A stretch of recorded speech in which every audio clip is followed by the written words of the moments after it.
нэр хүүхдээ санаж байна. Миний хэд дэлхийн авраг болоод хүрээдэг гэж заа юу?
ขอชนะรางวัลที่1ฝันเข้าฝันอยู่โชว์ถ้วย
Son iki maçta krizi geçirmiş olabilirim galiba.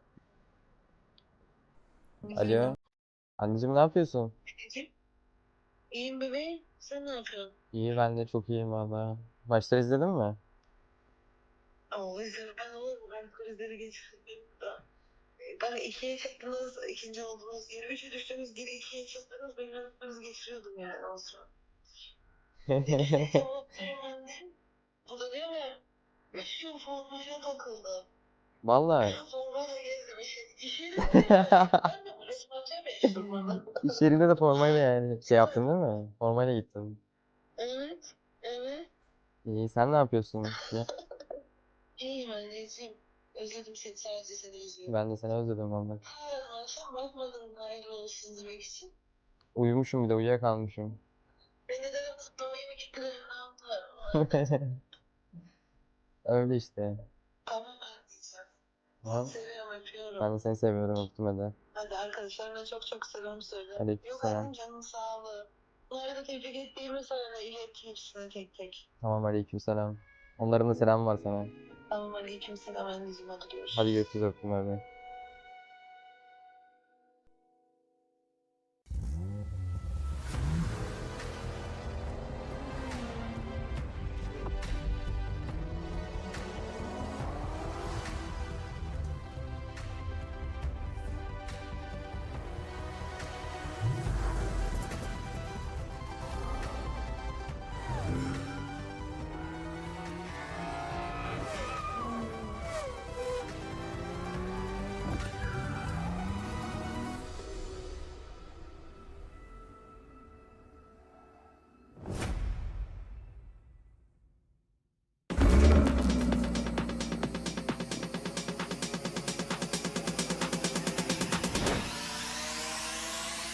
Stay focused.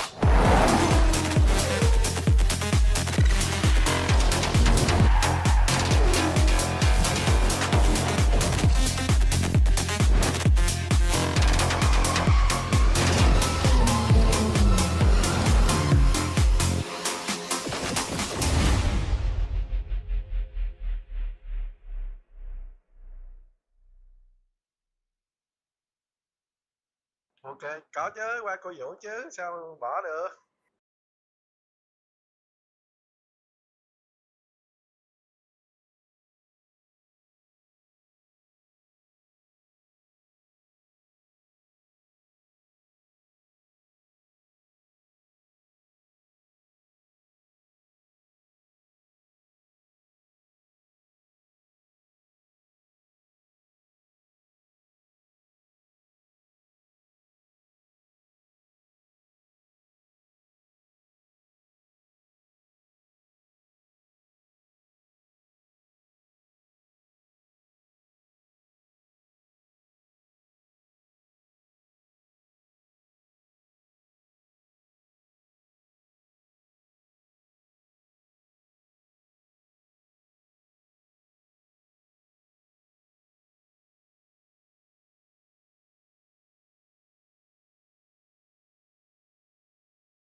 нэр хүүхдээ санаж байна. Миний хэд дэлхийн авраг болоод хүрээдэг гэж заа юу?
ขอให้ชนะรางวัลที่หนึ่งฝันเข้าการฝันอยู่โชว์ถ้วย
Bye bye.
Am I lost in a dream? Can't find nowhere to hide.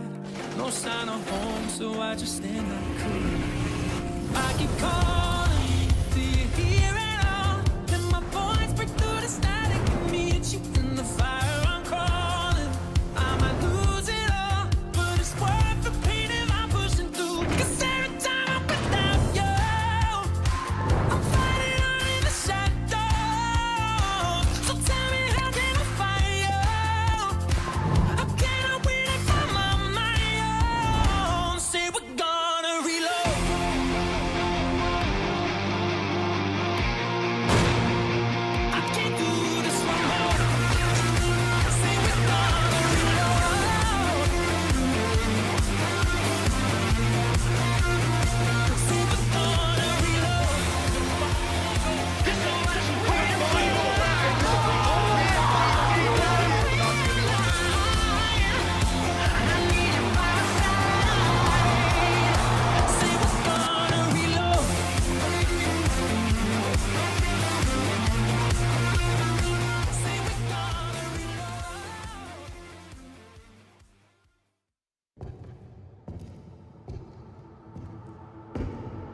Championship, coming to you live from Bangkok, Thailand.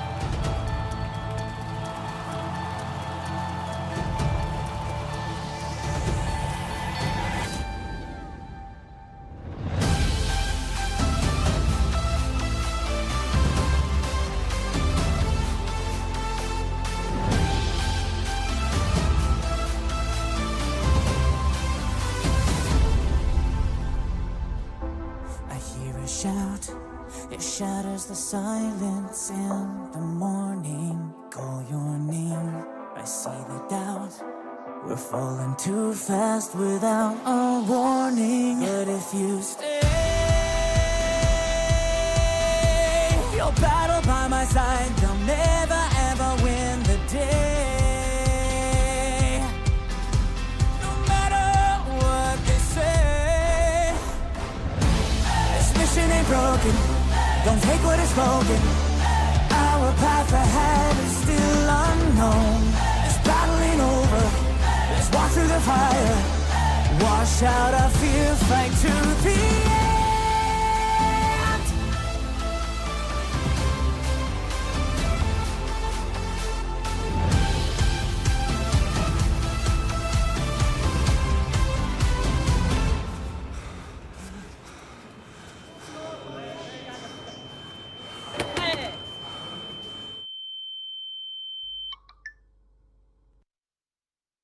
Here we go again.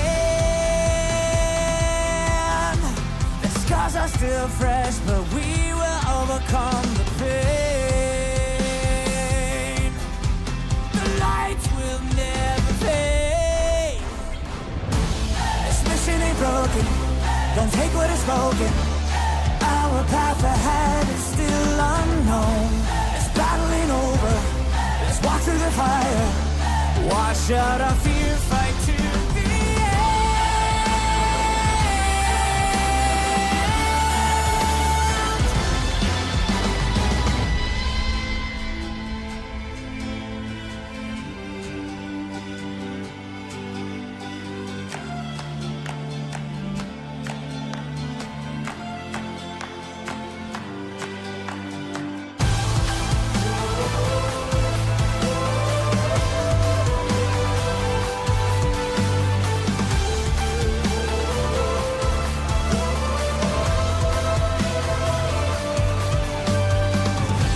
I never will hide from choices that we have made. I never will not forget the rules we're breaking through. Can we fight till the end? I will carry you. Never abandon you. Fight until the end with you.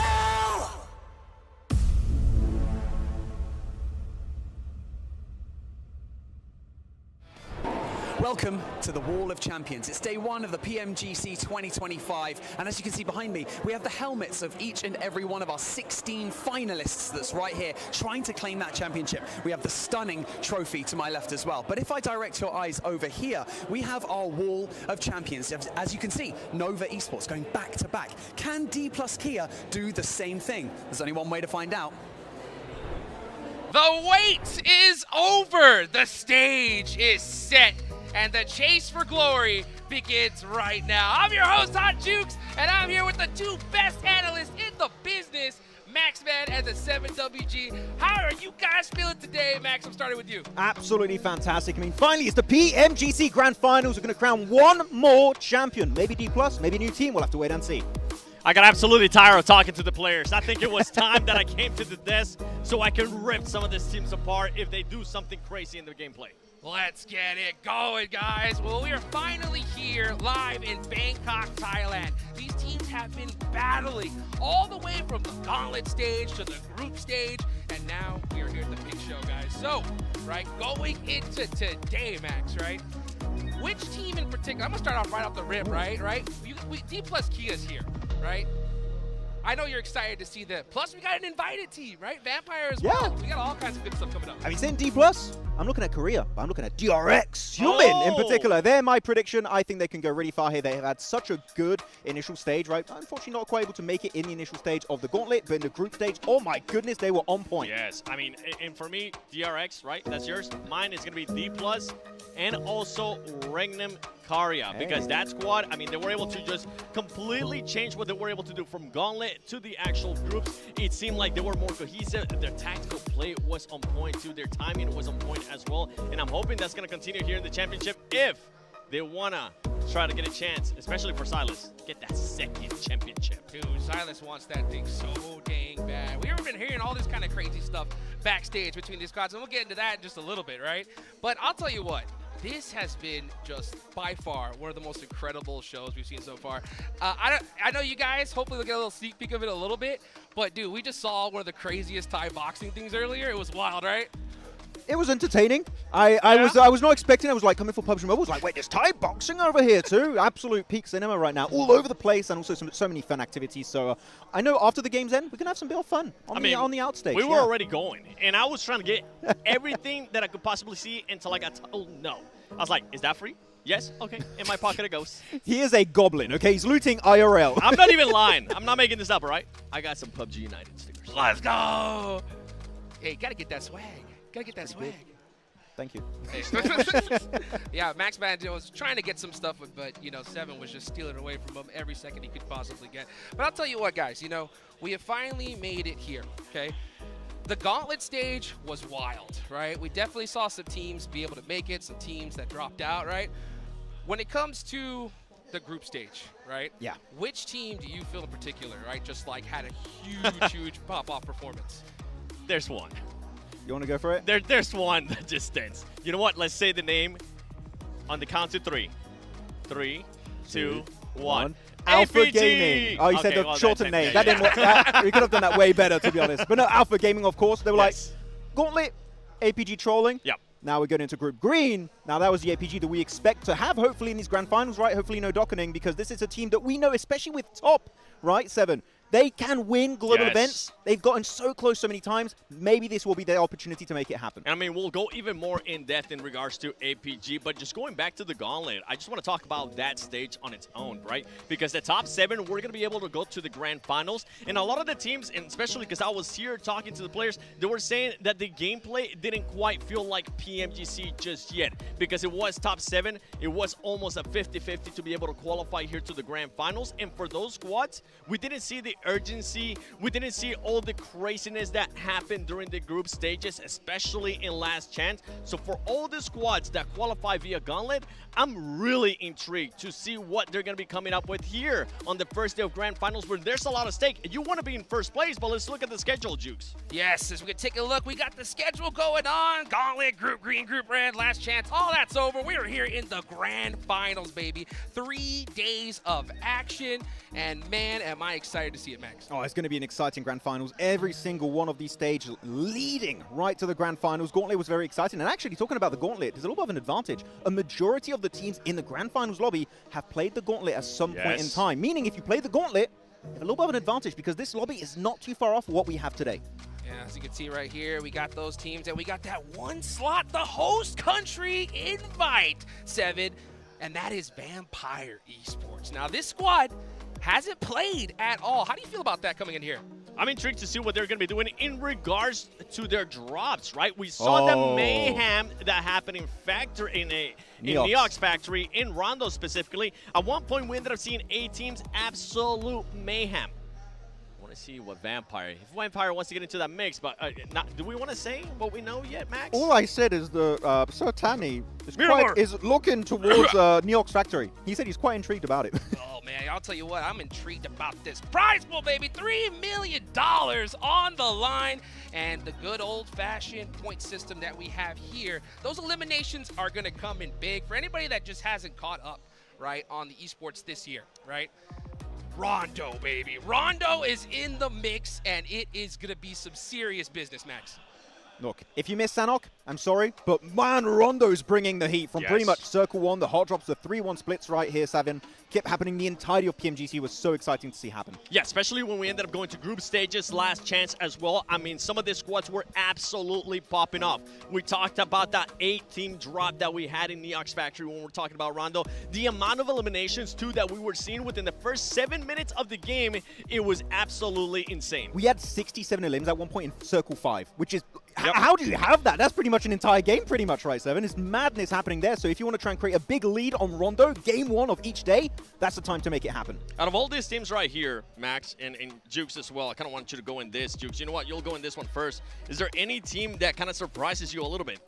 My pick right away had to be R8 with the Gauntlet, finishing as champions of the Gauntlet. Absolutely nobody expected R8 to be the champions out of that, and that's going to be a big question mark for me for the finals. Yeah, I mean, no doubt. R8, definitely a big contender here, especially after the performance. You know, another team, I mean, I got to talk about Regnum Karya, right? The fact that they didn't make it in the Gauntlet was a little wild to me, right? But then, after day 2 of their stage and group, they just started popping off. So, when it comes to Regnum Karya, I'm expecting some big things from them here. What about you, Max? Look, one thing I've learned over the years of doing PUBG Mobile Esport, never doubt Silas, okay? He has a plan, and he will stick to it until the very end of whatever tournament he's played in, so Regnum Karya are going to be looking good. But back to a point about R8, Mina winning Gauntlet was just a genuine surprise, and you know what? Sure, you got Ida, great player, you got Prestige.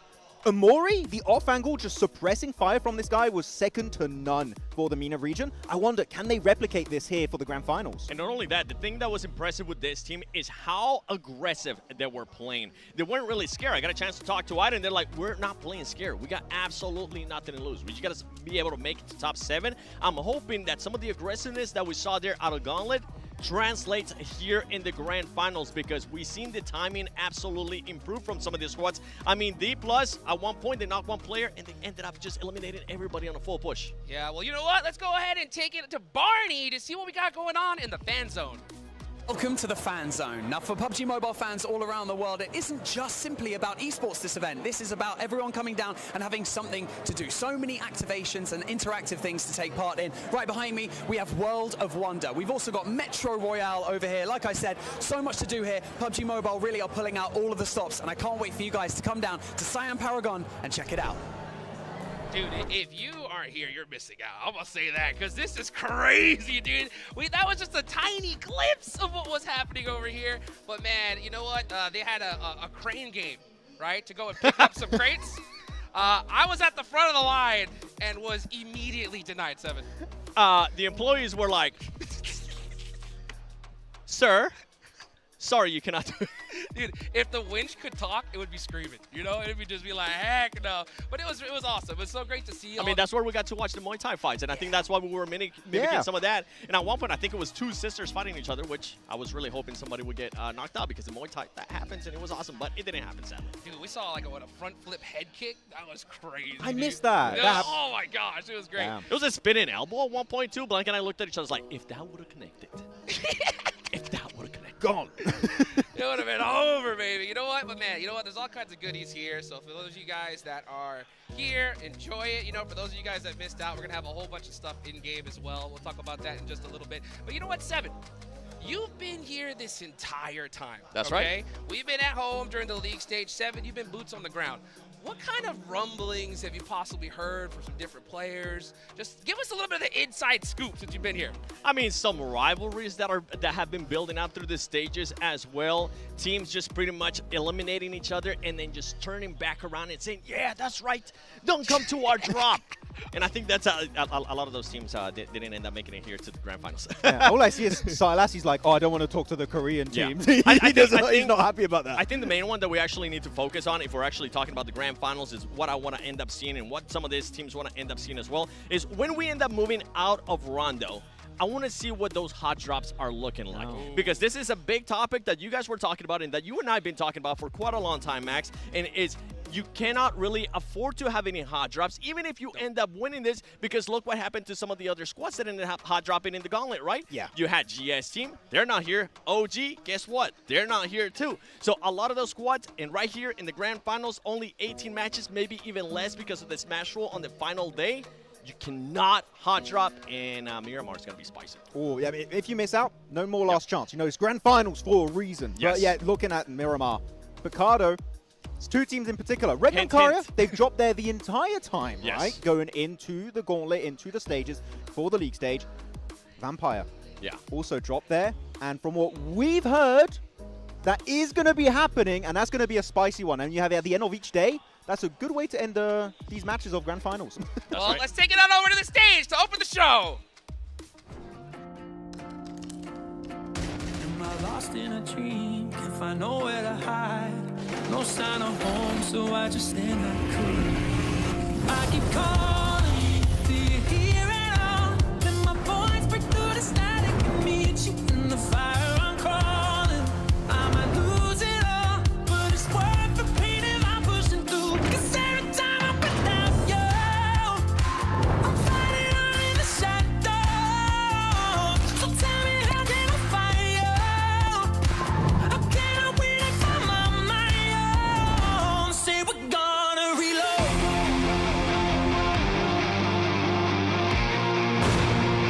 I can't do this no more. Say we're gonna reload.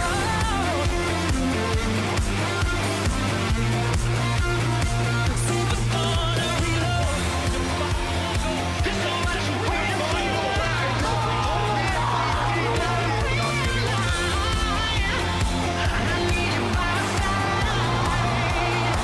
Say we're gonna reload.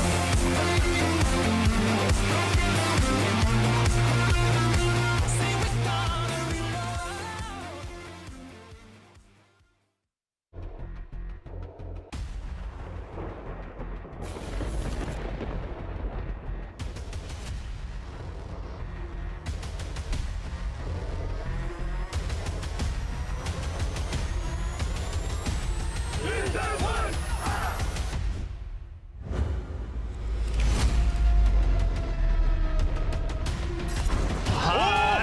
Box, what a grenade! Rock stays alive. What in the world? Hold on a minute, I see getting rolled. Oh, he's actually getting his team in, and in a mishmash of chaos.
Stay focused.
ช่วงเวลาแห่งประวัติศาสตร์นะคะกับ PUBG United 2025 นั่นเองค่ะและก็อยู่กับแผนพัทรธรโพคินนั่นเองนะคะบอกเลยว่านี่คือครั้งแรกที่เราได้รวมเอาไว้นะคะกับ PGC 2025 และ PMGC 2025 Grand Finals เข้าไว้ในสถานที่เดียวกันเวทีเดียวกันและปิดท้ายด้วยการเฉลิมฉลองร่วมกันนั่นเองค่ะ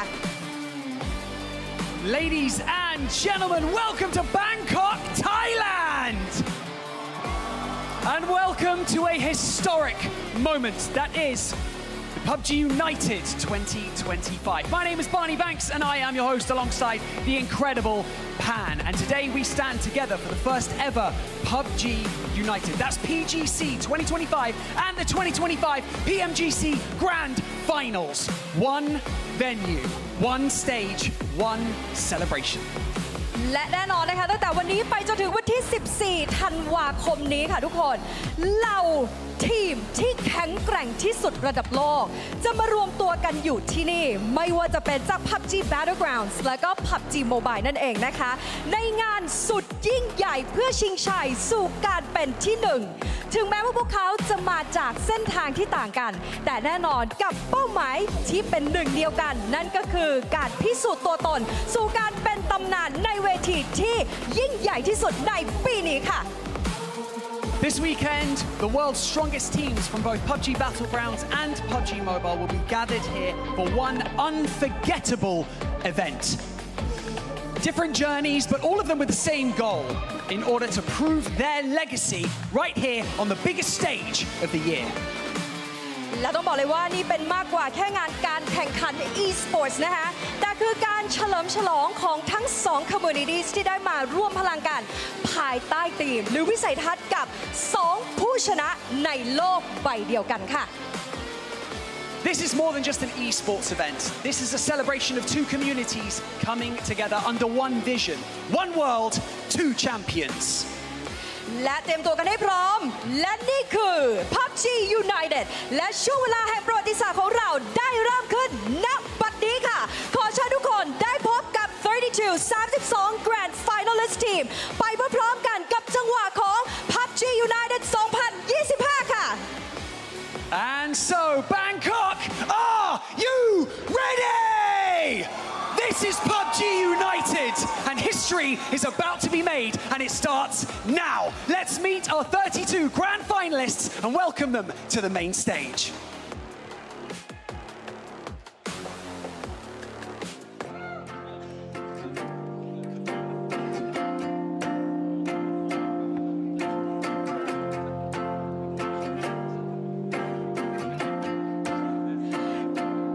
Let's welcome PGC 2025 Wildcard Team, Full Sense, and PMGC 2025 Host Country Invite Team, Vampire Esports. I keep calling, do you hear it all? Let my voice break through the static and meet you in the fire. I'm crawling, I might lose it all, but it's worth it. And now, please welcome to the main stage, FN, Pochon, and Alter Ego Eric!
Pentagram and E Arena.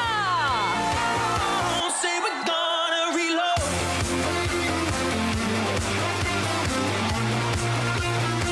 Say we're gonna reload.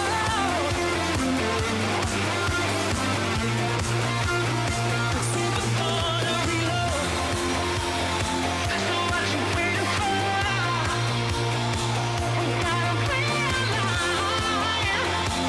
Make some noise for Nemiga Gaming and Regnum Carrier Esports.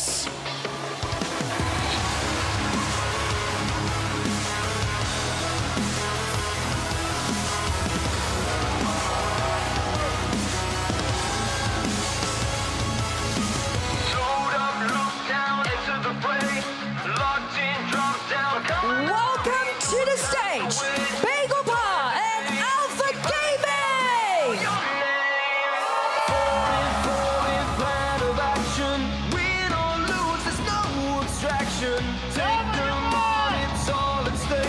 The time has come, so see we are fate. Pain and scars of past mistakes. We stay strong and refuse to break. You know what is yours to take. Make some noise for DN Freaks and DRX. Time to take a stand. The world is in our hands, and you can feel the weight. Circles closing in. Time to carry on. Entering the arena, Territory 5 and D Savior.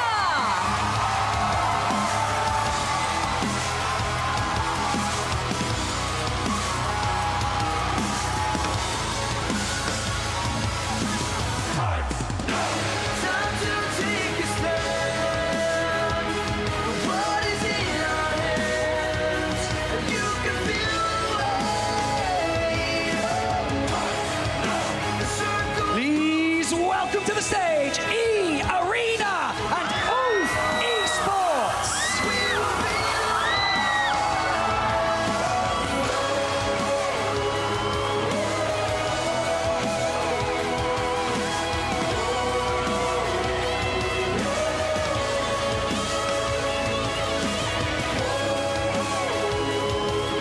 Let's cheer for Waters Pro and Alpha 7 Esports.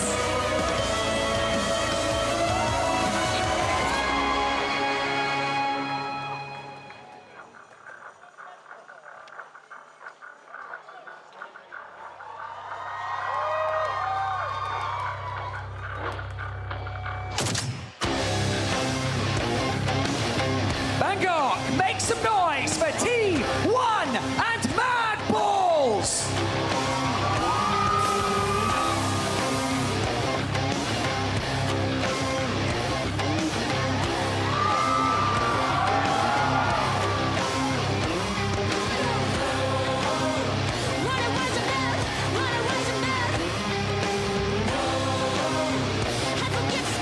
Here comes BB Team and Kara Esports.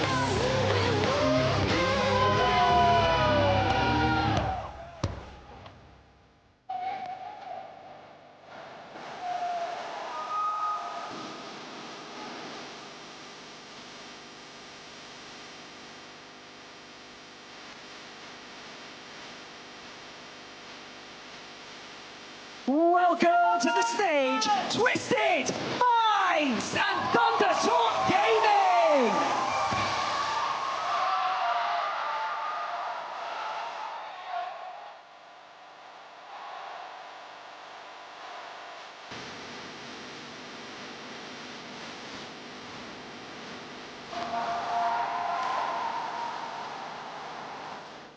Make some noise for Team Falcons and RAD Sports.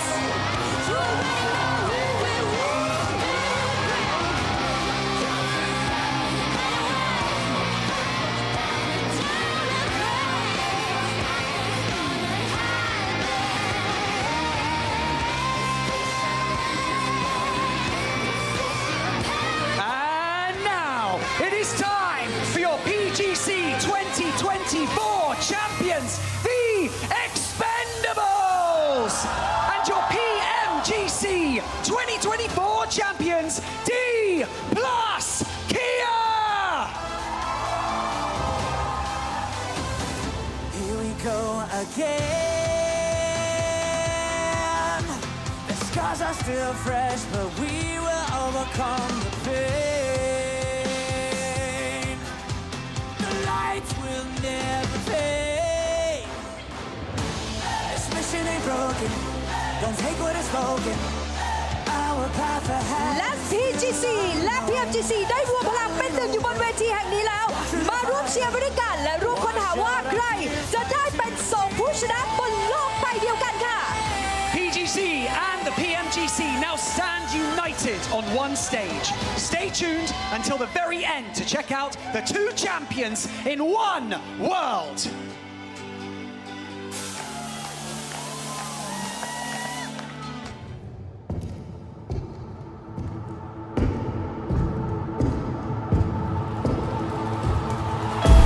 Welcome to the 2025 PUBG Mobile Global Championship, coming to you live from Bangkok, Thailand.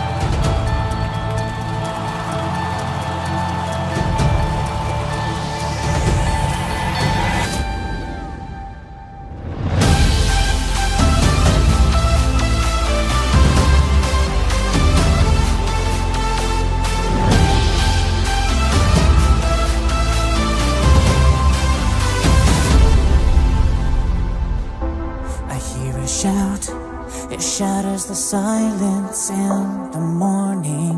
Call your name, I see the doubt. We're falling too fast without a warning. But if you stay, you'll battle by my side. They'll never ever win the day. No matter what they say, this mission ain't broken. Don't take what is spoken. Our path ahead is still unknown. This battle ain't over. Let's walk through the fire. Wash out our fear, fight to the end.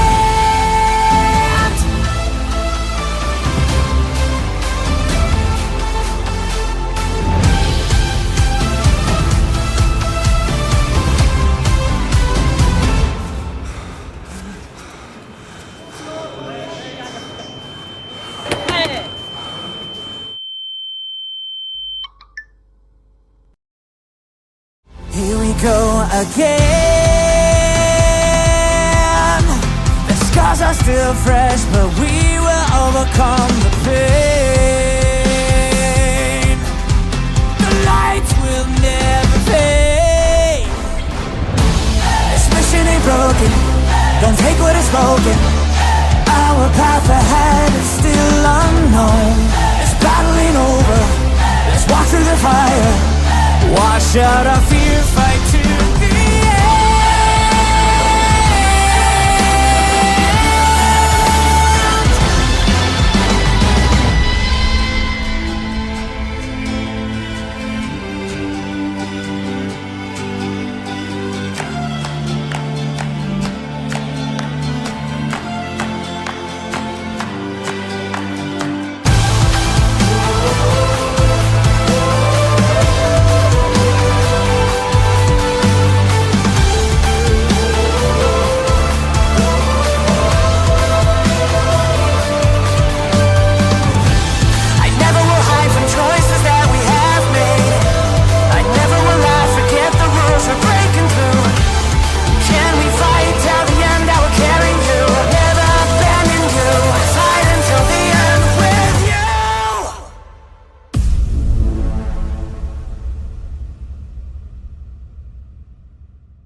Нэрвэгтэй санаж байна.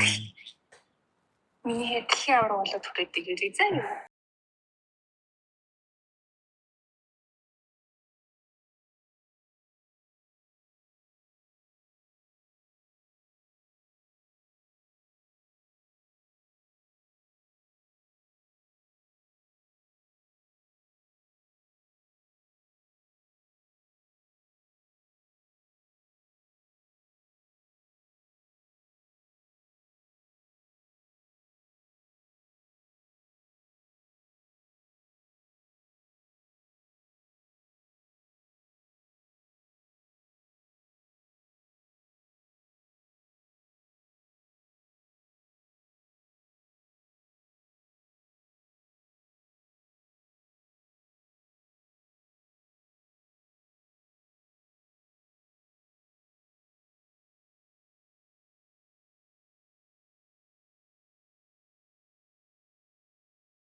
galiba.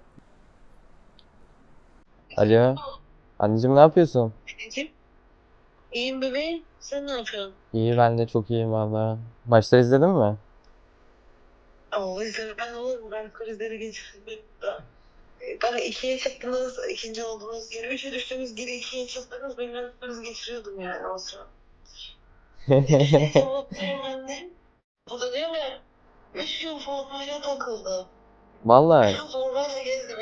İş yerinde ben de resim atıyorum ya iş durmadan. İş yerinde de formayla yani şey yaptın değil mi? Formayla gittin. Evet, evet.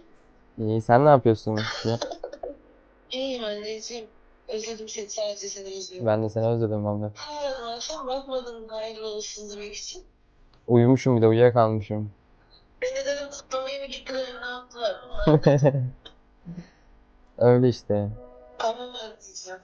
Tamam. Seviyorum, öpüyorum. Ben de seni seviyorum öptüm hadi. Hadi arkadaşlarına çok çok selam söyle. Aleykümselam. Yok canın sağlığı.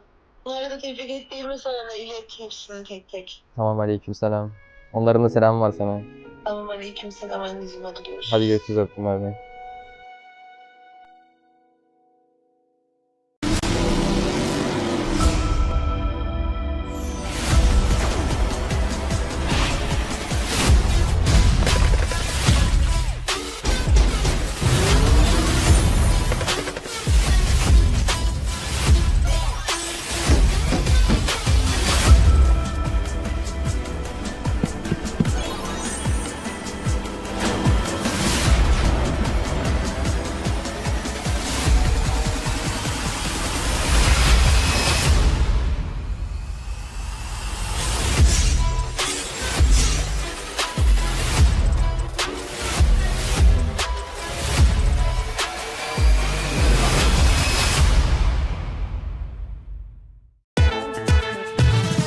Takım içerisinde binada en beklenmedik pozisyonda kim oynuyor? Silas. Berkin abi. Silas. İlk başta fight atarken kim ölüyor? Silas. Silas Foto. Ben. Fight içerisinde fight olarak değil de genel olarak Tamam. panik yapabilen kimdir? Panik mi? Arda mı? Tabii ki oğlum. Tamam Arda, ben de o zaman Fighter ben değildir ben. Fighter bana gelmem. Mahmut olur ben. Mahmut'u Hayır, ben farklı. En iyi karar veren Silas, en iyi aim de bence Hepimizin White'dır ya, aynen. CJ'den. Evet, yanlış yere geldi. en kötü kararı ve koşu kitabını adam koydu. Takımda en iyi aim'e sahip olup da kötü kararlar verebilen Devam edelim ya, kötü kararları. Benim. da IG'li hiç dinlemeyen, kendi kafasına göre hareket eden kim? Buna acil karar versin. Ben olabilirim. Sence kim? Gelsin abi, yerine karar versin. Ya Kimse yok ya. No one. En fazla konuşan kimdir? Berkin abi. Silas. Küçük kardeş statüsünde kim var? White. En küçük sensin oğlum. Takımda diğer oyuncuları en çok kim güldürüyor? White. En fazla şikayetçi olan kim? Loxy. Mahmut. Loxy. Net Loxy bu arada. Yani bir şikayetimiz yok ya.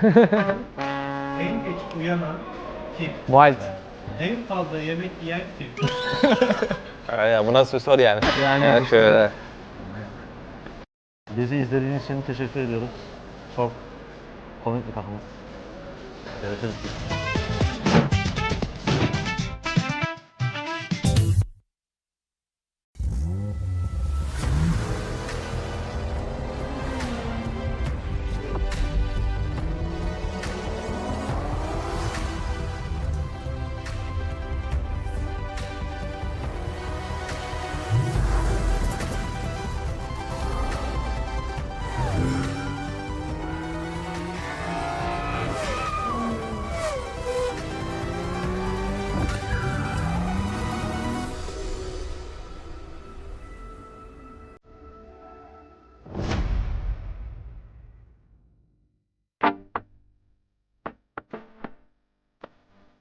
За сайн байцгаана уу? Намайг Алтан гэрлэгт бүрэн баяр гэдэг. За тэгээд топ нэрээр Alpha Gaming багт тоглодог.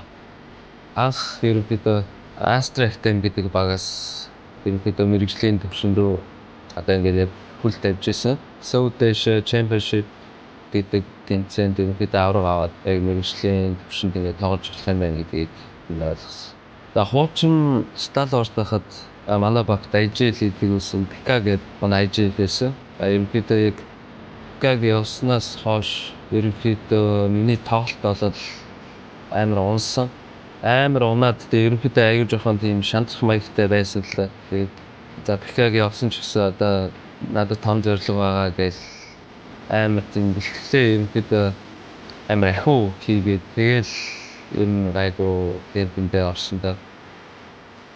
За өмнөх хэдэн жилүүд ерөнхийдөө одоо ингээд харахад баян ингээд ам гарч ирсэн санагддаг. Одоо заавал авраг аваад юм гээд одоо бол ерөөсөө тэгж бодохгүй. Яагаад тэгэхээр бүх багууд яг ингээд скил ур чадвар одоо бүх юмараа ингээд дэлхийн бүх багууд яг адилхан төвшөнд очсон учраас ерөнхийдөө яг нэг тийм амар улаарахгүй байгаа. Тэгээд яг оо одоо өөрсдөө бэлдсэн юм гаргаад үзнэ. Тэгээд за ерөнхийдөө яг өдийг хүртэл явхад намайг одоо ингээд хамтэлцсэн хүмүүс байгаа. Тэгээд аав ээж эхнэр одоо тэгээд хайртай дотны хүмүүс найз нөхөд одоо биднийг дэмжиж байгаа фэнүүд тэгээд одоо бүгдэнд нь баярлалаа. Бүгдэнд нь маш их баярлж явдсан шүү л гэж одоо хэлээ да. Тэгээд бид одоо энэ тэмцээнд ерөнхийдөө чадхаараа сайн хичээгээд орноо.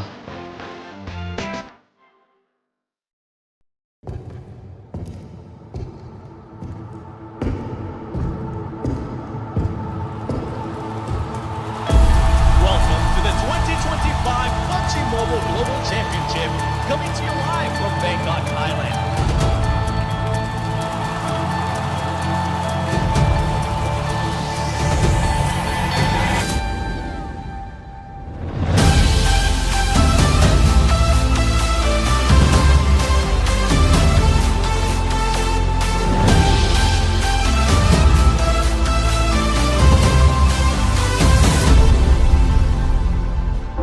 I hear a shout, it shatters the silence in the morning. Call your name, I see the doubt. We're falling too fast without a warning. But if you stay, you'll battle by my side. They'll never ever win the day. No matter what they say, this mission ain't broken. Don't take what is spoken. Our path ahead is still unknown. This battle ain't over. Let's walk through the fire. Wash out our fear, fight to the end.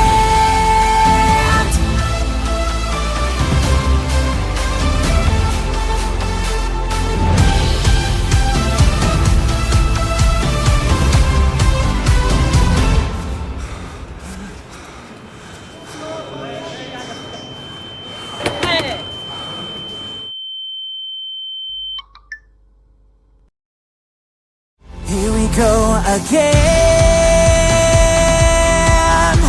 The scars are still fresh, but we will overcome the pain. The lights will never fade. This mission ain't broken. Don't take what is spoken. Our path ahead is still unknown. This battle ain't over. Let's walk through the fire. Wash out our fear, fight to the end.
reworked sanjen.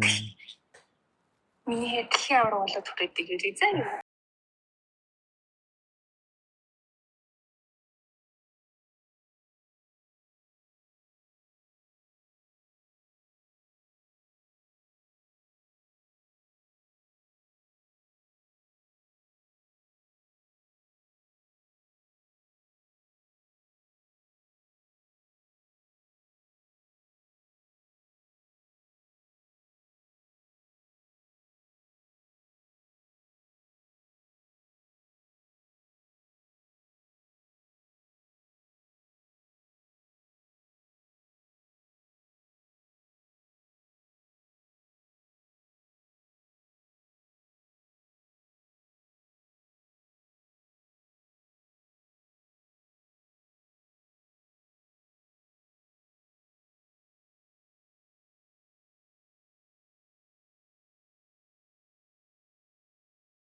galiba. Alo. Anneciğim ne yapıyorsun? Anneciğim. İyiyim bebeğim. Sen ne yapıyorsun? İyi, ben de çok iyiyim valla. Maçları izledin mi? Oo izledim. Ben olur mu? Kalp krizleri geçirdim ben burada. Bana 2'ye çıktınız, ikinci oldunuz. Geri 3'e düştünüz, geri 2'ye çıktınız. Ben kalp krizi geçiriyordum yani o sıra. Ne cevaplıyım annem? O da diyorum ya, 3 gün formayla takıldı. Vallahi. 3 gün formayla gezdim. İş yerinde görmüyor mu? Resim atıyor beni iş formayla. To you live from Siam Paragon in Bangkok, Thailand. Welcome to the 2025 PUBG Mobile Global Championship. My name is Barney Banks and I am your host alongside the incredible Natcha. And we proudly welcome you to the long-awaited Grand Finals. สวัสดีค่ะและยินดีต้อนรับทุกท่านนะคะเข้าสู่การแข่งขัน PUBG Mobile Global Championship 2025 ค่ะถ่ายทอดสดจากสยามพารากอนนะคะดิฉันเนยณัชชาและพิธีกรคู่สุดหล่อคุณบานี่ค่ะยินดีต้อนรับทุกท่านนะคะเข้าสู่รอบ Grand Final ที่ทุกคนรอคอยค่ะ 16 of the best PUBG Mobile teams will go head-to-head across the next 3 days of competition, but only one will walk away as the 2025 PMGC champions. But before the tournament officially begins, let's look ahead at what's coming in 2026. In the 8 years since PUBG Mobile's global launch, the game has faced countless challenges and received tremendous support from players worldwide. So what new opportunities lie ahead? ต้องบอกว่าทั้ง 16 ทีมนะคะจะดวลเดือดกันตลอด 3 วันค่ะแต่ว่าจะมีหนึ่งเดียวเท่านั้นนะคะที่คว้าแชมป์ PMGC 2025 ไปครองนะคะก่อนที่การแข่งขันจะเริ่มขึ้นในวันนี้ค่ะเดี๋ยวเราจะพาไปดูกันว่าในปี 2026 จะมีอะไรใหม่สำหรับ PUBG Mobile กันบ้างตลอด 8 ปีที่ผ่านมานะคะเกมเนี่ยได้ผ่านทั้งความท้าทายแล้วก็ได้รับแรงสนับสนุนจากผู้เล่นทั่วโลกค่ะปีหน้าเราจะเดินหน้าไปในทิศทางไหนเดี๋ยวเราไปรับชมพร้อมๆกันได้เลยค่ะ So let's take a look together and see what the future has in store. Hi everyone, I'm Rick. As 2025 wraps up, thank you for being with us this year. Together, we explored the Golden Dynasty, fought in Rongzhou, joined the Transformers, and started new adventures with Ghost and Arctic creatures. With World 1.0's launch, PUBG Mobile World of Wonder Creator became a new identity for many with 5.4 million maps. Reaches a single-day player peak of over 8.5 million, growing our community stronger than ever. active creators reaches a single-day peak of over 30,000. We are also committed to your experience, taking firm action against over 13 million cheating and harmful behavior. Thank you for being a vital part of our journey. PUBG Mobile is evolving. We are no longer just the world's biggest Battle Royale mobile game. We are now beyond Battle Royale. What does beyond mean? You, our players, define the world's boundaries. Every map and idea you contribute helps build the game.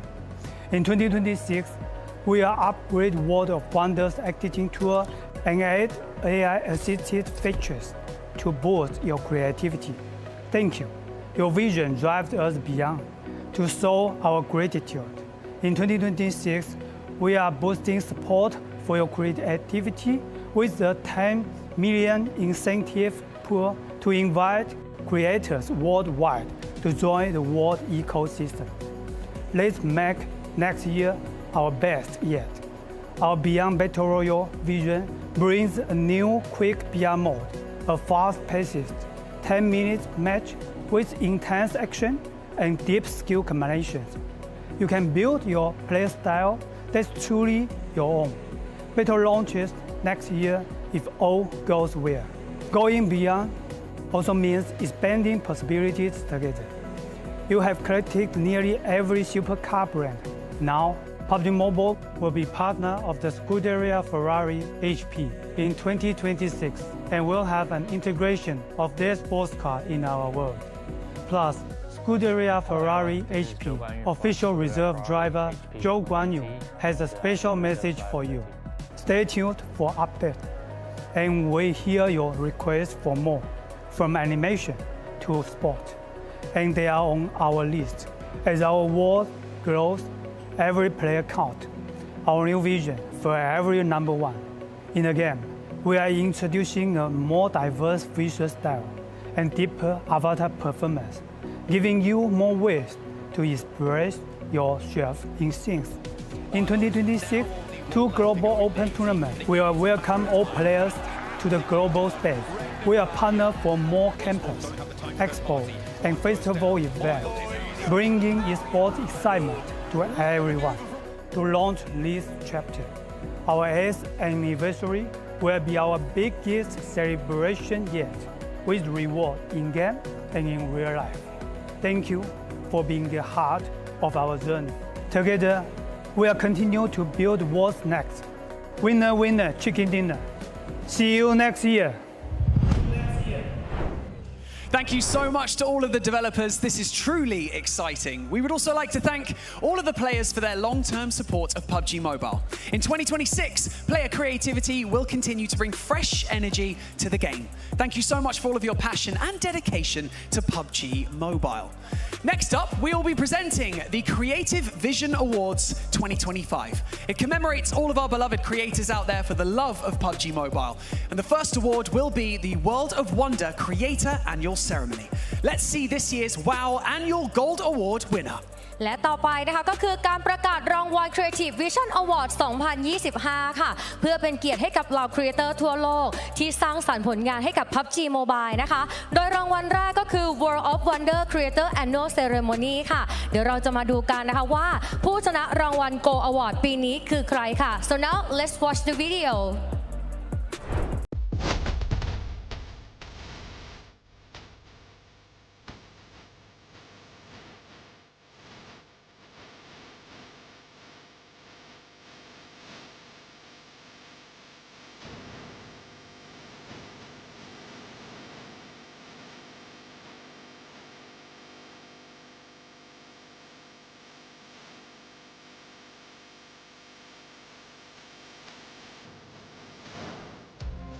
Ladies and gentlemen, please welcome our presenter to the stage, Senior Director of Global Esports Center, Level Infinite, Tencent Games. It is, of course, James Yang. ขอเสียงปรบมือต้อนรับด้วยค่ะ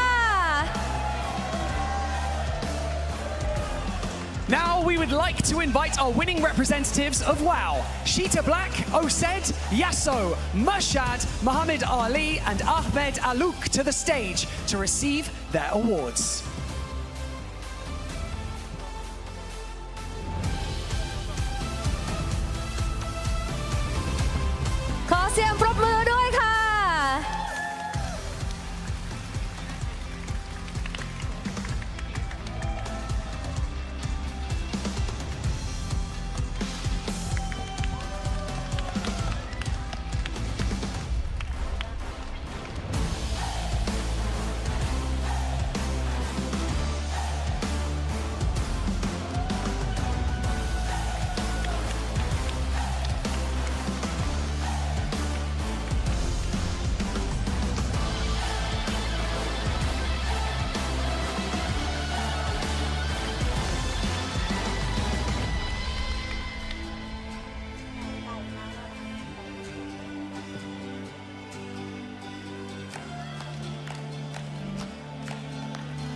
Thank you so much to every WoW creator for your creativity and your passion. Join the global WoW ecosystem. Our ongoing support will fuel your creative dreams to new heights. ขอแสดงความยินดีกับผู้ชนะของเราด้วยนะคะต้องบอกว่าผลงานของทุกคนค่ะเต็มไปด้วยความคิดสร้างสรรค์แล้วก็เป็นแรงบันดาลใจให้กับผู้เล่นทั่วโลกค่ะ Thank you so much to all of our winners. You may now exit the stage. ขอเสียงปรบมือดังๆอีกครั้งหนึ่งค่ะ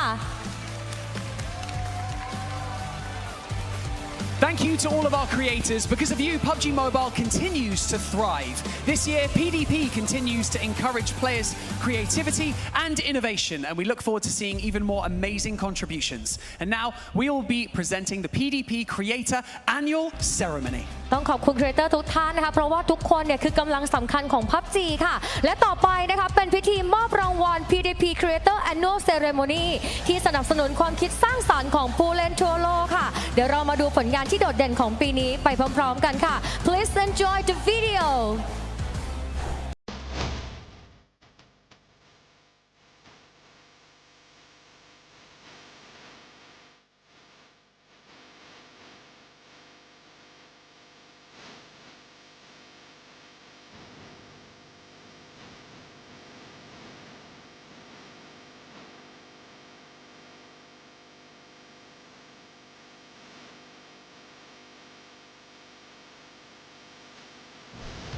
And now we would like to invite our winning representatives of PDP. Pam Ryder, Ari Estrada, Peachful, Crate, LD Sebas, Mr. Anderson, Yuta, Rutendo, Shaz Tokyo, and SG Toyota.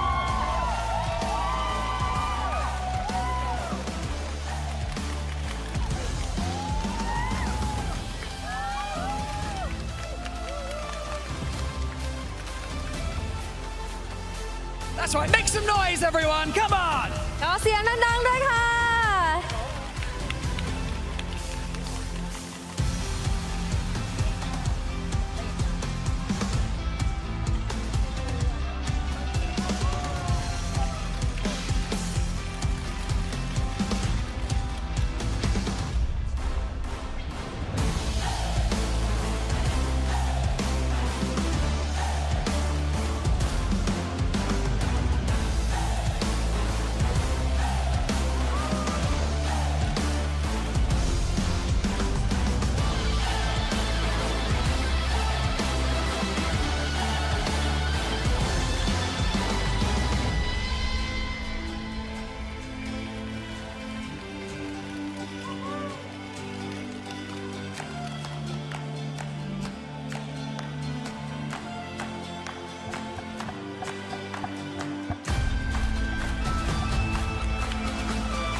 We are proud to introduce South Africa's top creator, SG Toyota.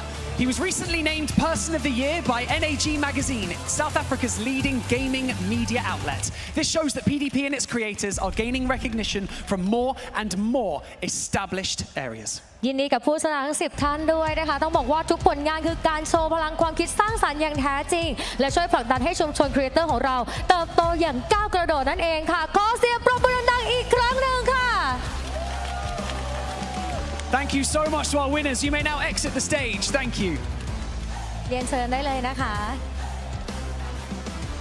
Next up, we will be presenting the PUBG Mobile Banpan Investigator of the Year. We would love to show our appreciation for the dedication of the volunteer investigators who keep our gaming environment safe by analyzing gameplay and reporting cheaters. ต่อไปนะคะคือรางวัลสำหรับฮีโร่หลังบ้านของเกมเราค่ะนั่นก็คือเหล่าอาสาสมัครแบนแพรนะคะที่ช่วยตรวจจับผู้เล่นโกงวิเคราะห์เกมเพลย์และทำให้การแข่งขันของเราเป็นธรรมที่สุดค่ะ Let's watch the video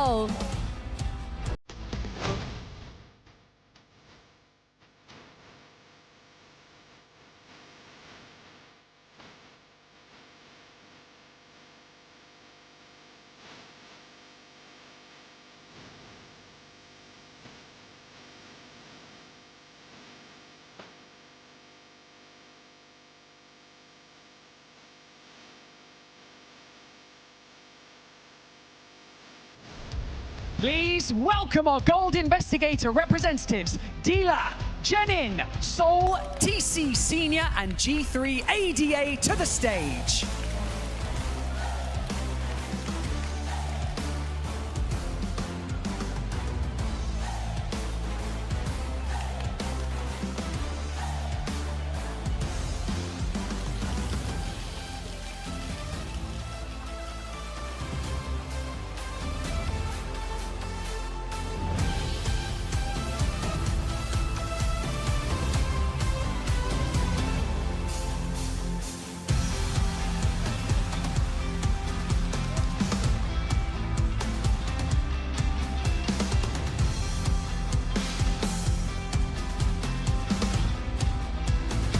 We would like to sincerely thank all the creators and investigators. Your boundless creativity has enriched PUBG Mobile with a variety of designs and a spirited, creative energy. We really appreciate having you all with us. Congratulations.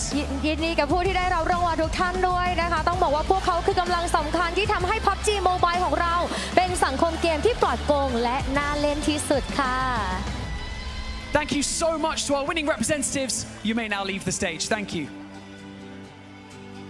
Okay. Up next is a very special segment. I will take a microphone, please. Sorry. Thank you very much. It's very special because this has become a true tradition, hasn't it? This is our annual PUBG Mobile esports announcement, presented by none other than Mr. James Yang. Thank you, Bonnie. Hello, PUBG Mobile fans in Thailand and across the world. Yes. My name is James Yang, the Senior Director of Global Esports Center at Rebel Infinite. After a spectacular year of PUBG Mobile esports, we are finally here again at the biggest global tournament of the year. Now, I'd like to share our announcement of what PUBG Mobile esports will be in 2026. In recognition of the incredible esports experience we've cultivated with our pro teams, players, and you, the fans, we are delighted to share that PUBG Mobile won the Mobile Esports Game of the Year at recent Esports Award for the second time. Thank you. But we are just getting started. In 2026, we'll offer a lot more opportunities to players looking to be the next number one. Before we jump into 2026, let's take a look at what we have done in 2025. This year, PUBG Mobile Esports took over the world with over 1 million participants across 180 countries and regions. With that in mind, we've reworked the tournament circuit for 2026. Next year, we'll be hosting over 30 PUBG Mobile National Championships across more than 8 regions, leading into regional qualifier that will determine the teams advancing to the PUBG Mobile Global Open. I'm sure you will notice that PMGO appears twice, and that's right. We are increasing our tournament with the second PMGO, splitting with Season 1 and Season 2. This new form of qualification will replace the existing PUBG Mobile Super Leagues, with all tournaments being open to all amateur, semi-pro, and pro players. This means more chances at qualification for global tournaments and more opportunities for a wide range of players. With one click, you can join the PUBG Mobile Esports ecosystem as a player. Thank you. For those looking to start or continue their esports journey, the 2025 PMGO seasons teams will be determined by performance in 2005, alongside the teams from the regional tournament. Points will be accumulated across the PMGO seasons to earn a spot at the 2026 PUBG Mobile Global Championship for the final fight to be the one. So I'm already excited to see who will make it. Our 2026 esports circuit kicks off with PMGO Season 1, which I'm pleased to announce will be hosted in Southeast Asia. With an impressive prize pool of $500,000. This will be the first chance for all the players to start racking up the PMGC points need to step onto the PMGC stage. The brand new PMGO Season 2 will be held in Pakistan. It's for the first global tournament in this vibrant country. Season 2 will offer a chance for another 500,000 prize pool and plenty more points for PMGC qualification. After PMGC Season 1, PUBG Mobile Esports will return to the 2026 PUBG Mobile World Cup and Esports World Cup, once again held in Riyadh with a prize pool of $3 million. Since 2024, the PMWC has showcased some of the best players with the best teams in the prestigious Esports World Cup. Okay, for the final and the biggest tournament of 2026 PUBG Mobile Esports Circuit, we are delighted to bring the best players in the world back to Turkey. Wow. Wow. The top teams in 2026 PMGC will face off on the world stage for the lion's share of $3 million prize pool. Will the best teams of 2025 will hold on their glory for another year, or will new teams emerging from the PMGO seasons to claim the champion title? The chance is wide open, and you can also be the one. PUBG Mobile will also be updating the esports experience through 2026. We'll be upgrading in the in-game participation system to make it possible for players across the world to join an esports tournament with just a few clicks. For those coming to PUBG Mobile Esports offline events, we'll be updating an entertainment experience with the expanded presence at the beloved events worldwide, including food and music festival alongside the gaming and esports conventions. Finally, building on our platform for third-party tournaments, we'll be also upgrading this experience to streamline the registration process. That's great, right? With this, hosting your own official PUBG Mobile Esports tournament will be easier than ever before. With all these brand new updates, PUBG Mobile Esports will continue to provide more exciting tournaments, more chances for amateur and pro players, and more ways for fans across the world to engage the best Battle Royale esports experience. So thanks for listening, but just before I wrapping up, we have one more surprise that we are very excited to share with you all here in Bangkok. So please join me to welcome Butterbeer.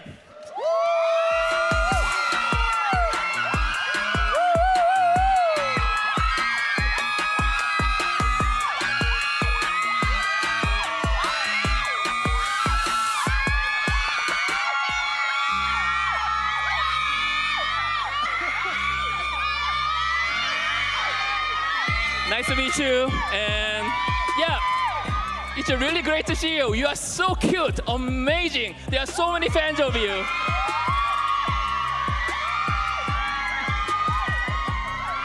So as a local icon, can you teach me how to greet in Thai?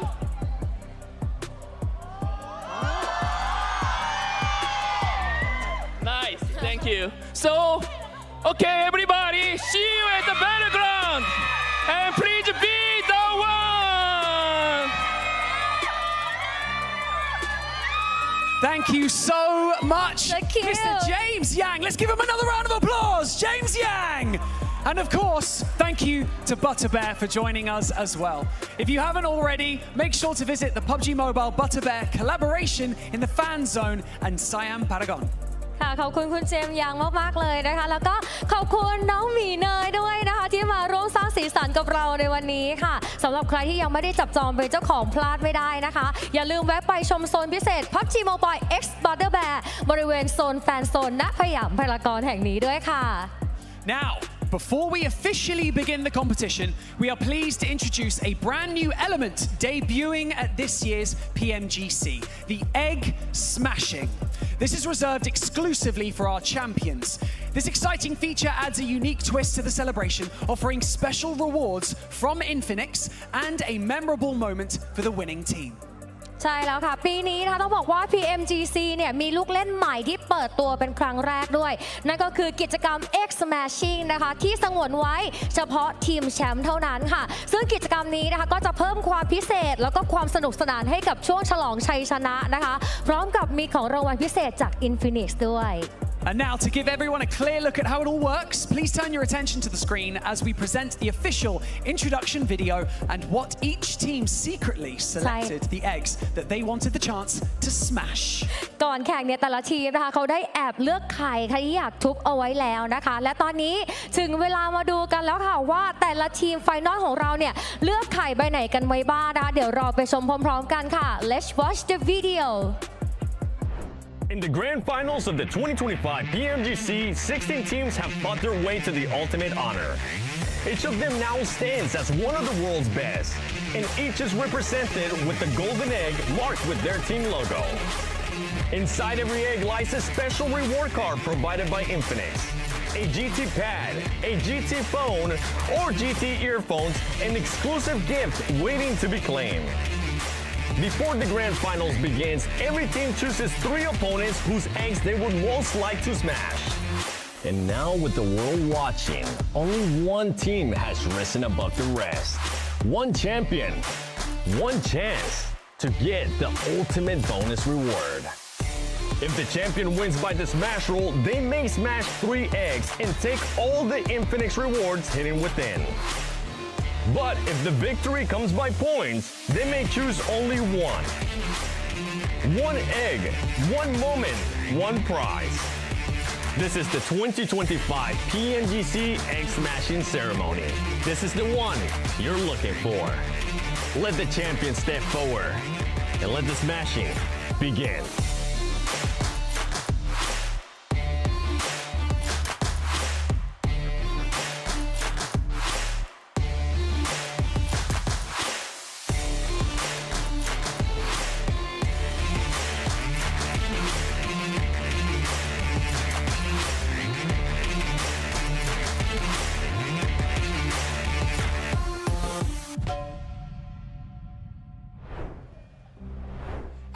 And now, the moment we've all been waiting for. 16 of the world's strongest teams clash on the grand stage of PUBG Mobile's Global Championship, carrying the pride of their regions and the weight of every fan behind them for one purpose, to raise the ultimate trophy. และตอนนี้ค่ะก็คือช่วงเวลาที่ทุกท่านรอคอยค่ะ 16 ทีมที่แข็งแกร่งที่สุดจากทั่วโลกกำลังจะขึ้นเวทีประชันกันนะคะเพื่อคว้าแชมป์สูงสุดกลับบ้านค่ะและตอนนี้ขอเสียงเชียร์ดังๆให้ทั้ง 16 ทีมหน่อยได้ไหมคะ That's right, Bangkok, make some noise!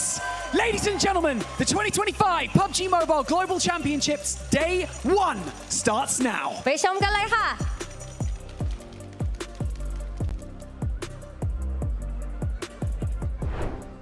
Now that is how you start a show. Goodness gracious. We saw James Yang on the stage with some crazy announcements. 7, which one stood out to you the most? I'm hyped. We're going to get Max. Not just one PMGO, 2 PMGOs. Season 1 is going to be in Southeast Asia, 500K prize pool. That's really nice. But the one I'm actually more hyped about, baby. Pakistan! Yeah! Inner circle, better make it. We're looking, okay? Yeah, I'm super hyped, honestly. It's a chance for some of the other new players to kind of shine, right? That's kind of what happened this year with PMGO. A lot of new players were able to shine when we went to Uzbekistan. I can't wait to see what other talent we're going to see from Southeast Asia and also what other talent we're going to see from Pakistan. Yes, indeed. But of course, this all wouldn't be possible without the Infinix GT30 series, the official gaming phone for 2025 PMGC. Engineered for precision, performance, and victory. Go get yours today so you can outplay the rest. We also got all kinds of stuff going on in the game, guys, so make sure you log in right now and get you some free skins. We got a mini 14 skin coming out right now, so go ahead and make sure that you get that here in just a short time period. Besides also that, these squads need to get these predictions going. So in the game, you got 2 days.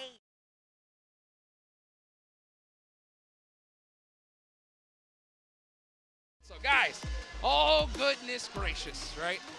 We got Rondo coming up first, all right? Neox Factory, that is where my eyes are locked in. How are you guys feeling going into Rondo? Scared for Neox Factory in particular. I think this is a trend we're going to see happening every single time here, Seven. And I think we're even going to go further where people might even start to target the solos that are trying to do the recall of their teammates. I think that is a very big weakness in that 3-1 hot drop inside of Neox Factory. And it sets the pace, right? Who's going to be able to get maybe a 20 elimination bomb right from the get-go is going to set you so far apart from the lobby. Rondo, as it replaces Sanok, has been such a big impact in the esports scene. And you know what, Seven? I'm loving every single second of those Rondo matches. The amount of eliminations that you are going to be able to achieve. And on top of that, if you do end up winning the match, it's going to set you up perfectly, like you mentioned. It's just a trampoline to the top, and it gives you a bit of a cushion when we end up going to Erangel if for some reason things don't end up working out. One thing that I do want to point out that we were seeing, especially during the league stage, has been the amount of eliminations that some of the other squads that maybe don't end up winning are able to achieve. Sometimes we end up seeing 4 teams with 10 or more eliminations or in the high single digits. I think that's a very impressive thing because sometimes we see those teams exiting in 9th place, but they're still able to clutch up. And I mean, we're looking right here at the PMGC program, Jukes. Yes, so you can take a look at it, guys. So this is all the times that we got going on. We are in the grand final, so make sure you set your clocks and you are ready to go because we got today, tomorrow, and one more day after that, and then that is it, guys. So, man, Rondo is crazy. I'm so excited for Neox Factory in particular because my big thing is this. Why not we just see like a crazy amount of squads, just do that 3-1 split right down the middle and just make things happen here? We have. Yeah, I mean, yeah, we've seen it. And chances are they're going to do it again. It's been really successful. How many squads do you think we're going to see? Oh, if you have to vote, I mean, like 8, possibly. 8 teams dropping over there could be a possibility. I mean, one team that we know is definitely super keen to doing those hot drops, right? I think it was APG. They started leaking a little bit away from their typical drop location. Now going over there, not really fully involved, but if they can get an elimination hand there for free, why the hell not? I mean, the crowd is lively right now, right here in Bangkok, Thailand. They're ready to see some hot drops, and I'm personally ready to see some hot drops. And I'm ready to see some of these squads not taking a chance for it. Something that you did mention just now, Max, that I want to kind of deep dive a little bit more into. Those 3-1 splits, they do have to be able to adjust for some of these squads. And look at this. This is something that I want to keep a close eye on. Yeah, absolutely, Max. Look at that. The 2 teams that we saw battling out last year. D plus Kia versus Regnum Karia, Max. That's going to be a big battle for sure. One of the biggest rivalries here, possibly in PUBG Mobile esports ever. D plus Kia and Regnum Karia, the island finish on Miramar. They will be going down in PUBG Mobile esports history. And now, Regnum Karia back with a vengeance. They have Z-Wolf on the team that's just been a stellar player for this squad. But we know that D plus Kia, as the reigning champion, 7, they are coming in hot. They're looking confident as ever. And they want to be the ones to take it back-to-back, just like Nova Esports a few years ago. And for D plus Kia, it's going to be that factor of eliminations. You can't just rely on the MVP for PMGC 2024 in regards to Nobu. You got to have that backup that Osal is able to provide for the squad. That has been a huge addition. And even though they've been in the same roster, I mean, throughout this tournament, Osal being able to secure those eliminations, being able to clutch up for the squad when they actually need to, I think that's going to be very impressive. Well, you know what? Speaking of impressive, right? One team that we got to talk about is APG. They weren't that impressive during the Gauntlet, but come Group Green, this team went out of their minds, Max. 0 wins, Gauntlet. The prank is real. Group green, now we mean business. 4 chicken dinners, 113 eliminations. They were coming out so hot here. And especially one thing that was very nice to see, Seven. We've seen Gauntlet a little bit more with the team, but Top in particular, his Mini 14 is just... What the hell? This guy was locked in. It felt like he had a ×20 scope on this weapon sometimes. If APG wants to be, that's going to continue to be the factor for them. Top needs to be able to keep on putting those performances. You just mentioned it too. Doc needs to make sure he stays with the team. And for this squad, I just want to see them continue to play close together because they haven't really been able to in previous tournaments. Right now, especially in groups, we saw what was able to happen, and boy, the points just speak for themselves. Yeah, they also have a past MVP right on the team in Ziol, and also Top has been a PMGC MVP before, and you know what? Can he claim the throne once more this time around? Look at his stats. Having anything over 2 average eliminations in a PMGC lobby is pure madness here, Hot Jukes, and he does it here. Unbelievable. Those are the average, of course, among the Gauntlet and the group stage. And if you guys didn't see the announcement on the Instagram, they're giving away a Porsche Cayenne to the MVP of this tournament, Max. My question is this. If one of the team's players actually gets it, do they share it with the squad or do they keep it for themselves? I talked to some teams that said we're going to share it. That's why I'm happy I'm not a player. We're like, hell no. It's mine. It's my Porsche Cayenne. Okay, I'm keeping it. Though one of the contenders here, CEO in this head-to-head, man, from Turkey, he stepped up massively during his stage. I'm looking at Top. As a dad myself, and as Top, the way that he's been able to perform, I'm making sure I want to not just secure the 500K that you get for winning the championship here at PMGC. I want to get that new whip, you know? Get that car seat in the back. Let's go for a ride. Go for a ride, indeed. It was so crazy. We were actually talking to Alpha 7 too, right? And we were talking to Carrillo. Yep. And it was like, all right, yeah, you know what, Rebel, one of them win the car. I'm driving it. I'm driving the game. You know what I'm saying? You got to hit those rotations all day long. And those rotations we're going to see big time coming up, right? So we got Rondo, we got Erangel, and then we got a couple matches of Miramar, right? Man, what other squad, Max, right? Besides the teams that we talked about, are you really excited to see here today? I'm very hyped for Team Flash, right? Yes. Barely qualifying in the last game, thanks to a literal loot crate just coming out of nowhere, dropping from the sky, saving Tops, and you know what, able to clutch it up in the final moments, getting a backstab play onto GK and able to qualify. They are my rookie team, not just of PMGC, possibly of the entire year. If they could do the entire run here and actually win PMGC, that would be one of the best storylines for a rookie team ever in this esports. Yes, well guys, let's get this all started and take it on over to our casters, John Allen and Blake. Hey, thank you so much, Hot Jukes, Max, 7. We are set. We are primed and ready for Rondo and the rest of PMGC. The grand finals are here, and it is going to be messy, we think, on these first couple of minutes. So make sure that you stick around, because there's plenty of action. It's definitely a question of whether we're ready for Rondo or not. I don't think I'm ready for Rondo. I don't think you're ready for Rondo. I don't think the players are ready for Rondo. I think it's going to be an absolute slobber knocker over on Neox Factory, but maybe not quite as intense as we saw in Last Chance. I think we saw in Last Chance something rather insane. To be honest with you, with the 6 to 7 teams that all dropped there, I'm thinking probably more or less 4. That's what we're looking at here. It's going to be around about 4 teams, but I think the boys are right. You know, dropping one player on the outside is a little bit dangerous now. I think teams are hunting those players down. Absolutely. It is a question of where you put that last player, though, right? Because there's nothing that says you need to be anywhere near them at this point. You could go to literally anywhere as that 4th player. So, yeah, maybe you're hunting down those solos, but maybe you're going to be swiping at ghosts here, ghoulies coming on in, because those recalls work from anywhere on the map, Blank, and they will be available for a long, long time into this first match. You can see our players are starting to get ready, starting to get prepped. The earbuds are finding the ear canals here, and that's exactly what we like to see as the lobby's filling up. Man balls on our screens. A little bit of a rough entry to PMGC. But to be honest with you, once they actually performed over in their individual stage, pretty damn good performance, to be honest with you. I was very impressed. But I think getting there was the slight difficulty, in my opinion. But once they're here, they were playing very, very well. Though I will say one thing is that for Alpha Gaming, as much as we hype up Alpha Gaming, we do need to look at that Gauntlet. We do. We got to take a look at it. Oh, right? I'm looking. We got to analyze that Gauntlet. That Gauntlet was, a little bit bad, right? A little bit bad. Group stage, wow. Wow, wow, wow. Amazing. Gauntlet! It didn't feel great to watch. And I think that, like the boys were saying, it's 45% of the lobby, roughly, that got through in the Gauntlet, right? So those are the teams you have to play up against. And I think that APG slightly struggles in a higher skilled lobby. I think they like to bully, honestly. I think they are a bully team. But there was such potential there in that group stage that there is the big chance for them to just strike out. But I have that worry. That worry is in the back of my mind.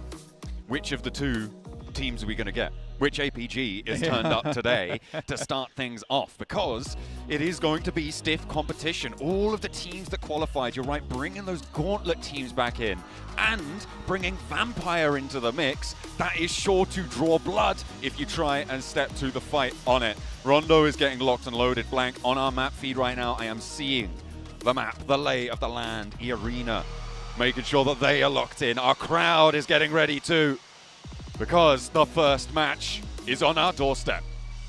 10 seconds away till we start things and kick things off over at PMGC, the grand final here in 2025, Bangkok, Thailand. Let's get it done, John. The plane is into the sky, glittering.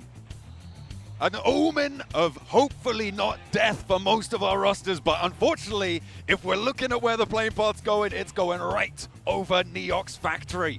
Everybody who wants to go there will be going there. How many teams are going to be in this cage match? We don't get a cheeky little double plane path, but you do love to see this straight down from Kunsia all the way to Dansheng Tinlong Garden. But you're right, it's Neox Factory. That's what's on the cards right now. All eyes on this, waiting to see the drops come through. Who's going to be challenging out for those early points? Because we know just how far those early points can take you. Oh my goodness. There's so many teams already out over there.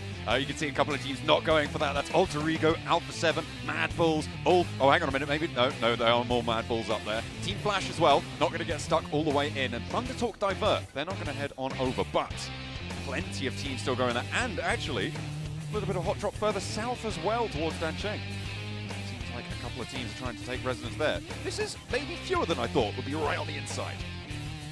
Yeah, I think that for down towards Dansheng, that's the sort of unexpected, right, John? You don't expect to be seeing that amount of teams down there, but to be honest with you, teams are just looking to get themselves into position anywhere they can. Potentially, this is just a little bit of an unfortunate drop, but you're sure that these teams, their coaches, will have communicated with one another. A three-man drop over here, Kara, Vampire, R8. Kara, a bit of a menace in the lobby, but R8 already takes a knock over towards Marth. Looks like Vampire currently holding the central line of things. They do, I believe, have an outpost all the way south towards Tinlong Gardens. So they are playing as 3 in this one fully. Make sure that if you guys are watching, redeem those codes. It flashed up for just a second. That's all you need. You can scroll back and watch it after the fight because Red is going on in. Vampire stepping up the staircase, looking for the spray downs. Not going to connect on it, but does back them off. Tony K, in the meantime, has gone down.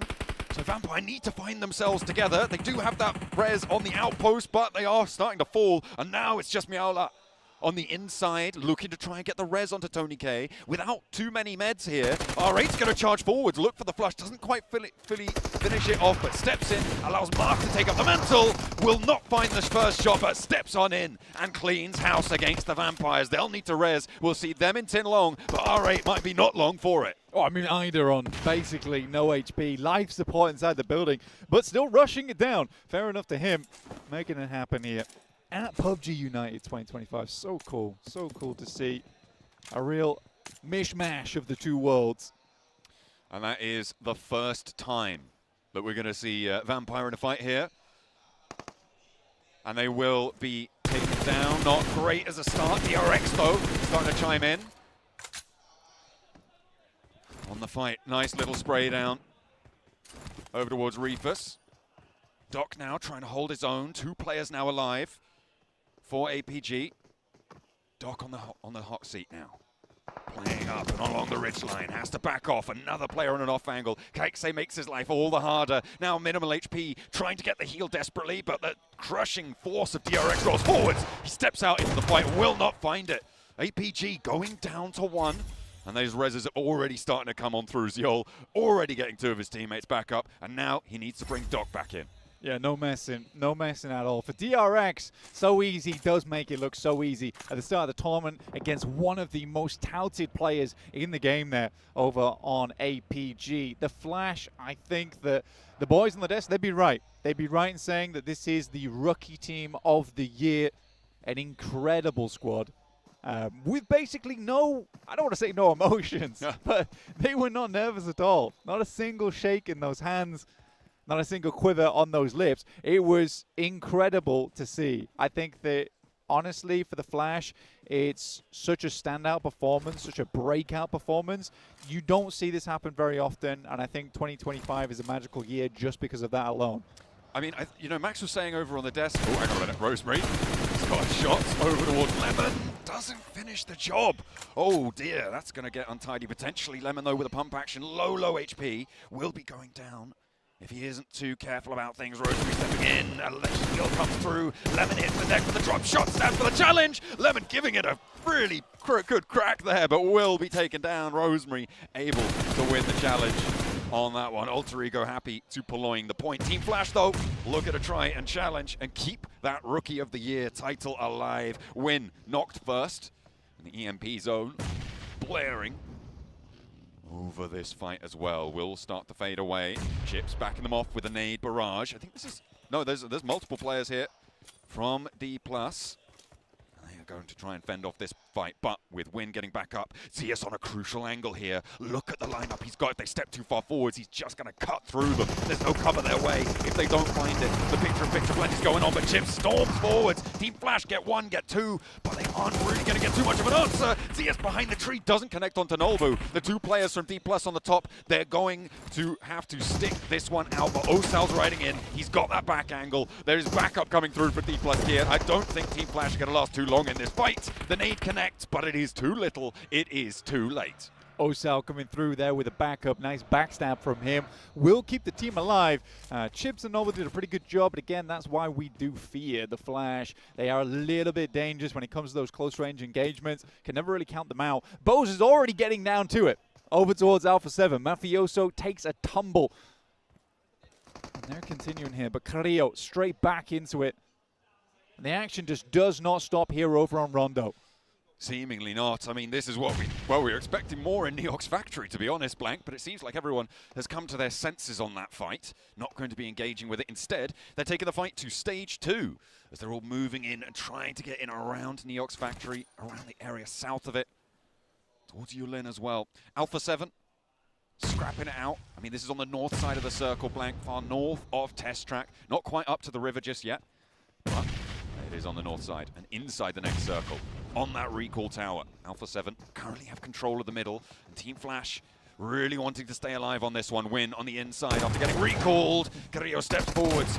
Was a tall glass of an E-limp, and will be able to drink that one down. Carrillo clocks him out.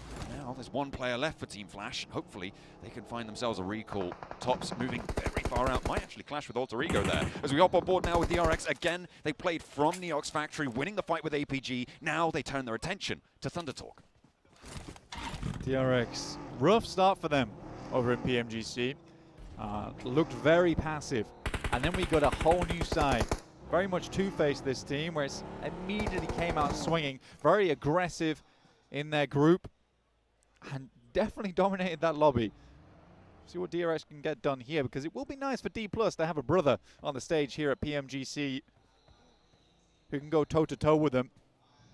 D+ really has been that one South Korean team that you could rely on to do well on these global stages. Oh. Top is down, though. And in the second fight for APG, they also take a dip early. Regnum Kaya picking that point up. Look, I'm not calling it this early, but this is not a good start for APG. We were asking, what APG are we getting today? For now, the answer is one that has stalled at the start. Hopefully they can make up ground in the rest of the match, because those recalls still very much possible as teams start to move on in. I was trying to keep track of the final player from Team Flash, Blank, but they went all the way up north, and I've lost track of them entirely. They're somewhere off in the far reaches of North Rondo, but the circle decides to go all the way away from them. We're heading back down south, so it will not be a Neox Factory finish. We are denied that, sadly. But I do think for The guys over on D+ do need to make a bit of a rotate now, get themselves to a slightly better position on the map. They are rotating through over on that northeast side. R8 started out their game pretty well here at 3 elims. Now, going back to your point about APG, let's leave it. Okay. Let's leave it. Fair enough. You know, it's a worry in the back of my mind. It's the start of the day. I'll give it a couple of matches, right? Match 3, maybe we'll make a different call, especially here in this 3-day sprint. Can't waste any time here. Teams will get ahead, but it is interesting seeing this lobby, right? Way less eliminations across the board because these fights take a long time to conclude because you're going up against the best of the best, right? And they are not going to give you free wins. They are not going to give you free team fights. It takes time. We're at 21 elims right now in the game. Let's see if we can rack up a couple more, because Krypton hops out. The spray downs from Alva on the back line, though. An Alter Ego roll in successfully. Eren has to duck down behind as he can't connect the spray downs. Krypton not really in too much danger from the nades. The high ground from Goat as well makes Eren's life so tough, and that is going to be a back off Scarface. Likely to get flushed away, and we're now at the tipping point in this match blank. Teams are going to start to have no real accessibility to these recall beacons, so for Alf, this is a bad omen for their game. For this one, it's not looking super hot, as AE in the meantime, Alter Ego, racking up 4 elims. They don't take a casualty. It's much better on that front. I mean, for Alf, there is one final option left, and that is to swing far down towards the south side, John. There is still a recon beacon in play, but it is a long wrap that they need to make on the western side, and you've got to go through teams like Alpha Gaming, Mad Bulls. It's tough. It's real tough. I think, yeah, Solus has actually broken out all the way northwest, very, very far. May have not even joined in with the rest of the roster, in fact. We'll see how they can make it in. Looking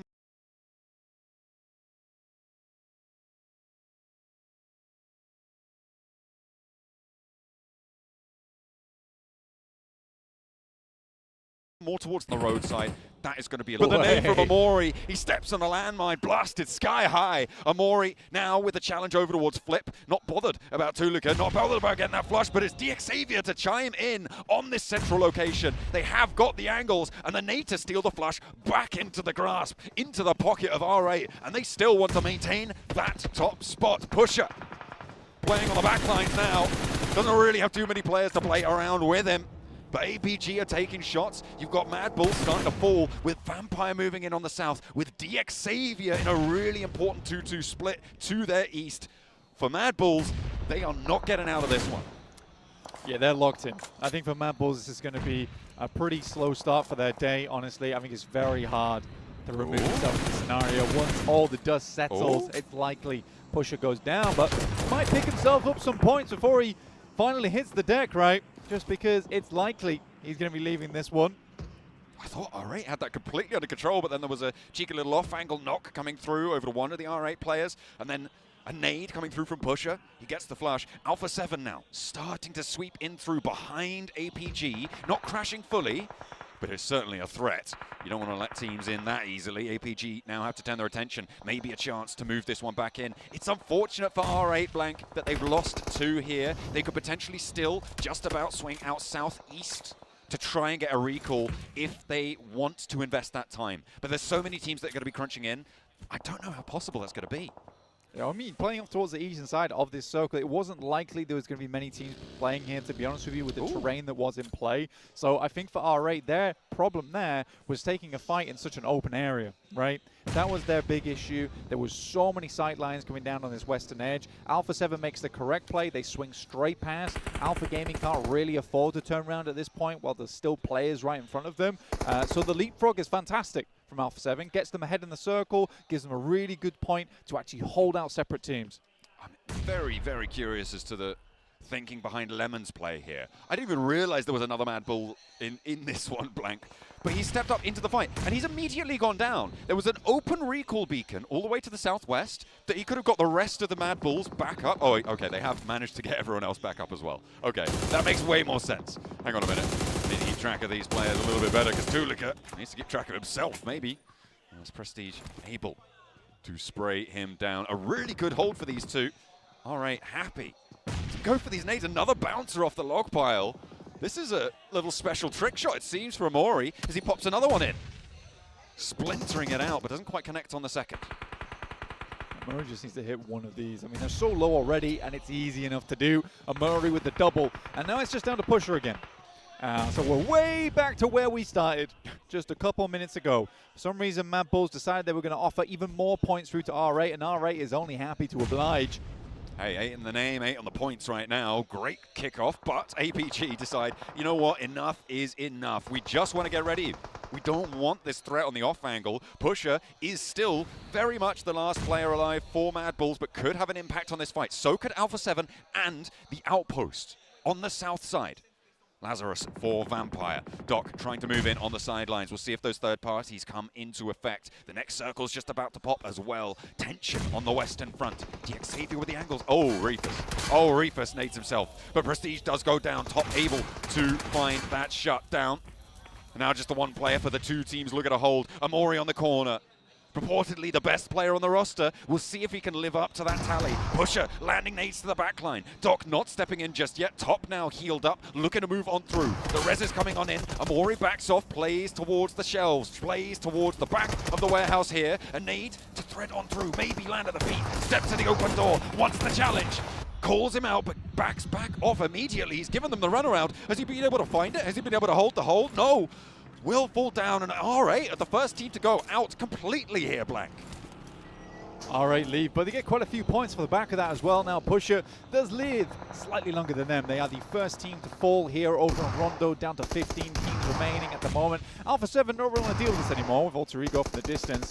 Pusher, though, can't imagine he's going to be up for too long. But I've been saying that for quite a while. Ooh. And he gets the first, and he gets the second. Oh, he's looking for flashes too. Pusher on the door frame, but a sliver of HP now, and it is going to be APG bearing down upon him. One shot would do it, though. There's damage. Oh, Pusher with 3 against APG. They cannot get in. The door is closed.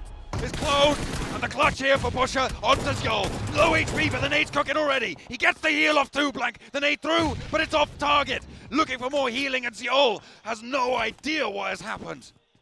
Pusher almost with the 1v4 right now. Zjol's cooking the nade off in the distance. Pusher drops the flashbang in hand, drop that stun grenade out, blind his target, and then he's swinging around the side here, John. Oh, is he giving them the slip? No, Zjol knows. He's already sprayed. The nade on the inside doesn't connect. Pusher has to hop back in now. Zjol wants the challenge on the inside, on the corpses of his teammates. Look at a challenge. 8 rounds now, still in the chamber for Pusher, on the corner of the door frame. And Zjol steps out wide. APG. A fumble. Blank. Which team have we got today? Answer me. We're not stopping now. Almost a historic humiliation there for APG versus the Mad Bulls. But yeah, I mean, you got to grab that bull by the horns if you want to take it down. And APG was so hesitant with the way they played it. May as well have whipped out the old red flag there, because they invited that bull to charge. Go right now with Killer Joe up on high. Very nice position for him, but I think I'm more looking over towards Regnum Kaya. They did get the circle shifting away from that. APG's down as well. They couldn't really make the lead from that position. But yeah, the circle shifted back over towards Regnum Kaya. They had a very nice central position around about 10 minutes ago. Since then, they've had to move slightly down, but the circle moving northeast does give them another chance into this match. We're aboard with Alter Ego now. Very close to Vampire. A team they haven't come into conflict with for a little bit, Blank. They've been a little while, but we'll be all too willing to embrace them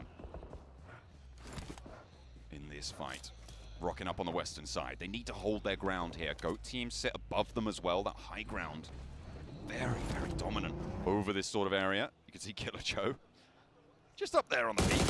He's looking for Alter Ego. Okay, he's playing in the foothills. No one's taken shots at him just yet. Does have the backup on this side from the rest of the roster, which is why he can be so bold with these peaks, because you just can't do this. I mean, it's such a funny position to see all these players in. Dropping the old emergency flares on the head as well. Love to see it. Sakura back in the picture. Usually we like to see Sakura up on these pillars, but this time around he's taking the fight over towards Kara. Rosemary hits the deck, and Killer's happy to pick up that first elim for himself. And a real troublesome target at the top of this hilltop, if you can call it that. Yeah, absolutely. Recall beacons shut off now, Blank. No recalls possible. So for Goat Team, these elims do stick. Alter Ego now backed really very much into a corner here as Goat Team crunching in from the north side. Vampire swelling around the foothills here. Krypton and Alva for Alter Ego, 2 players remaining. Picture in picture, scrap, Regnum Kaya having a real truck with some time. Alva, ooh, with the dice roll, nearly landing onto his head, but does manage to just about stay safe for a moment longer. Loxy for Regnum Kaya in our picture in picture stays tall against Ulf, but a big nade comes through, Vampire charge in, and it's a 1-2 punch. Good night. Double nades across the sky there for both teams. Loxy does it again for Regnum Kaya. Comes through in those critical moments for the squad. Silas getting smoked out here. We'll try and pick him up, but it is sighting from Thunder Talk. The sitter himself. Because you better sit down if you're in the presence of this guy. What a crazy player he is. E-Arena looking to hold on the south, well, more than hold, they want to push forwards on the southeast edge, but there are plenty of teams trying to stop that right now. Kara a little bit in the way. Less so with the knock seen to their south player here, CEO. Alpha 7, though, on the western side. Really difficult to get past on this ridge. I don't know how the Arena are going to be able to find their way through. They do need an opener. And the CEO, Elin, goes to Alpha 7.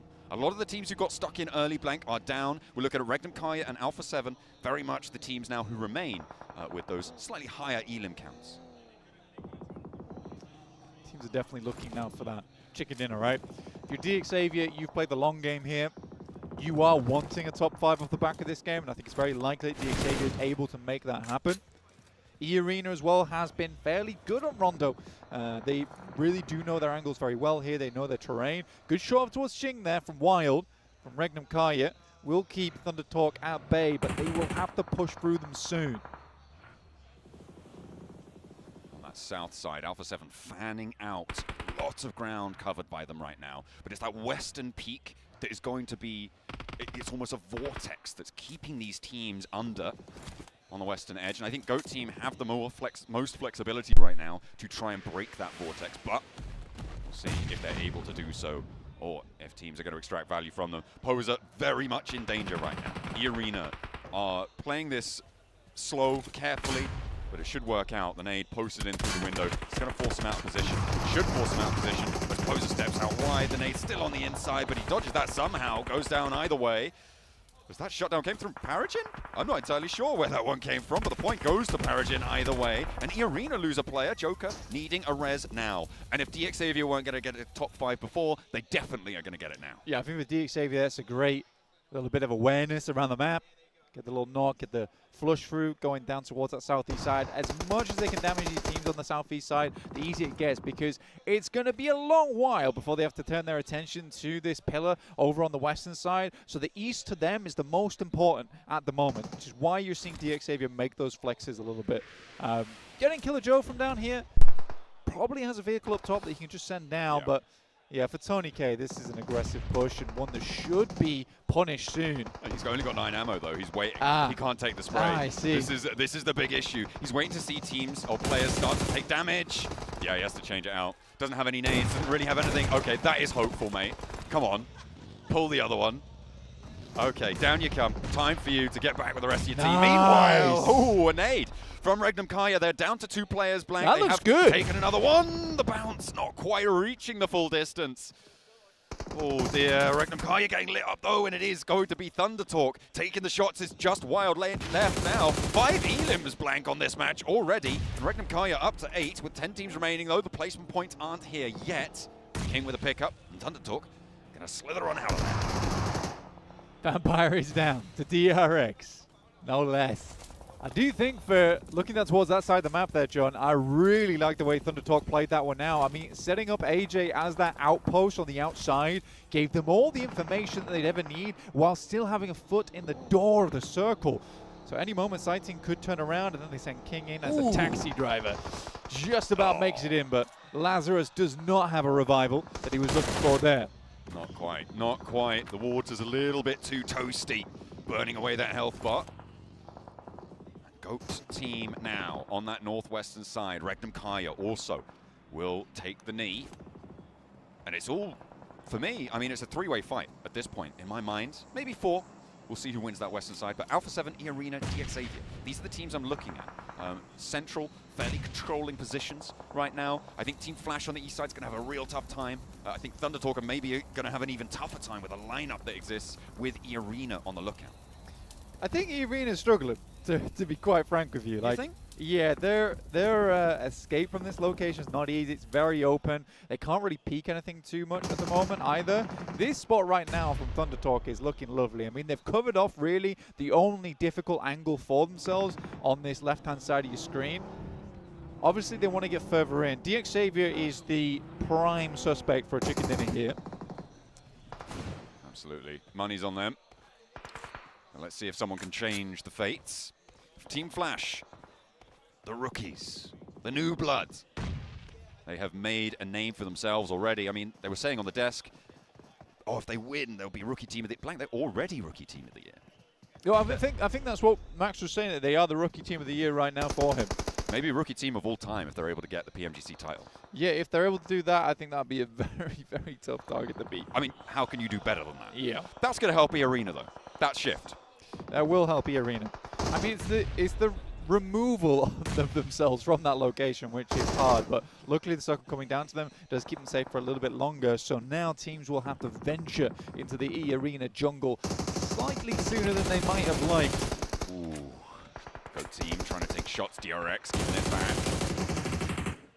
Spinning them around, trying to force them away. QXC putting pressure uphill. Killer Joe gets the heal off, looking to take up with those meds. His buggy's down and out now. Needs the backup of his team, needs the cover there, maybe invest a smoke or two, but he's knocked, flushed. And Goat Team, do you really want to re-engage this now? I don't think so. They are going to fall back. Give ground, and DRX now have the numbers advantage, but neither team is in, and now the zone starts to close. Where do you go? Because DX Xavier holds such a great position. Oh, Thunder Talk, they're going for the rollout. A 1-forward on the trade, hold down behind. The dugouts here, and Team Flash trying to hold their nerve, just cannot do it. In the face of the PEL, they are swept aside. That is such a classic Thunder Talk thing to do. They play the game so methodically, and all of a sudden they're ready just to rush you. And they absolutely will go for it. Insane stuff. Kraken still alive.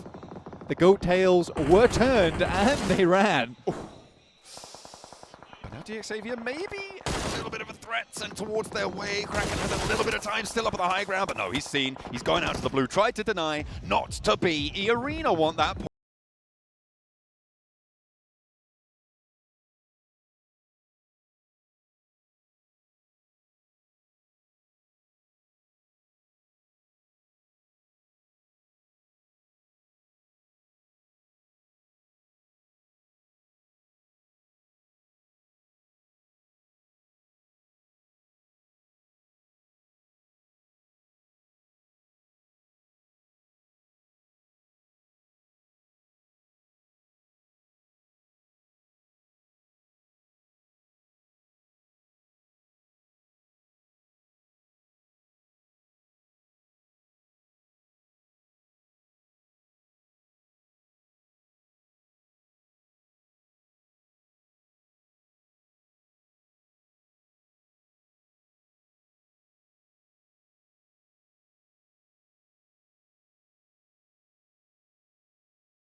DXavier, that's bad news. Mafioso going down is lovely. Stealed away by Paragin, though, by no less. Well, they do need the points. They'll try and take them. 2 players now remaining for Arena in the nade uphill from DXavier. Carrillo and Revo now the last 2 players are going to be standing up top, but Alpha 7 go down to a volley of fire, and DXavier stand tall. They will survive in the middle. Carrillo the last to go, and the bullets are whizzing over his head. Levi's now treads on out. Arena are not done just yet. Tourniquet still behind. Could cause problems, but with 4 players alive on the DXavier roster, Alpha 7 fall. Arena on their knees. DXavier, they kick it off with our first chicken dinner. Spider Bite at the beginning of the game here, the beginning of the tournament. Incredible stuff from DXavier. Again, a team that's very controlling when it comes through to those late games. A really outstanding performance. Again, I do think that Arena makes a slight mistake there, is that what they should have done is started throwing nades over towards DXavier. You got to hope for that initial knock, for then Alpha 7 to try and get some presence in there. I think for them to try and wrap on Alpha 7 was really over-aggressive. I'm not really sure, honestly. I don't think that was the right play, though. I'll tell you what was the right play. DXavier having a really strong spot in the middle, you know. When all else fails, just get good positions, you know. What can you do? Either way, brilliant kickoff. DXavier with the first chicken dinner. Let's head back to the desk.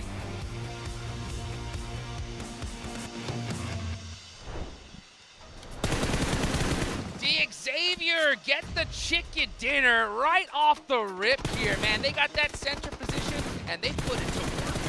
Really good road plateau position. They go there a little bit earlier compared to the rest of the lobby. And you know what? That plateau is great. To the east, it's low ground. To the west, it's high ground. All the teams kind of fighting over the ridge. So they stay alive until the very bitter end of that game. And those smokes, Seven. Those smokes to clear their back, make sure Arena can't backstab you while you're pushing onto Alpha 7. Now that is perfect usage of smokes in that scenario. It really is. I'm just impressed with DX timing right here. They waited for the right moment. They saw that they were actually Alpha 7 was taking a fight with Arena. Noticed that right away and just moved out. What it looked like to be, honestly, an easy win for DX, they made that win happen at the end. I mean, Levi's in particular, he's like, oh, I just eliminated all of Alpha 7 with my teammates, but I'm going to use Alpha 7's position as a launching point to eliminate all of Arena and secure the game. Every step of that finishing moment here from DXavier was so well executed. The IGLing, amazingly executed. And something to keep in mind too, look at the eliminations from this squad. What were we talking about at the beginning of the show? We're talking about some of those squads being able to get high eliminations. For this squad, they were in the position, honestly, that didn't allow them to get those eliminations, Max. They do end up there with just 8. Unfortunately, the road plateau mid-game, I think you are not able to get involved in those fights because of how the terrain works out. So I'm okay with them getting a low elimination game. They're like, it's all we fight now and maybe go out early, or we get in a position that we know we easily make it top 5, maybe even top 3, and we can even compete for that chicken dinner, which in this case it works out. And because they get the win, it kind of offsets the low elimination match here on Rondo. Yeah, speaking of fight timing, right? Alpha 7. Those guys, I kid you not, they had so many opportunities to take an easy third party, but they just sat so stealthy there, 7 at the start. There's a lot of stuff to talk about Alpha 7. The first and main one has to be Obscure. Not playing in this round though. It's actually Mafioso. For most of PMGC league stage, it ended up Mafioso being just the sub. For this first game, Mafioso steps in, and even though he doesn't end up with a lot of eliminations, he was doing everything right that we've seen out of Mafioso, making sure he didn't overextend, making sure he set up those plays for the team. And going back, I want to mention the fight that was happening between RA and Mad Bulls, and then APG third party in that fight. Alpha 7 could have maybe overlooked Max and see if they could maybe get a cheeky elimination. No, they were fully focused on their game, and this is a completely different team for Alpha 7. We're used to seeing that team be a little bit more aggressive, even if it's from far away, trying to get those eliminations. A Brazilian team not playing aggressive? Excuse me? What's going on? Look, really, they saw that fight you're talking about to the west. You had Mad Bulls, you had RA, you had APG. Like, it's not really worth it. Let's prioritize position instead. And you know what? That position gets them in the podium position of this match. I love how passive they were, which is weird to see on the Rondo game. I do have to admit that. But I think that in that position with the circle continuously moving away from them, they played it beautifully, and this is the Alpha 7 that can play big aggro high elimination game, also more passive finishes to make sure they have that podium going their way. And the awareness too, something that they ended up noticing, they were thinking about maybe going for a fight with E Arena towards the southeast just to clear that south, but they realized that DRX was going to be pushing up, so what did they end up doing? They end up getting their players more towards the north, stopping that push because DRX was coming in hot, and I mean, DRX timing around this game was actually quite nice. I mean, DRX had a good timing until the moment where they got a little bit indecisive. They had Goat Team north of them, they had to the east Xavier, and they had Alpha 7 here. Hodrix, I was looking at DRX like, okay, well, you push Alpha 7, and they kept delaying it so much, in fact, that the Blue Zone became their biggest enemy in this one, which makes you so easy to nade for the entirety of Alpha 7. Yeah, I mean, beautiful game from them. And you know what? I love the fact that, they were playing it passive, but they weren't afraid to also get into some fights, right? Early on, they caught Flash on that recall max, right? Yeah, exactly. Yeah, that was a very interesting one, able to try and get yourself some early eliminations for Alpha 7. They're like, if there's a solo, it's possibly a recall strat. Let's try and get him before he pulls off the recall, which unfortunately for them did not happen, but still some nice ones coming out their way. Though, I want to pivot the topic here. Yeah. Goat Team, Killer Joe on top of that rock pillar. But good strat, but underlooted as hell. He had barely any bullets left at the end. He had one grenade. I think he even got to the point where he was trying to emergency cover flare players below him. That was the best. That does not work out too often. So if you want to send a play up there, Seven, just loot the hell out of the early game. I mean, he was looking at VP, just push up towards his squad, and just with 9 bullets left on the gun, he's just like, do I go for it? I thought he was actually going to end up tapping, at least just cause some damage. Make him back up. No, he just goes, all right, with well, the S12K. and then he switches to the SOK. Let's see if this will hit. We got a pop from the crowd on that one. They started laughing, but yeah, overall, great positioning, great awareness for Go Team. They did that 3-1 split wonderfully. Something that you ended up mentioning during that match is that they did have that Killer pretty much on the top, letting him play, letting him just scope out everything. The other 3 players towards the north of where Killer Joe was, and just seeing where it was going to be going. But yeah, I'm with you. Just way too underlooted there for Killer Joe. Oh my gosh, I just love those shots of frustration. You have to at least try one time to see if it hits, right? I love that. But I want to go a little bit earlier into the match, right? We were thinking we were going to have a crazy Neox Factory hot drop, right? And it didn't happen here, Seven. Why do you think that was?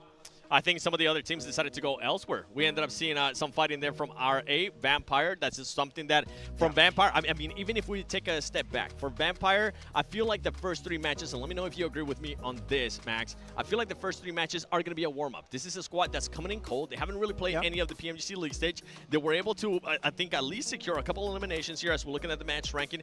But overall, surprising RA. And one thing that actually surprised me was we continue to see the aggressiveness. That firepower that we saw out of RA in the Gauntlet is still there. They don't get any placement points, but they end up with 8 eliminations. Bro, Mori in that fight was clutch, especially with those grenades. He's able to really claim so much space in that particular compound versus the team of Madballs. Even APG, right? They're able to clutch it up almost, but Ziol is able to get the nail in the coffin. Second page of the leaderboards. And yeah, D plus Kia taking an L this game, but not only just taking an L to none other than Regnum Kara. Now that is revenge, and it's beautiful. Oh man, I was so sad that we missed that fight, but I get it, right? I mean, Zone 4, that circle shifts up to the north. The Regnum Kara were outside of the circle, but with that hard shift, they go and take that northern position, but they end up with that fight with D+ and end up taking them out. Actually, it's very interesting because they were both in circle, like, okay, we don't have to fight. Yep.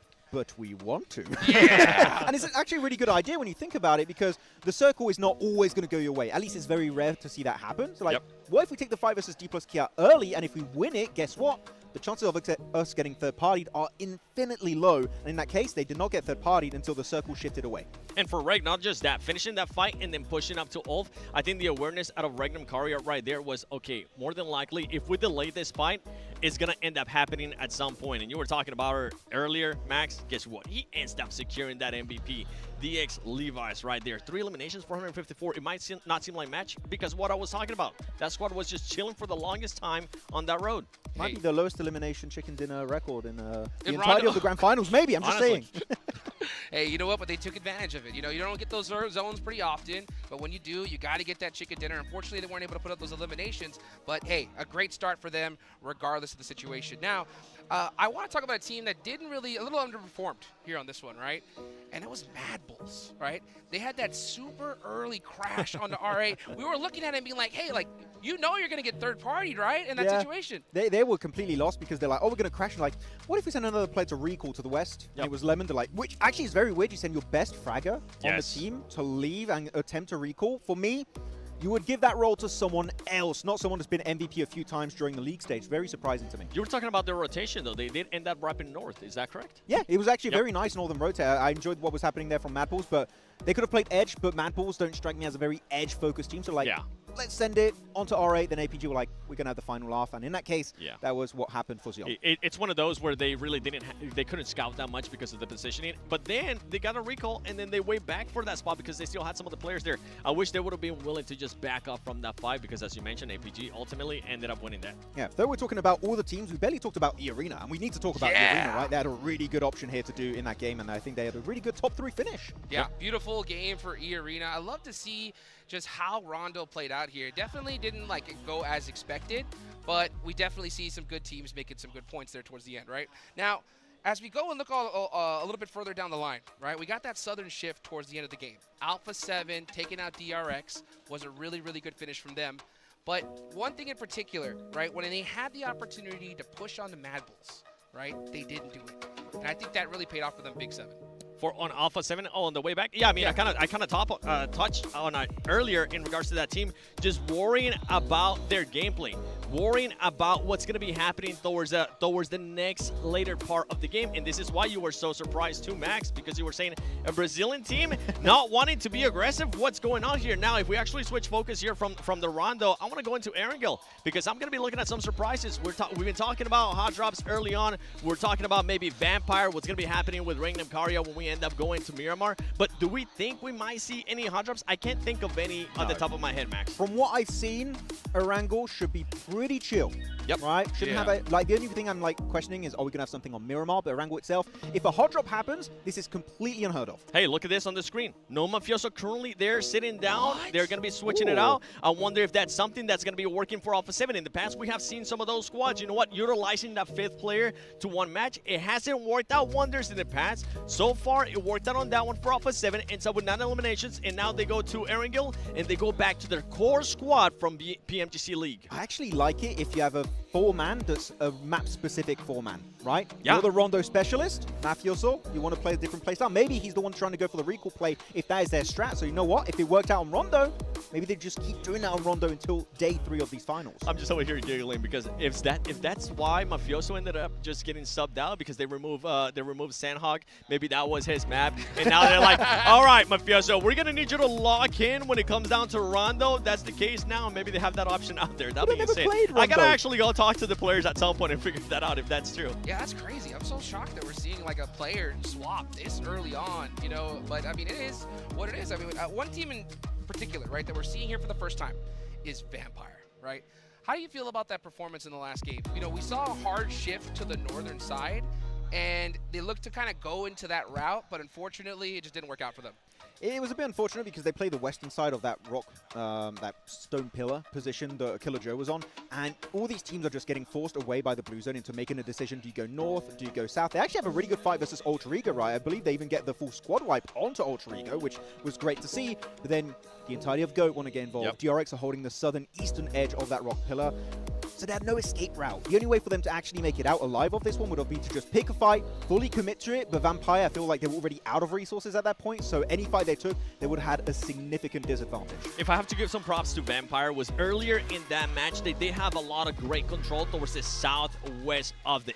If it would have gone their way, maybe we would have seen a little bit more of an aggressive or maybe a little bit more of a subtle Vampire. And that's what I want to see throughout this team, especially for the next 2 matches. You know what, Vampire in the past, they've been a really strong Erangel team. And Hodrick, that's what's coming up right now. Well, you know they're excited. The crowd is hyped. Let's get some Erangel action going, guys, as we are now hitting match number 2. Let's go ahead and throw it on over to our casters, Blink and John Allen.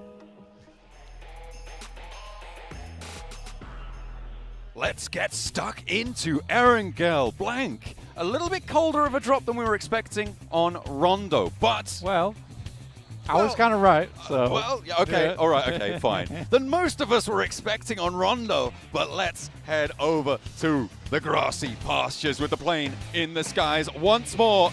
We are getting ready to rumble. A little bit west on the plane path, but will give a lot of opportunity. We had more than our fair share of military zones during League, during Gauntlet, during Last Chance. I'm expecting, what, 6, 7 military zones this tournament? These finals? Don't look at me like that. You gotta stop doing that. Do you think? Yeah. Okay. I think you're that's actually just killing it. You're beating it. That's the secret. That's what you got to try and do. They'd only stop doing it when you make it uncool. We are going to be heading over You're towards cosplaying a brand right now. Yeah, absolutely. Yeah. Okay. Yeah. Silence, John. I'm a brand social media account right now. Wow. Okay, we're getting a few teams down towards Sosnovka to start things off. Alter Ego. You also have Thunder Talk as well as APG. So APG aren't alone here anymore. A bit of a battle for the vehicles, at least on the northwest side of Sosnovka, whilst we wait for our first circle to come through, which indicates potentially a Sosnovka finish. Oh, what? No! Oh, he's going for the swings with a knife around the tree. Oh, he's a sitting duck. Yeah, you're not going to be able to get that one. Krypton able to take it down. He nearly got Alva out of the buggy. He did, yeah. He really, really did. That's it. That's terrible news, though. Terrible news for Thunder Talk. Blank the circle. I know. I just talked about it. Just then. I yeah, know, definitely. Potentially they head down towards Sosnovka now. But Sighting going down is terrible news for Thunder Talk. One of their best, if not their best player on the squad there in terms of firepower. Not having him on board is going to hurt the chances for Thunder Talk. They're lucky in the sense that they get down towards what is potentially a Sosnovka finish here early, so they can play this one out. You'd much rather be on Sosnovka as a 3-man than playing over on the north side at the back of the queue in Severny, as we've seen a few times in the past from Thunder Talk as a 4-man. It's a little bit more of a tough rotate to go for. But teams aren't sure. Teams really aren't sure on this type of circle, John. They're undecided whether this is going down towards Sosnovka just yet, so we're waiting for that stage 2. It's going to be a mad dash if it is. At the moment, I'm seeing it probably be around that sort of 70% probability we're going down to Sosnovka. Go on, do it. That's what I'm thinking. Say 60 to 70%. No, I wasn't going to say that. You said that. But look, we get the little sub window on as the desk highlighted earlier. Alpha 7 restructuring. But about 70%. That's what I'm. Don't look at me like that. I'll start giggling, and you don't want that.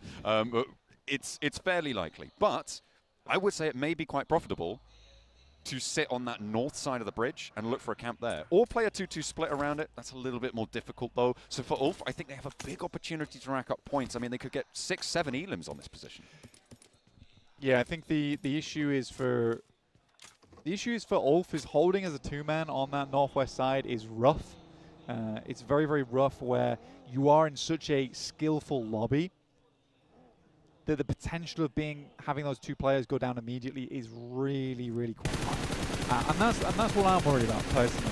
Thunder Talk's still getting chased down right now as Alter Ego look to try and find a shot there, but it is Rosemary.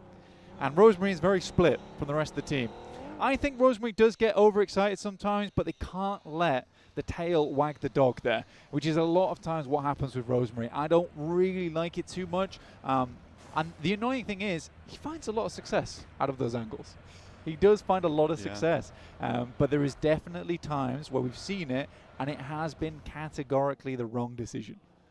Absolutely. I mean, Rosemary is a seasoning, right? It's supposed to go with the rest of the That's correct. Of the dish. That is very correct. It's not its own main course. No. You know? And maybe he needs to learn. And it never will be. But stick with the salt, the pepper, and the beef. It's an elevator, though. It's definitely an elevator of flavor, and that is what Rosemary brings to the table. My concern with what Max was talking about earlier now, because Max, man, said something I definitely disagreed with. Oh, yeah? Which is that VPE, quite a good Erangel team in the past, which I would agree with. Okay. It's not the same team. Different team. But hopefully they're rocking the Polar Party Mini 14. You guys can log in to make sure you get your free permanent skin there. So make sure you're heading on over. You saw the little flash up on the left-hand side. And make sure that you're getting that free emote as well. There is plenty of goodies to be had for the duration of these finals. Blank, all the way up until Christmas, you can get that free emote. Yeah, we ain't messing around. You know, you get your goodies on Christmas Day. If not Christmas Day for you, happy holidays either way, because you are getting yourself some loot here from PUBG Mobile.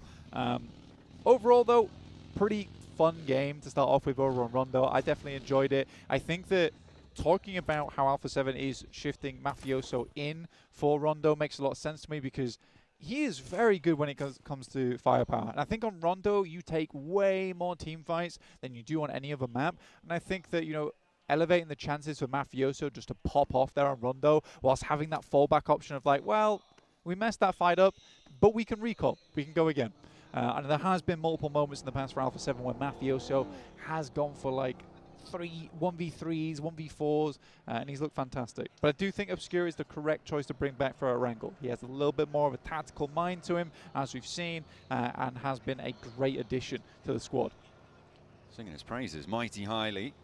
I think the guy's great. I think he's fantastic. Well, fair enough. We'll see if he's got the chops for this match, because they're right up on the north side for Alpha 7. Regnum Kaya a little bit further south, but only just. They're out from Pachinki here. Mad Bull's taking shots, but not really connecting. It looks like they are, yeah, they're just going to go and grab that buggy on the way. Oh no, they can't, okay, you know, they can't take the time to slow down, get that speed up going, because Mad Bulls are already looking to crest that ridge. And they've got places to be, you know. Ulf, in the meantime, over on that bridge blank, as I'm taking a look back over towards the map feed, they are still holding this 2-2 split. And I really do hope that they can get points for it, because it is, as you said before, as you highlighted, very risky. It's a high value play, right? But I don't think the value outweighs the risk on this one, personally. Okay. You know, I mean, I love high value plays. I love it when teams go for them, but this one just feels so dangerous. I really do hate it.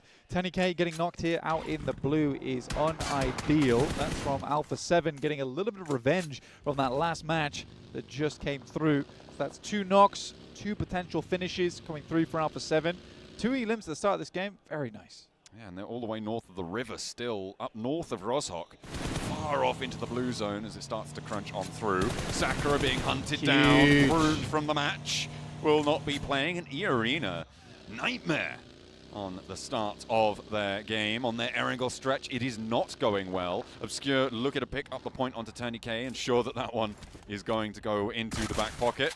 Bleeds on out there and will leave Obscure with the goodies. But they still have to move south blank. They're still very far up to the north. NC2 have to get squared away here.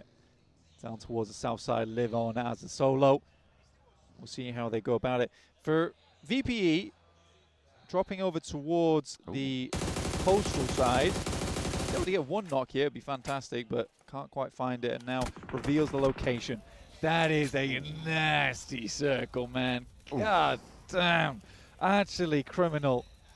Oh, Vampire have got a hovercraft there. Just look at that rotation. They're going to be starting. They've already actually managed to get Lazarus across to the South Island, so they will be able to regroup onto his position if he can hold it. But this is going to be Alpha coming across. They're going to start to move into the west side. Thunder Talk, APG, Alter Ego, all of these teams are going to be there, and they need to move fast. Under pressure from Regnum Kaya. They know how to light up these hovercraft. Are they going to be able to connect enough damage to stop Vampire getting across? I don't think so. Definitely some long shots, but what we do know is that hovercraft is probably not carrying on too much longer in this game. Nate T slams straight into a vehicle, gives more opportunities for those shots to go through. This is where Ulf can start to find that value. The DP on the sidelines looks for the shots, won't quite line it up though. Ooh, Levi's getting through, but will the rest of his team be so lucky? Because they're already sending on in a lot of damage done. And DX Xavier, they're allowed entry. Hello? They're allowed to go through. Scarface, where are you? You need those shots to land. Oh my god, Ulf, pick up the phone, the walkie-talkie. It is blaring off in the distance. Finally, they get 1 off the back of it, but they could have had so much more. Very much disjointed there coming through from Ulf. A little bit of hesitation there coming through on the bridge, and now Marceau jumps into the hovercraft to keep himself alive. Nimble. Vicious, hopefully. Team Flash, this is on the east bridge. We hop very quickly to the other side of the island. A lovely little shutdown and the roll down from Poser to follow it up. And Team Flash having a little bit of trouble here. Kara giving them a run for their money. Coming in through last chance. Team Flash still have a lot to prove, but to be honest, there's really no stakes for them at the moment. Anything that they achieve here is already a phenomenal result for them. See how far they can go. Back over to the north of the west bridge as DRX are holding the longhouse. Some clean shots, man. Some very clean shots. Some insanely clean shots. That is squeaky. Flip up topside now, but will not be able to get his teammates back up again. Hyunbin looking mighty fine with that Abacam. Very nice, very nice. But they are still north of that river, still north of that bridge, and that makes things so tough moving into the next circles here.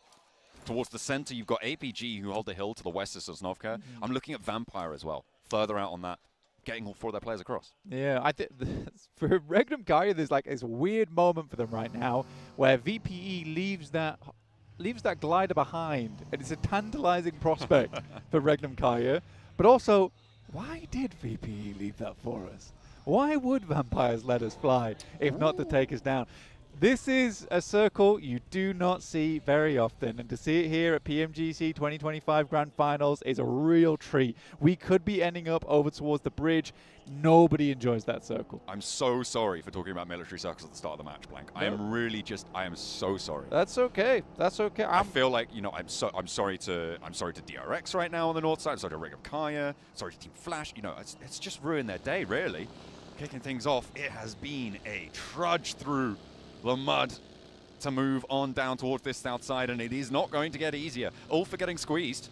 Are DRX going to be able to get across this bridge? I think they are, because Scarface really wasn't holding it. Well, DRX already had the anchor, right? They already set up. Scarface being down there has opened the gates for them. From DRX, he was the only player playing around the bridge. So for DRX, has been a really, really good approach for them, finding Scarface, who had been a little bit lackluster on that angle, honestly. Whoa. Does let him across tops. It's not, come on. We're not doing another solo game. That's enough. That's bad. But, ooh, an answer. Okay, from up top, Aaron able to find one of DRX, and Tops laid out the bait for Ulf, and they were able to do well off it, get that point back under control, and actually may be able to achieve getting towards Scarface. But Ketch is going for it. QXC on the underside does know that there's a player now pushing. But does Ketch know?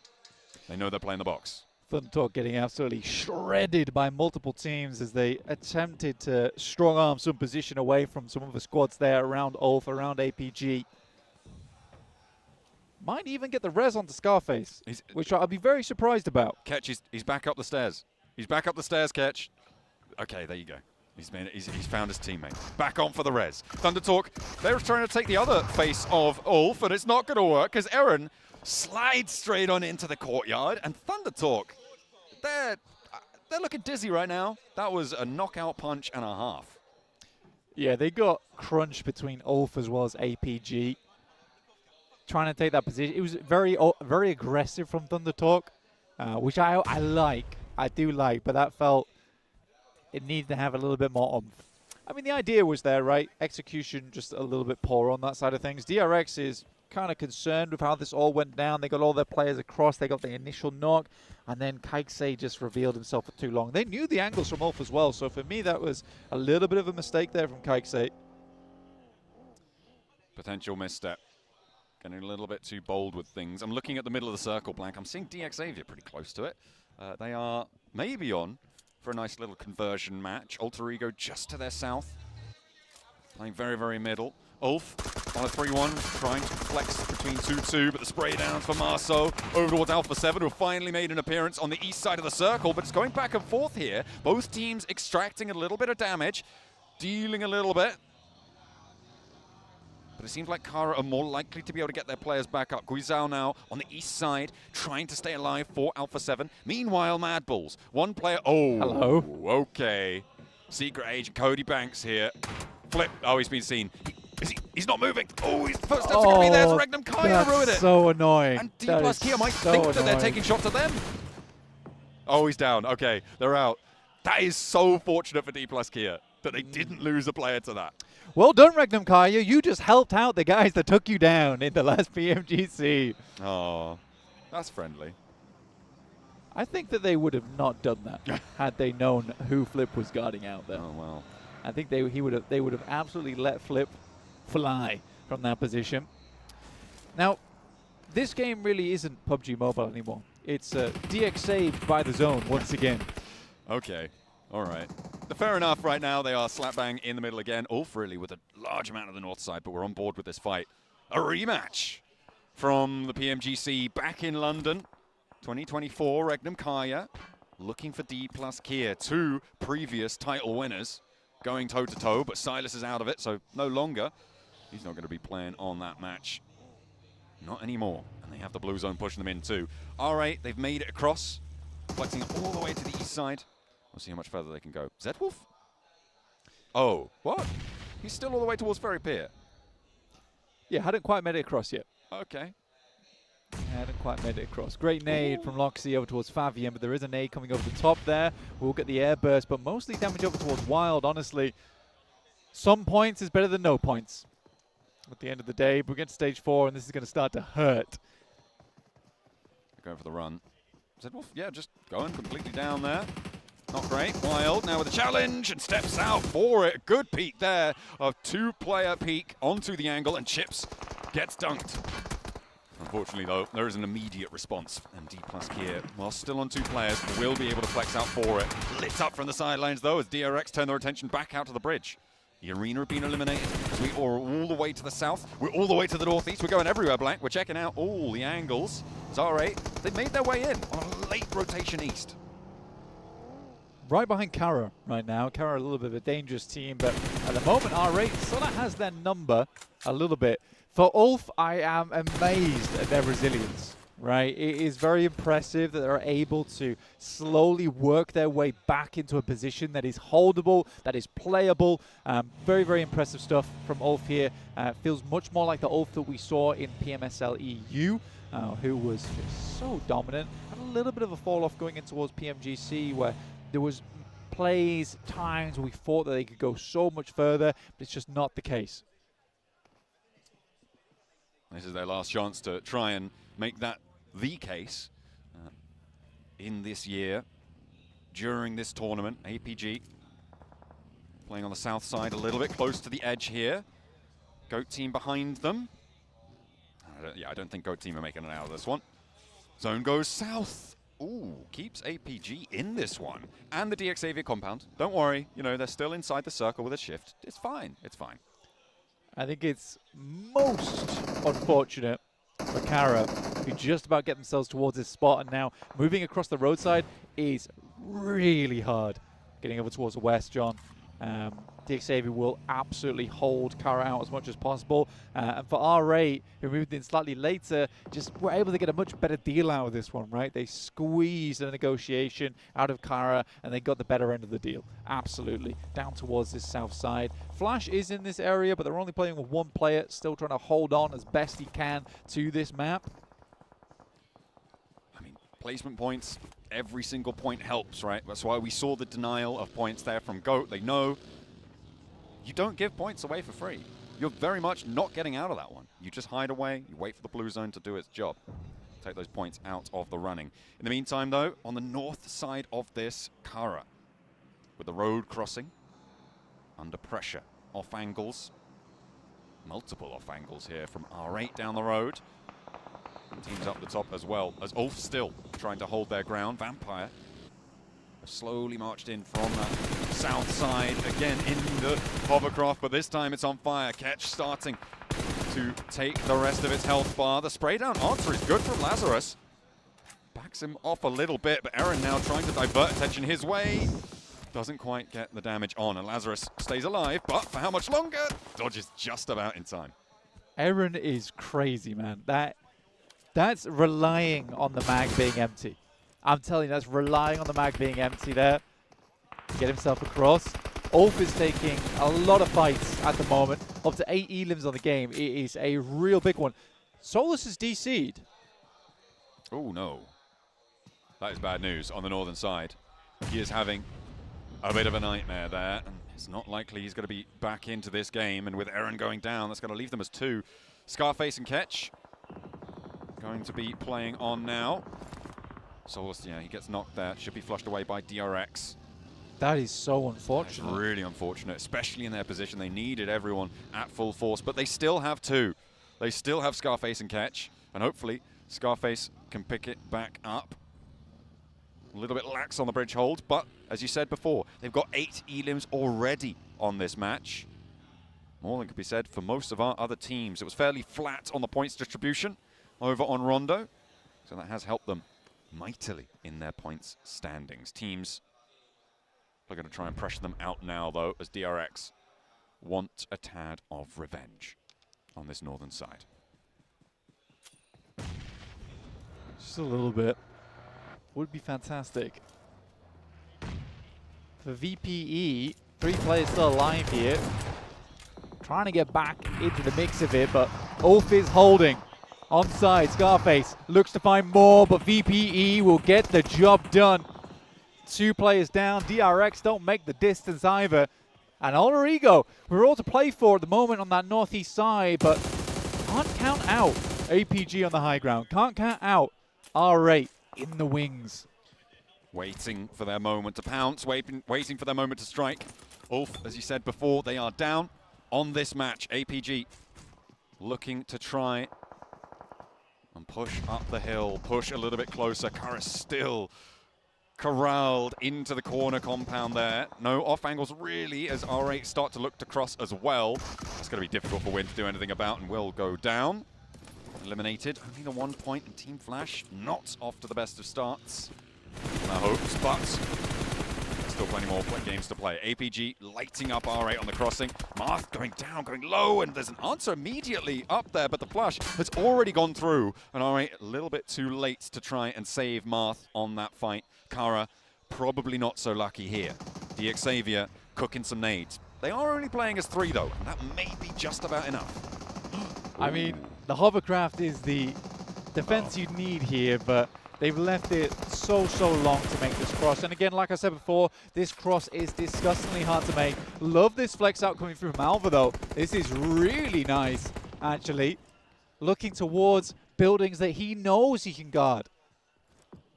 This is only possible because R8 crossed over when they did, right? He can't take that angle if R8 still hold further out on the east. It's just not going to be possible, and the reses were going through there already. Nox and flushes immediately. Snape on the high ground is on the hunt for DXavier. They are trying to take this one down.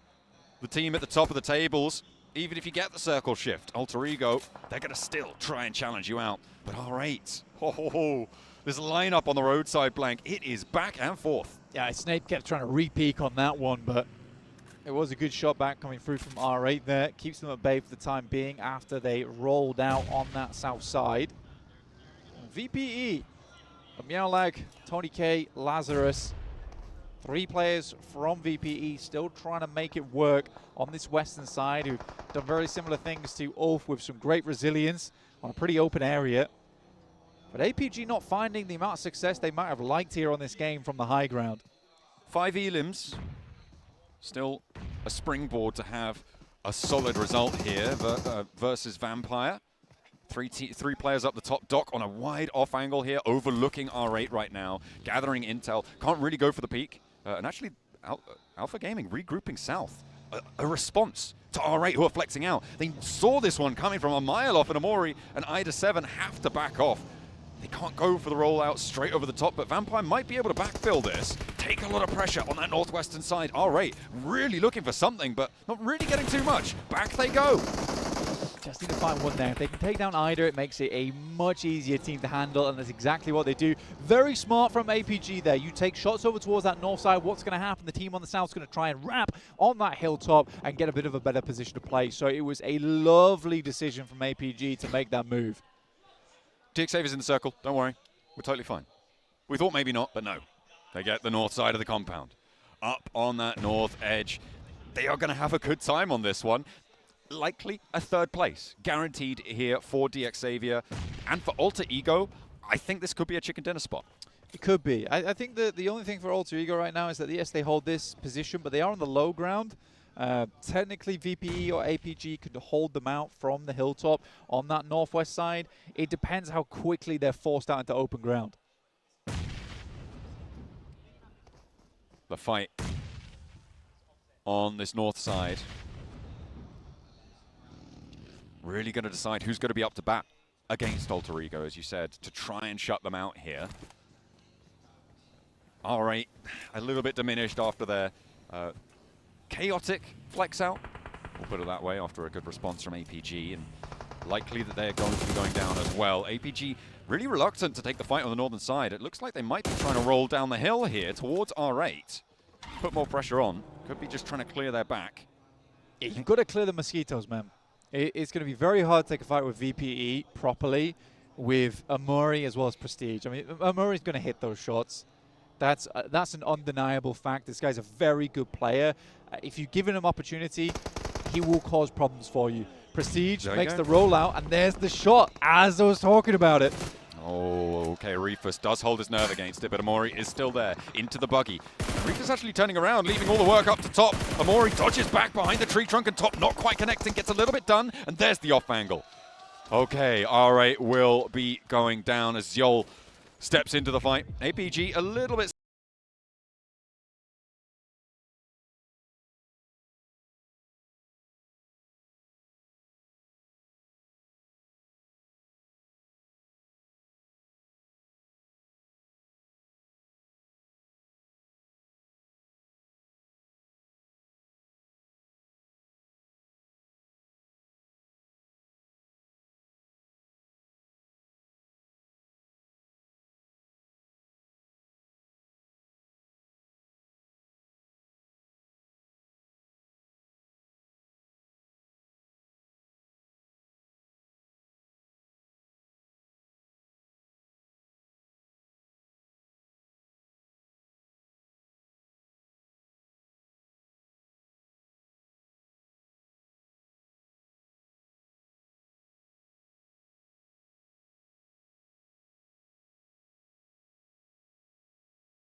Very low, and Alter Ego want to lay more down, want to layer this one through. As another knock comes through for top. Nades land, DXavier burning. No circle, no luck.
Still got to question it, and it will be APG from the high ground. A brilliant bounce back from their rondo onto the first Erangel. Yeah, it's a painful elastic snap down towards R8 as well. Such good game sense from this squad jump. Brilliant, brilliant shutdown. Getting rid of R8, as you say, moving out to that east side, leveraging their ridgeline perfectly. Alter Ego couldn't get out. DXavier pushed to the backside. They will not be able to get past that high ground position. APG close it down. Nice flex out, nice responses, good calls, a cohesive unit, and that is what you need to see from APG. With Xavier as well towards the center zone. I mean, they got themselves some more points, but can they keep this up, considering the circle's not always going to be on your side? And even there, they weren't able to get themselves a chicken dinner. It all comes down to the gun skill at the end of it. Alter Ego looking fantastic, but it's APG with the win.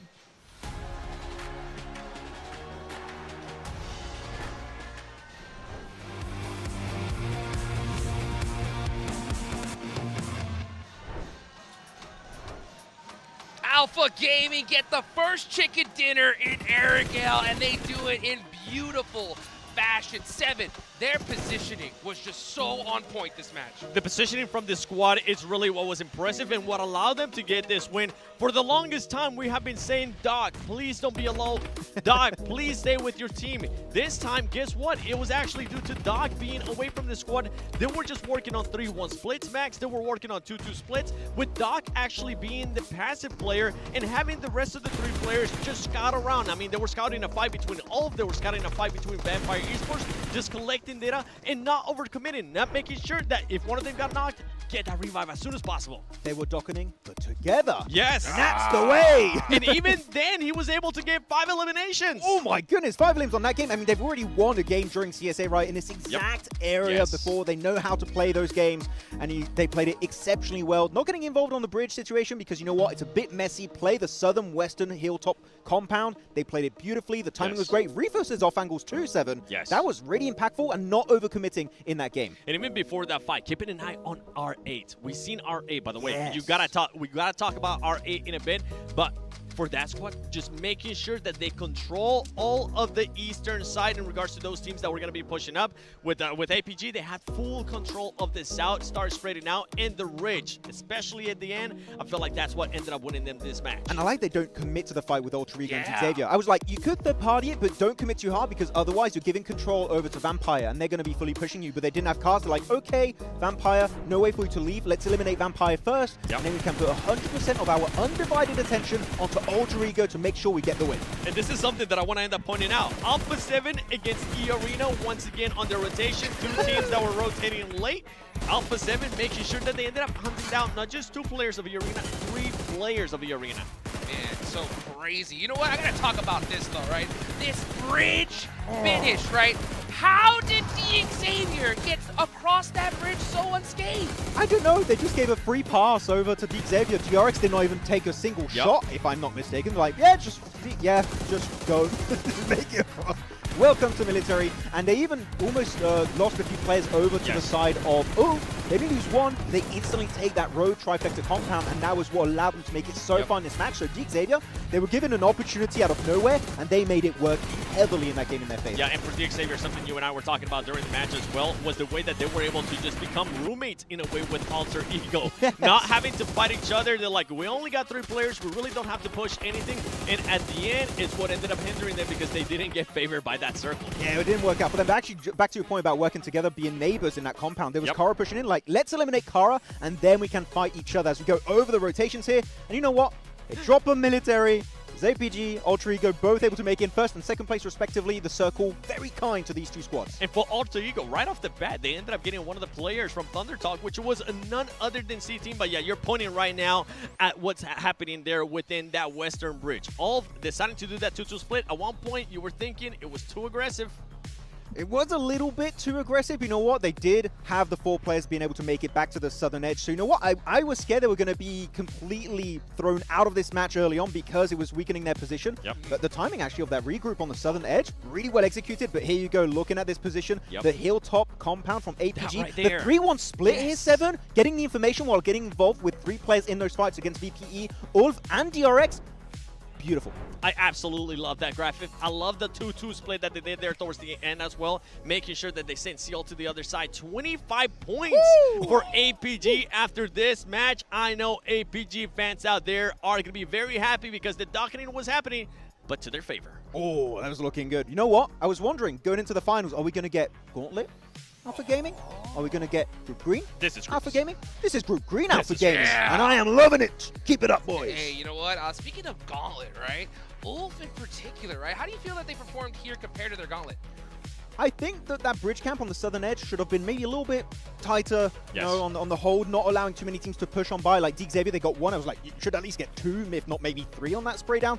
But Ulf, at least they have been compared to their Gauntlet, where they started very slow, very passive, stepped up their aggression in the games, and they maintained that going into the finals here, Hodrick. So Ulf, they've learned from their mistakes, and now they're improving significantly and are doing so well already on that first Erangel match. And as we're looking at the match ranking here, one thing that I got to call out in a way has to be Regnum. They were just so passive for the longest time on Ferry Pier. They were trying to get information on some of the other teams that, I mean, I think we saw them eliminate the last player from Mad Bulls, which was Flip, just being the last one alive, not taking shots onto D+.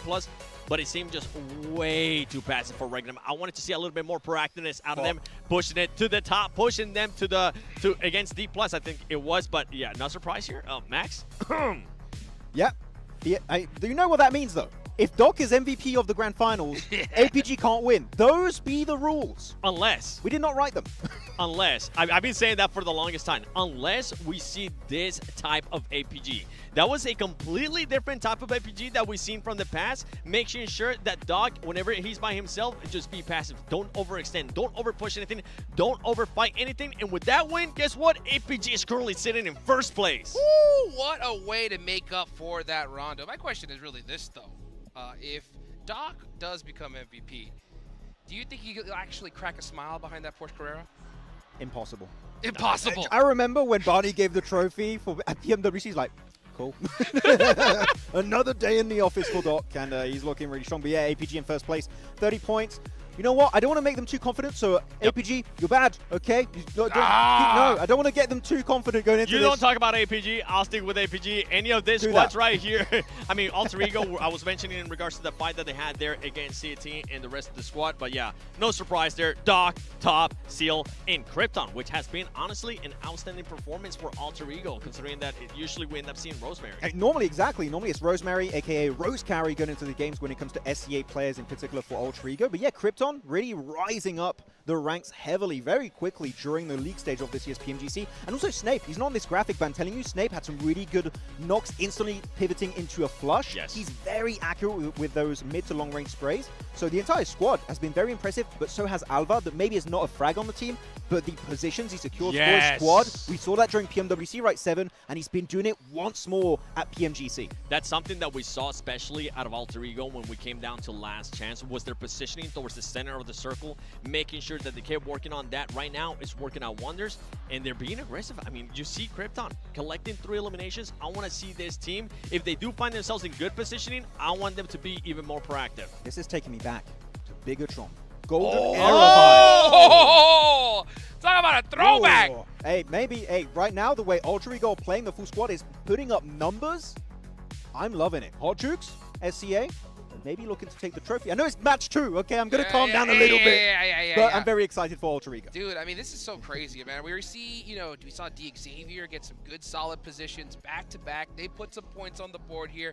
What we're seeing, an Alpha Gaming I think we have been waiting for. I love to see how these squads have just been leveling up, right? Every single stage that we get. And we see some new strategies, right? One thing that we did notice, right, was the hovercraft play, right? That got denied pretty fast, Max. I remember when hovercraft started being meta, it was like, there's a hovercraft, run! Now you see hovercraft, you spray it twice, it's gone, and it works out against VP, unfortunately. I mean, for VP, for Vampire, that's what ended up working for them. Whenever they make that push towards military, the 3-1 split that they were working as well, early on, they ended up sending, I think it was Lazarus, and then they realized, you know what, stage 2, let's just commit to it. Everybody knew that it was going to end up going there towards the military, and it ended up working out for this squad. I mentioned, for Vampire Esports, I want to see what they could do here within the first 3 matches. Right now, to be completely honest, I'm quite impressed for a squad that didn't play any of League. Yeah, historically a good team on Erangel. Looking at Blank over there. I think he was thinking I was talking about PMWI and I was talking about PMSL SCA, which using the word historically, maybe shouldn't have done that. But anyways, looking good on that rotation path with Lazarus, as you already mentioned here, 7. And yeah, very hyped to see if they can keep it up going into the next matches. Even if we do not have a military island, can they do it again? Ooh, that's the question. Yeah, because Primorsk, they love it. It's a really good rotation path. If it goes mainland, can we see the same results? If they continue to do kind of those scouting reports with Lazarus too, making sure that they send him up and he doesn't end up getting eliminated, I can see them continuing to improve. Yeah, it's so wild. I mean, it was crazy watching that rotation from them, and even Regnum Karya, the second they saw that hovercraft from downtown, it was wild. But you know what? Let's look a little bit further down the leaderboard, Seven, right? Which teams do you feel are like pretty much underperforming so far? Right now, the first team that I'm going to be looking at is that team in 16th place. None other than Flash, and it comes down, this is a squad. Remember, everybody currently watching at home, it is their first time at PMGC. Yes. Meaning that now that we're in the Grand Finals, it's their first time in Grand Finals. They're nervous. I mean, a lot of stuff is going to be happening. A lot of the squads that have been here in the past are currently playing in their A game. We just saw what APG was able to do. Even though Regnum is currently not there towards the top, but we know that they're going to be able to bounce back too. For Team Flash, I want to continue to see what this squad was able to do towards last chance as well. And I'm not talking about top surviving. I just want to see them being able to frag out. You called me before my joke. I was going to say they didn't have a drop crate in the middle of the map to survive behind. But yeah, they are still the rookie team, so I feel like there's not many big expectations for them. So this is a team that I think might start slow and ramp things up just like Ulf during the Gauntlet stage, right? So I think that they're going to start slow, and maybe as they feel more confident moving forward, and maybe circles are a little bit more favorable for them, and their drop location, which is not near where this game went, we could expect Flash to at least get towards the middle of the pack. I would be happy with a mid-pack result from this team because, again, first time at PMGC, that would be a great achievement. I agree. I think these zones were so brutal to them. It definitely didn't help do them any favors. Hopefully they do get that one good game to really get things going. And one team, though, right, I really want to talk about. I know, Seven, you were really impressed with in that last one, was R8. That's right, R8, the way that they were able to make that push on Kara was impressive. Alpha 7, at one point, they were doing it seemed like they were going to end up surprising Kara. That was not the case. They ended up overcommitting. For R8, one thing that you really mentioned to me, Max, is they played that so well. They really played it beautifully on the eastern side. They're like, okay, we're going to scout. We see that there's actually Kara in this 2-2 split, so they're in a weakened state. You know what? We scouted it. Let's send it on that 2-2 split, eliminate some players of Kara, and that's going to be able to carve a little bit of position on the east for themselves. And they even go for Southern Compound after that.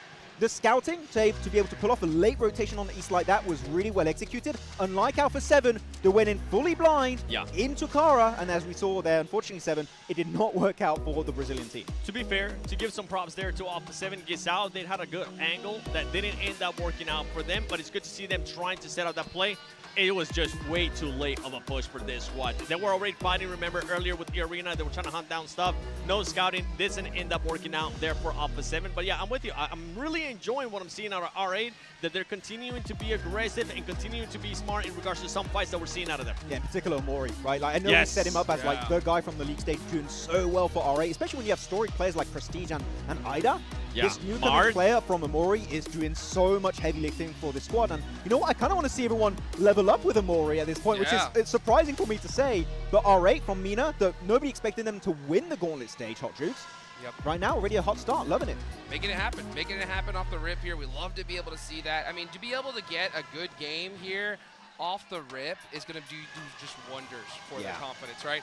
Going into the next Erangel, though, Max, right? Which team that you really feel you need to see a big push for in this match? I know it's still early, right? But look, DRX, a bit indecisive in my opinion sometimes. You have a very clear fight and opportunity in front of you, especially on the Rondo, but even in this game you could somewhat say that about DRX. And they keep delaying, and the blue becomes their biggest issue in that match. I feel like Erangel has been one of their best battlegrounds previously. I want to see that era of glory of DRX back to Korea. Let's go! I mean, for DRX, you saw that perfectly when it came down to what was that? What was that team that was just making a full push? Oh yeah, that's right, DX. We thought that they were going to be able to get some shots. We thought they were going to get knocks. They said no, thank you. We'll let you slide by. Please enter. Yeah. Unreal, unreal. You know what? We're getting into the next match of Erangel, match number 3. Will DRX finally put up some big numbers here in this one? John Allen, Blank, what do you guys think?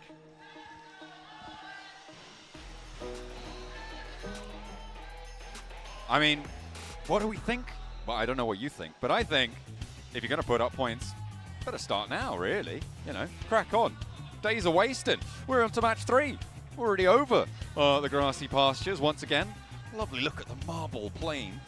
Not sure if, well, it's probably not actually made of marble, Blank, but it certainly looks like it. Yeah, it does certainly look like it. Pretty heavy. If it was marble, might not fly at all. But we can pretend. Well, we can pretend. We can be real imaginers here.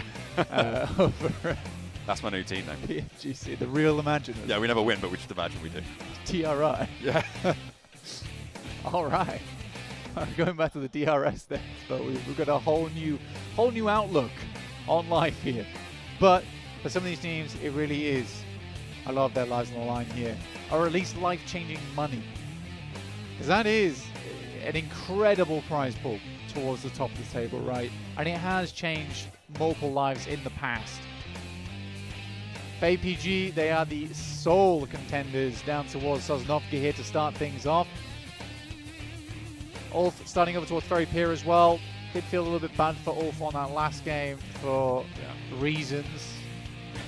If you watched it, you'll know. Yeah. But I think that genuinely Ulf had to be proud of themselves there. I think they did fantastically well from that position.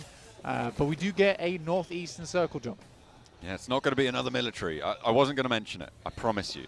If you'd have stopped talking, I definitely wasn't going to bring up that we couldn't. I waited for the circle to pass. I know I you wasn't going to did. give it to you. I know you did. You were responsible. You're a responsible mic owner. I'm not necessarily. But yeah, no, we're not going down to the military island. We've already had one, so we'll definitely not have any more again for the rest of the tournament, he said with full confidence. I was looking out towards Kara as well as Thunder Talk, who we saw have a little bit of a scrap in the last match. This time, a little bit more civil over towards Milta. Nobody got to be slashing tires on the buggies with the knife, even if you do connect a little bit with Alva. No, won't lose sighting just this time. Oh, a sub coming on through for E-Arena. Mormon in, Sakura out. Interesting. Now, I feel like Sakura is a very good player on the side of E-Arena, but sub him out. Maybe he's not feeling great. Maybe it's just time to make a change here for E-Arena. I get back on the bike. And I mean, I don't think they're doing terribly right now. 13 points is certainly not shabby. And I think for the first 6 matches of any sprint here in a grand finals, it's always tough because the points haven't really evened out yet. It is going to be those teams that get the chicken dinners. It is going to be those teams with the big elim games that are going to be up towards that top side. I mean, for APG, getting a 15 elim match is ginormous, and they just need to really keep things up now, right? And I think for APG, that last game was lovely, really lovely to watch. We do need to consider the fact that they started on Sosnovka, though. Yeah, we have seen both APGs in the first 2 matches as well, which is what's confusing, right? We've seen Gauntlet APG, we've seen Group Stage APG. Which is it going to be continuing forwards? The fact that they could do both on the same day, though, that is a new development. Yeah. So it's a real interesting roller coaster that you're on if you're an APG fan. Or if you're a fan of someone who's fighting against APG. The personalities are emerging at the moment. Oh dear. Making themselves known. A dangerous crossing though for APG, probably fairly soon. Although Ulf are going to leave. Okay, the West Bridge should be fine for APG. Yeah. And they should be able to rotate in. The question is, do they go there? Because I don't think it's out of their warehouse to decide, you know what, we're going to East Bridge. We're just going to go for it. They could go East Bridge. I think if you studied the teams and you studied the circle, you studied the playing path, at least on this one as well, I think you probably prefer to go West Bridge, purely because most teams are already on the eastern side. You have Thunder Talk as well as Kara, who are controlling, maintaining Farm and Milta, which does make your life very difficult going in towards the future there, John, getting through. And it looks like completely open on the western edge. I think APG can play that edge fairly well too. DXavia haven't left Pachinki yet either. Yeah, they are going to be a little bit slow. Ulf, very, very quick though. In the meantime, they're already past Potato Hill after starting on Ferry Pier. We're not even up to minute 5 now. And they have sent on very, very quickly. The plane path did start in that area. So let's hop back on. Oh, we're getting another one. We're getting another grudge match. It's Regnum Kaya and D+ Kia once more. Going in for a fight. Zedwolf steps out the door frame, immediately gets first blood, and now has to step back in. The off angle's there, and Wild kind of on his own. Regnum Kaya split blank. They are a 2-player hold on this, and in come the cavalry. Looking to try and hold. Wild steps up top to try and stay alive, has to drop back, tries to play the cover, goes back on in, and Chips is under threat, and it's Wild stepping through. A 2-player hold against 3 from D+ Kia. This is brilliant for Regnum Kaya. They roll down Chips on the outside, and D+ Kia cannot find an entry. Now it's Nolbu, the last to stand, and Zedwolf battens down the hatches. They are able to keep themselves going. 4 players stand tall, and Alpha 7 are scrapping with Alter Ego. Yeah, I mean, it's non-stop right now. Krypton on his lonesome inside. The flames blanketing the garage, but not a comfy finish there for Alter Ego whatsoever. Down to just 1 player now. For D+, though, welcome to the wild, wild west indeed. What a play from the inside. Really, really good stuff. And for Regnum Kai, that's got to feel good. That's going to feel real good. Yeah, especially after that last match. Being trapped on the outside now. They had a 2-2 split on the inside position. Brilliant, brilliant hold. Mostly, I think they were able to do that for 2 reasons. I think Zed Wolf getting that first knock on the roll-up, and Chips not being there with the rest of D+ Kia on the roll-up as well. As soon as it was 2 players on the inside for D+ Kia, that was when it started to get dicey. Obviously, there's a bit of a coin flip there. I think if Chips had gone in with them, it might have been a better story. Well, Chips is their CQC guy. That's undeniable, right? He is the one who does play forward with the team. He's the one with that firepower at close range. I think not having Chips there, you're absolutely bang on the money there, John. Yes. It's pretty unfortunate, especially Salting Alamo as well. You want the full team. You've got to gamble with the full team there. If you're going to crash it, which is what they do, maybe they assumed that it was free. That's a bold assumption, though. They may have known that there were only 2 players on the inside, right? And thought, oh, we've got the numbers advantage, something like that. It just doesn't pan out. I mean, as I said before, another major contributing factor, Zed Wolf getting that first knock, right, to make it a 2 versus 2. And Regnum Kai regrouped very quickly. But now, I'm looking back at the map, they've split up again. They're going back to that 2-2 split. They're confident to go back towards that position, and nobody backfilled them. Well, D+ already down, right? And that's the team that challenged for that position. So you're sort of certain at the moment that there is less teams in this area. So I think it should be absolutely okay for Regnum Kai if you go for this 2-2 split. It's one that we see multiple times from them. They're very happy to regroup whenever necessary. They have 2 strong spots to play in as well. So they're trying to confirm over towards Yas Fields as well as the center of this circle too. I think it's a reasonable approach for this one, John. Trying to hold a lot of ground. We'll see if they are successful. That north side against Team Flash, very likely to stay stagnant. I'm looking at Ulf and wondering, they're a bit of a wild card. They may be the team to try and break that accord on the middle side. Out in the east, we're on board with the last player from Alter Ego after their conflict with Alpha 7. Rosemary definitely wanting to keep this one going. Spray down, does manage to land it. That is a big pickup for Rosemary and a nasty surprise for Alpha 7, along with the circle. A nasty surprise for everybody else in this one, going up towards the Asfields and even north of that beyond, touching Stalbert and the mountains there. Rosemary, okay, he's still going. Alpha 7, they lost one earlier. They've now lost another. They're 2 players.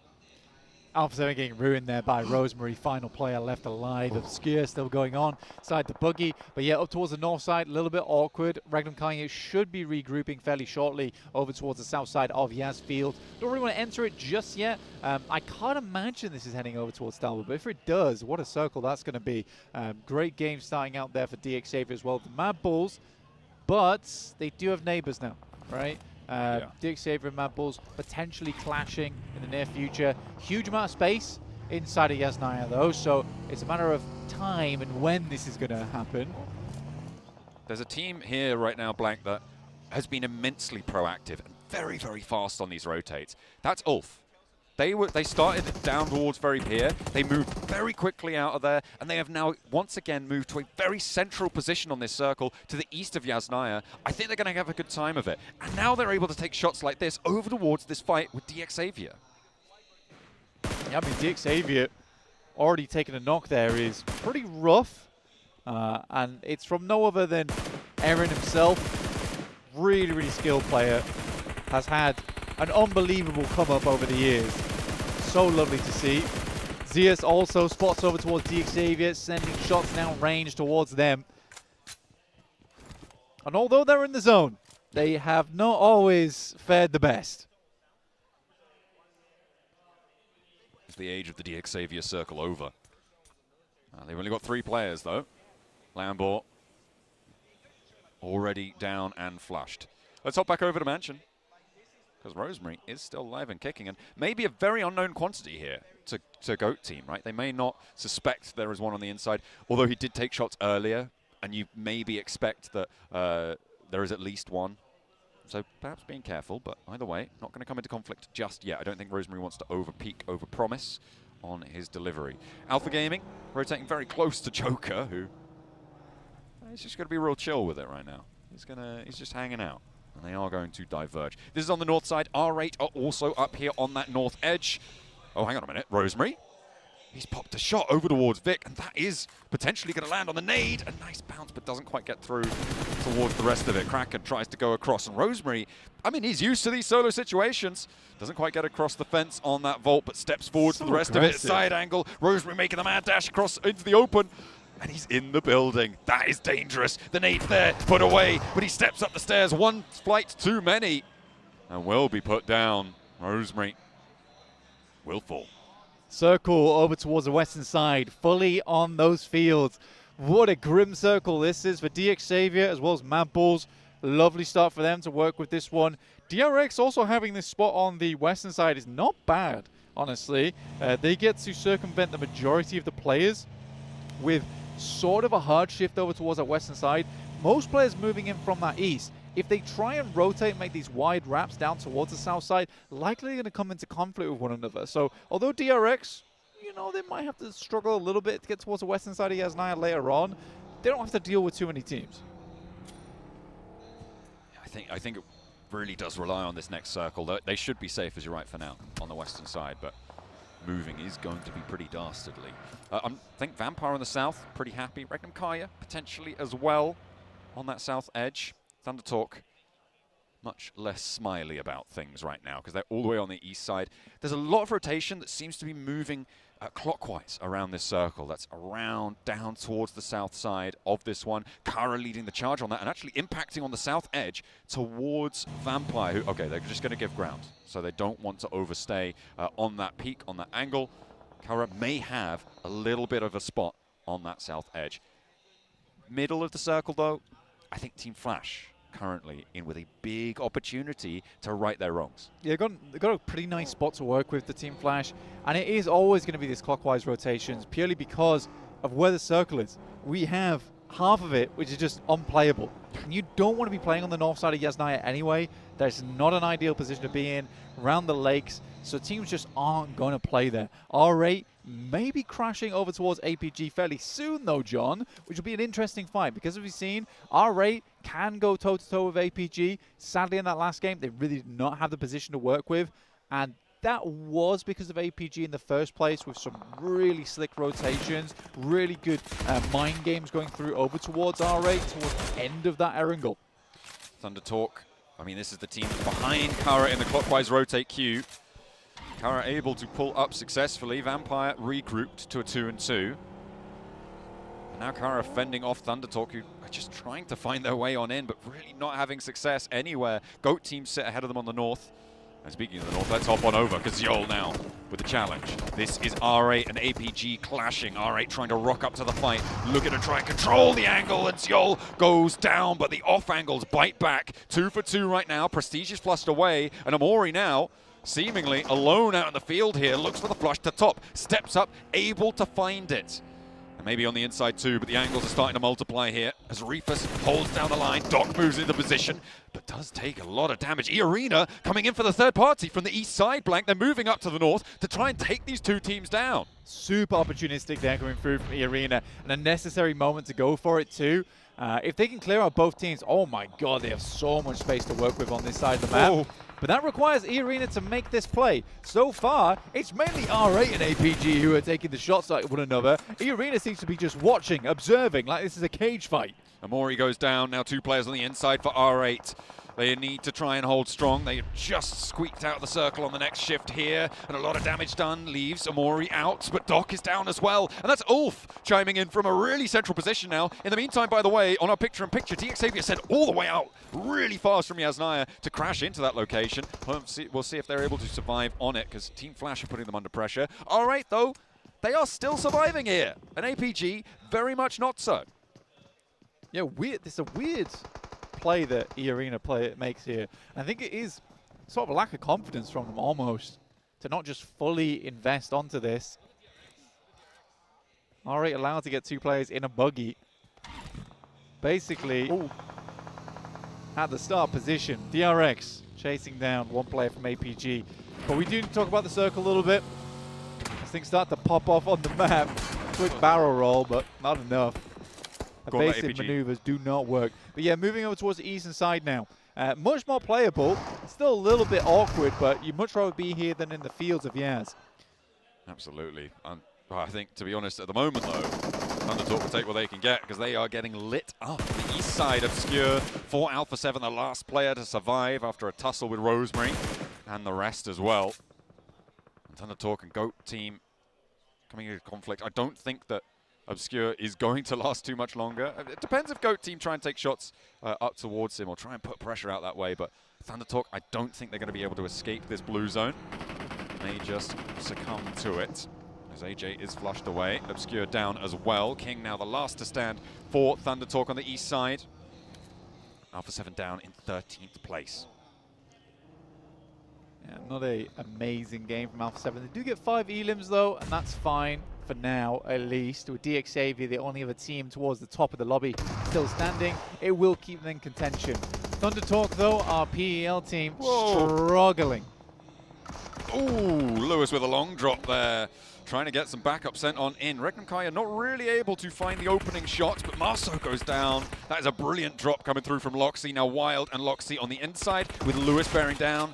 It's handled. Business as usual for Regnum Kaya. Not an ox sent their way. They're up to 7 elims now, Black, and this is a much better game. Playing from the Heaven compound, it's worked out. Yeah, real anticlimactic there for Kara. Yeah. Lewis flying over the top, misses the roof by a mile. And Regnum Kai shuts them down in 2 seconds. Go rocking up though, and because Regnum Kai was forced to move off position, couldn't hold both these buildings at the same time. Twix has a nade. Zedwolf very close by with one of his own, but doesn't quite have the tag on just yet. Doesn't have the bead, the marker. Oh, okay, okay. I wonder if they think they've checked that angle with that nade. That could be dangerous. They should hear the pin pull here. Zedwolf knows that Twix is stepping down. There's a rock up. There's a third party coming through from Vampire. This is going to crash into the back of Goat Team, so they cannot go for this engagement.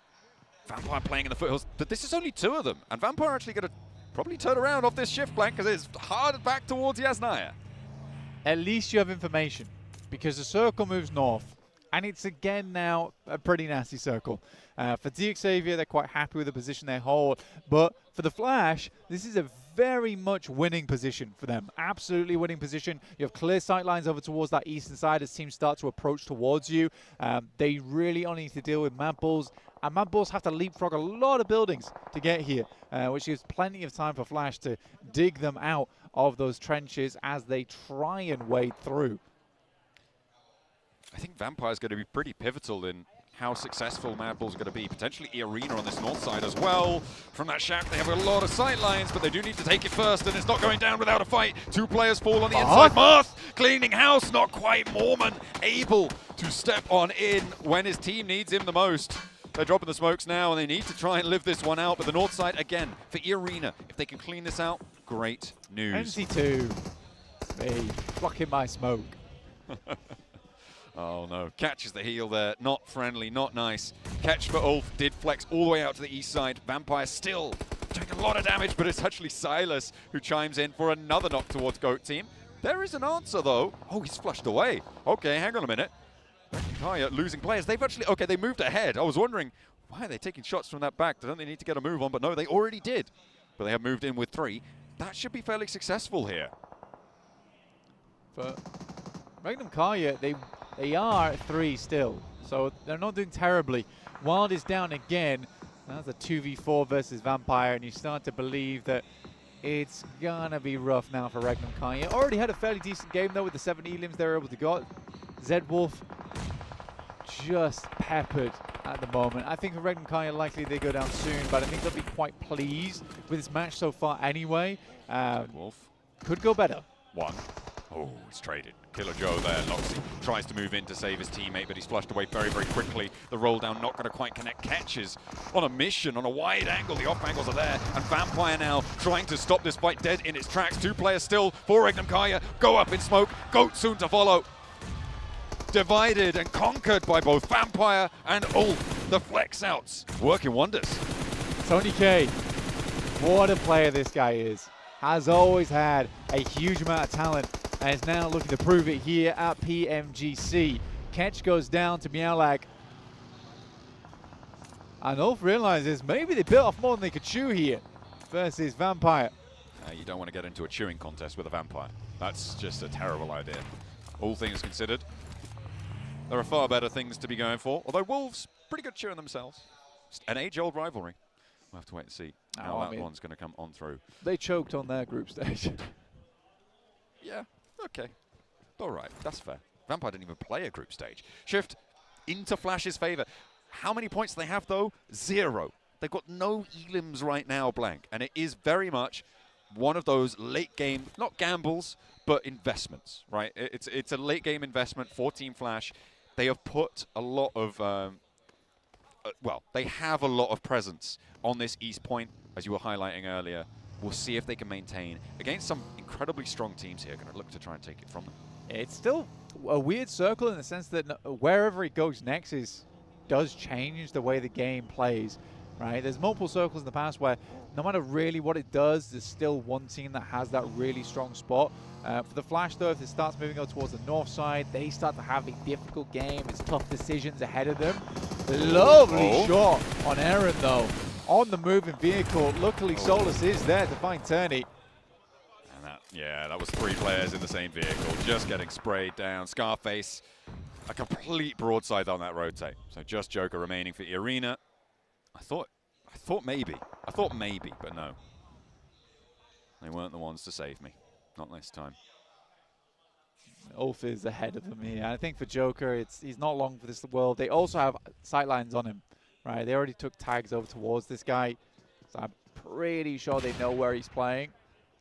Ooh. Vampire make their way up, though, towards Flash. Flash have to remove these players. Yeah, the window shots not quite landing on towards Vampire on their approach. Already found an opening. This is not good news for Team Flash. Not many placement points if they go down here and now. That is not ideal. Joker trying to make his open dash. Zeus will be getting rezzed in the meantime. I think Mad Bulls need to think about moving now. Think about moving in towards the position of Team Flash. Maybe move a little bit further south. Get across that road potentially. We'll have to wait and see what they go for. Ulf also marshalling their forces. After losing Catch, they're playing as 3, but they've got this hillside. You're concerned with the next circle, though. I think for Mad Bulls, they don't want to cross this road because what happens if this moves north? What happens if this moves down towards the southwest? There is a lot of changes that can happen here where then suddenly Mad Bulls have a prime position. Sadly, that is just the case right now. So teams can't make these rash decisions too early. For Ulf, they're likely just going to hold on the eastern side as well because you'd have to wait for Stage 7, Stage 8 to truly understand what kind of rotates you need to make. Come on, Team Flash. Let's start getting some elims here. It's about time. They really need to earn these points. I'm getting a chicken dinner here. Pretty solid stuff, if you can find it. Vampire, though, they have been very effective on that south edge. Ulf going for the crash. Okay, they're rolling in from the east side, over towards DxAvia. A lot of damage. No damage from the fire. Solus is next to fall, though, and DxAvia with 2 hold out the first wave from the east side. Just Scarface now remains. A little bit of a lackluster roll up there coming on through. Over towards the DxAvia corner. It's going to Flash, though, with the circle. Blank. I mean, they have to get points on this. They have to get more. You've got to translate this game.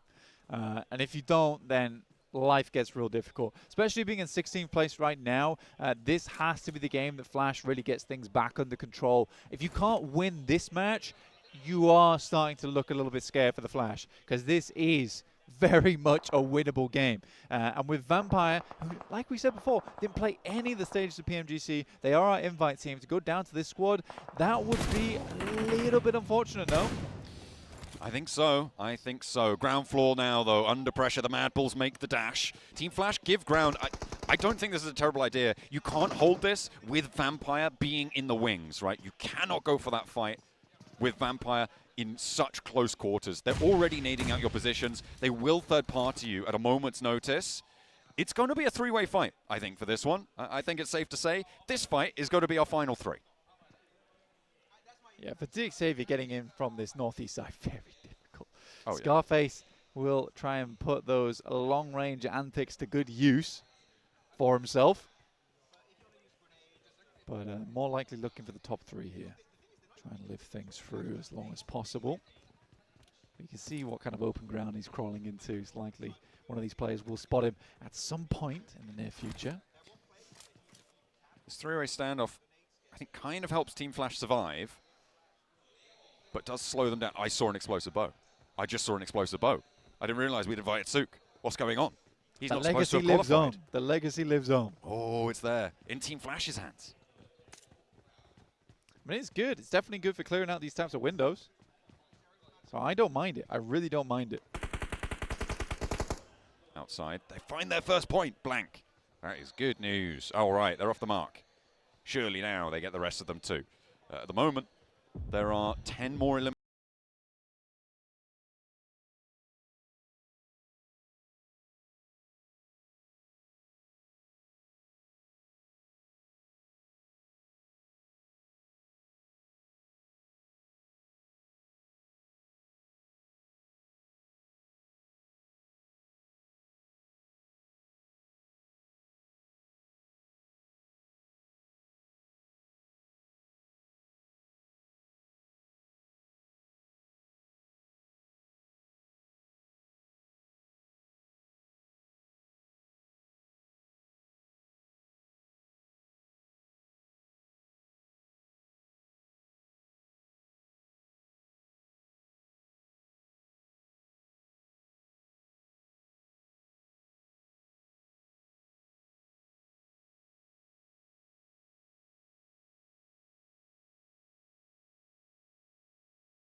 still in the pocket for Vampire, though, but a lovely lineup from Zeus to find another onto Vampire. Mad Bulls, the only team now with 4 players alive. 2 Elims on side.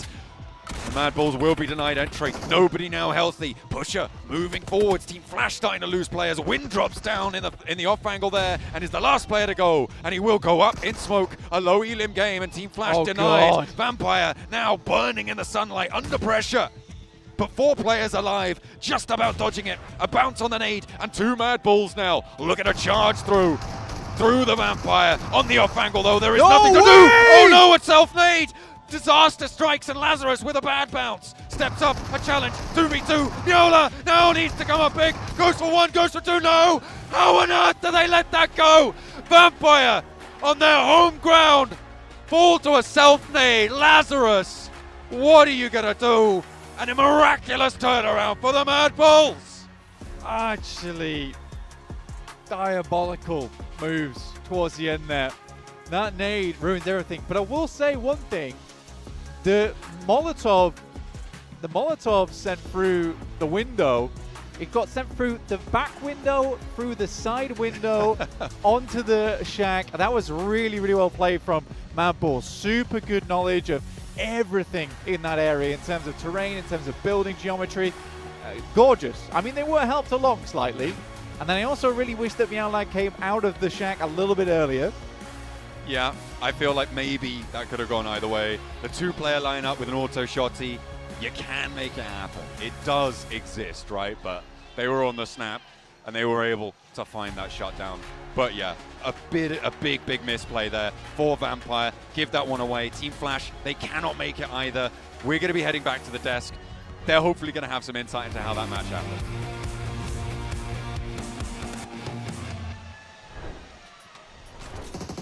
Are you kidding me? The biggest upset so far in the finals. Mad Bulls pull out the chicken dinner. I'd go even further. Are you flipping kidding me right now? Flip with a roof angle right into Hospital to the eastern side of Yasnaya Polyana, using the angle to the absolute limit. And that Molotov in particular disrupts the entire setup of Vampire, and they had to go back and try and heal up, which enables Mad Bulls to go down the building, over that little wall, and actually start to compete against Vampire for that win, and they snatch it away at the very end of that match. I mean, the timing that Mad Bulls was able to take over control from Police Station from Team Flash was just perfect, and here at the end, making sure that they win those fights. This squad ends up with 13 eliminations. Ooh. And it's not even from the player that we're used to seeing, Max. It's not from Lemon. Everybody else starting to show up. Tulika right there with 3. You got Pusher with 5. Flip with 5 as well. But I got to go back to this squad. Making sure that they assert their dominance in Police Station. Making sure that Team Flash backs off. And it was the winning play for them. Yeah, clearly.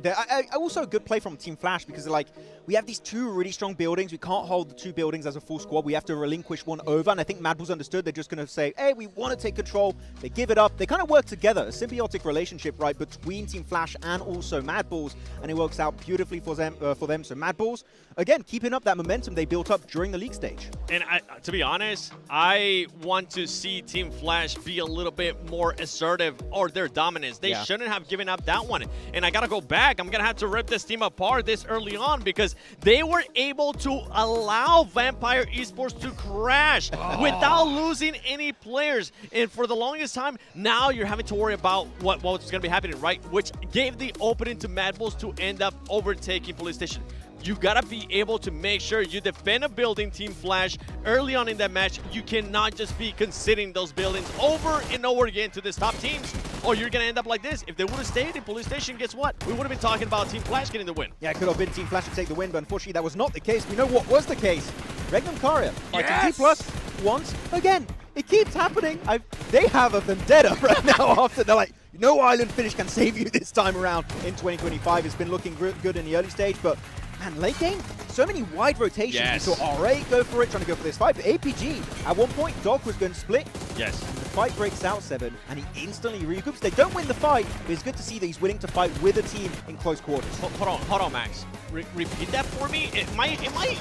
What did Dog do? He regrouped with his team. Oh my goodness. I can't believe those words are coming out of your mouth, considering how many times we have talked about Dog just being a solo player for the squad. I mean, APG finally here in the grand finals, at least after 3 matches, even though things don't end up going their way there in this last match, it's good to see that they're starting to readjust to those little mistakes. And one thing that even after ripping Team Flash apart, I gotta give them some props. This team, from what I saw in this game, is much better at pushing the action than defending the action. If you find them in a spot where they're able to defend it, they're gonna give away that round, but there at the end, when we saw them being a little bit more proactive, they were able to get some knocks. Yeah, I do like how they're willing to give positions away if needed, so there's not going to be too big an issue. But here we go, looking at the wide rotations. We had Regnum going for their Fairy Pier rotation, and so will Vampire, that are renowned around the world as a very slow edge-focused team when it comes to their rotations. And here in particular, the circle going up north, they just go control Alamo, have an initial 2-2 split, and then you're going to see here this play is very good because you have Kara fighting Regnum, and then go into Heaven south, and they see that like, well, we can just leapfrog that and take that position. Vampire, they are so smart. They know how the lobby responds to certain situations and certain circles, and they are able to take the position to kind of bully the other teams into submission.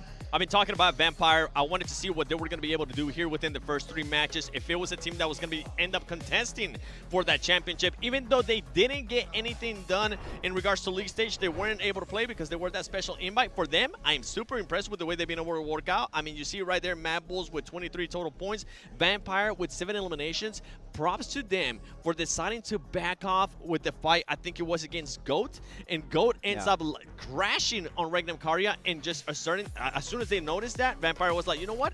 Tony K, get a little bit closer, start sending some nades. It's good to say also that normally as a Primorsk team, this is a circle that's very far away. We're like, okay, well, Military Island, the previous game, they're very close, easy rotation. Almost on the complete opposite side of Erangel this game, right near Yasnaya, and they have a very good rotation. The slow rotates on moves like that are very appreciated for Vampire, and I feel like Vampire, for a team that did not play the league stage right, we have to keep that in mind, are looking so damn ready. The amount of homework they should have done behind the scenes for these finals, the prep was done, Hodgix, and so far it's been performing exactly as planned. Yeah, the work has been done for sure. I mean, the zone timing, the shifts, these teams are on point here. You know, and speaking of, we're talking about zone shift, what about utility usage this game, right? That pre-molly was insane, Max. Yeah, I mean, I feel like Ulf should have sent the full squad on that position personally, but yeah, Dig Xavier, we know we're getting crashed maybe 5 to 10 seconds ahead of time. We Molotov the window and also the door frame on the east, meaning there's only one entry point, and if you come up, guess what? Instant shotgun to the face! And that worked out greatly, and Ulf, unfortunately, as we saw, could not deal with that Molotov. It was too well positioned. Yeah, it was way too well positioned. And then talking about more utility, one of the crashes that ended up happening with Vampire Esports getting closer to this squad, I mean, they started throwing those Molotovs towards Team Flash, making sure that they weren't going to be getting any of those angles towards the window. As well, we saw nades. At one point, we even saw Vampire getting a knock on one of the players. They weren't going to overcommit, but that utility usage right now, very, very good from this squad. Actually, when you were talking about Flash, you wanted them to eliminate Vampire upon entry point, which I understand. Yes. But I feel like Flash wanted to fight Vampire, but because those buildings have so little amount of windows, they're like, we want to fight you, but we can't because of the building and how it's built up. It's just not quite possible. So like, okay, you know what? Best of both worlds. We're just going to coexist together for the time being. They wanted to, but this situation, what can you really achieve? I didn't want them to commit. Oh, I just wanted them to make sure they got at least 1 or 2 eliminations with Vampire coming in, because they didn't have anybody else getting an off angle. Sometimes we end up seeing those teams make that push, leaving 1 player behind. That was not the case for Vampire. Vampire full push with the squad. They had 1 solo, another solo, and 2 in a vehicle, and it worked out for them. And I mean, that utility that I just mentioned is honestly what gave Vampire that 2nd place finish. Hey, crazy plays from teams, crazy utility usage, but also some insane plays from a single player. Can we talk about Parajin right there towards the end? Parajin making it happen, Max. Parajin! Very happy about it. No, genuinely, how does he make it so far? Dude, that was wild. Who was he going up against? It was going against, who was it? It was Flash, Team right? Flash, yeah, it exactly. Flash. Once again, Flash. It's just letting teams get too close to you. Come on, Flash. Ooh, flip MVP of the game, and we expected it. Actually, I'm really happy they used that roof angle on Hospital to the east of Yasnaya as long as they possibly could. He had to jump off eventually, right? Because, well, Blue Zone will not let you stay in that position for too long. But he's like, okay, at least even if I can't get the elims, I'm still going to get information of where the players are positioned, and I can kind of direct my team in the perfect entry point in that circle. They do win it off the back of that. So that information gain from Flip and also the frags like the 5 limbs were so impactful for them to make sure they got that chicken dinner. I agree 100%. I think that was the reason why they won that match. Just be able to have a good idea of where Vampire is, where Flash is. They put in that work there towards the end. As we take a look at the leaderboard, 7, and we definitely got some shakeups. I mean, we still got APG right there at the top. Look at the top 3. DX now, Mad Bulls with that performance pushes Vampire in 4th place. Something I want to keep an eye out on, though. I want to go all the way to the bottom. Your defending champions of PMGC, 2024 champions, D+ Kia. So far, they've only been able to put up 5 points coming through eliminations, and guess who's stopping them? Yeah, that's right, the 2nd place team, Regnum Karya. Oh, that's right. 2nd place. Oh yeah, from last year. Yeah, I was like, wait, they're not. No, from last year. No, but is this a targeted attack? Right? Are they like, we know they rotate, we know they drop, we've done the research. Is this a vendetta for real? I don't know. It could be. I just saw Silas. He winked at me. He winked at me. That's crazy. But you know what? We got a quick break, guys. We'll be right back.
Shout, it shatters the silence in the morning. Call your name, I see the doubt. We're falling too fast without a warning. But if you stay, you'll battle by my side. You'll never ever win the day. No matter what they say, this mission ain't broken. Don't take what is spoken. Our path ahead is still unknown. This battle ain't over. Let's walk through the fire. Wash out our fear, fight to the end.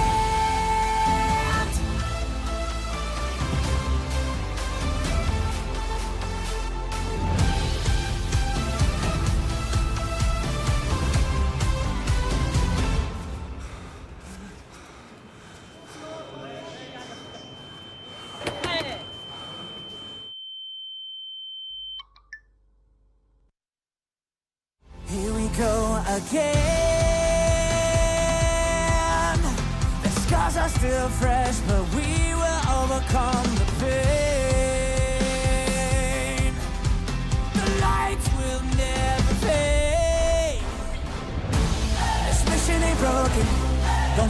spoken.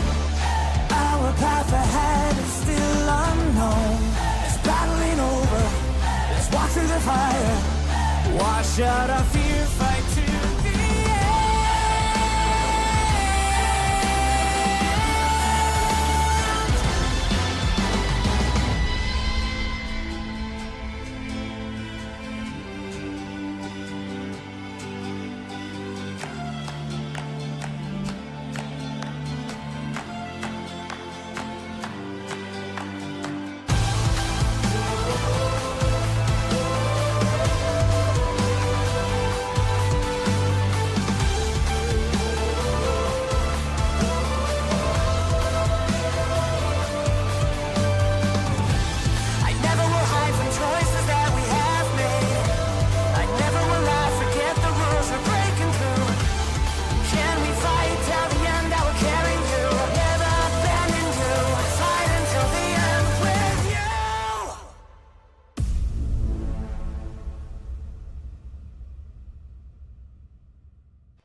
And we're back, getting ready for the final day of the final Airgale of day number 1, right? Let's get it going. So Max, you know, we were just talking a little bit about Regnum Karya, right? What did you really like seeing from them in the last match? I love how they died in that. No. Generally, I like how they played Heaven because Heaven was getting a little bit busy. There was Kara, they push up, they defend it. Then Goat Team tried to go for a push ahead of them, which that was a very good play from Goat Team. And Vampire trying to get involved in that conversation.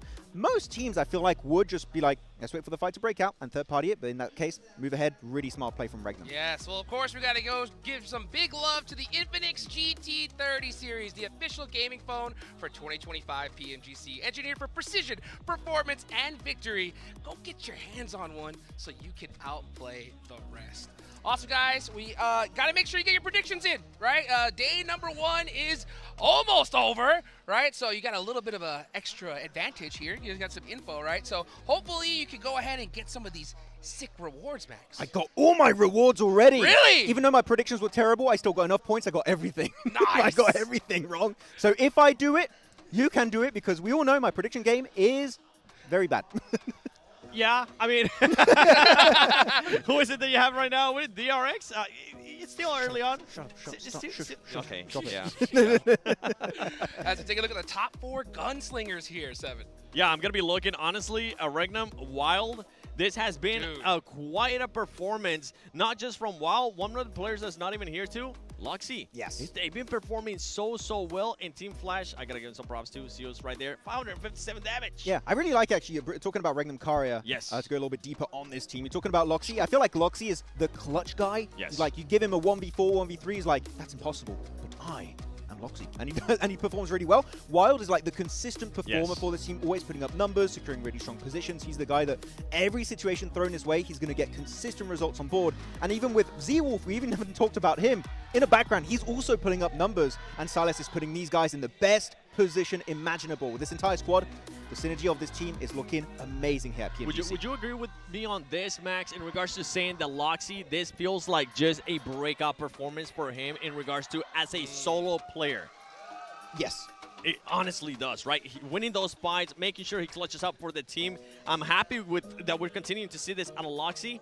I want to see Regnum Karya start securing some more of those placement points. I want to see if they can get themselves with 4 players alive into a top 4 situation.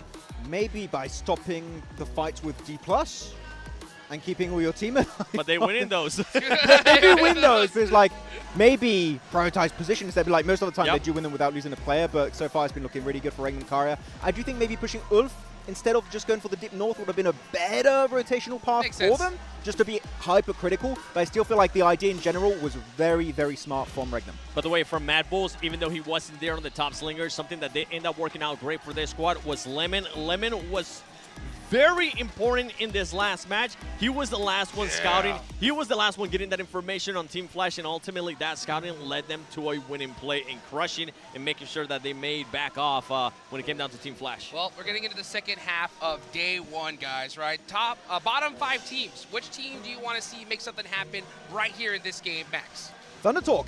You know what? After their insane performance during the league stage. Where the hell is ThunderTalk? Where is Sitting 7? He was popping off. He's doing nothing so far.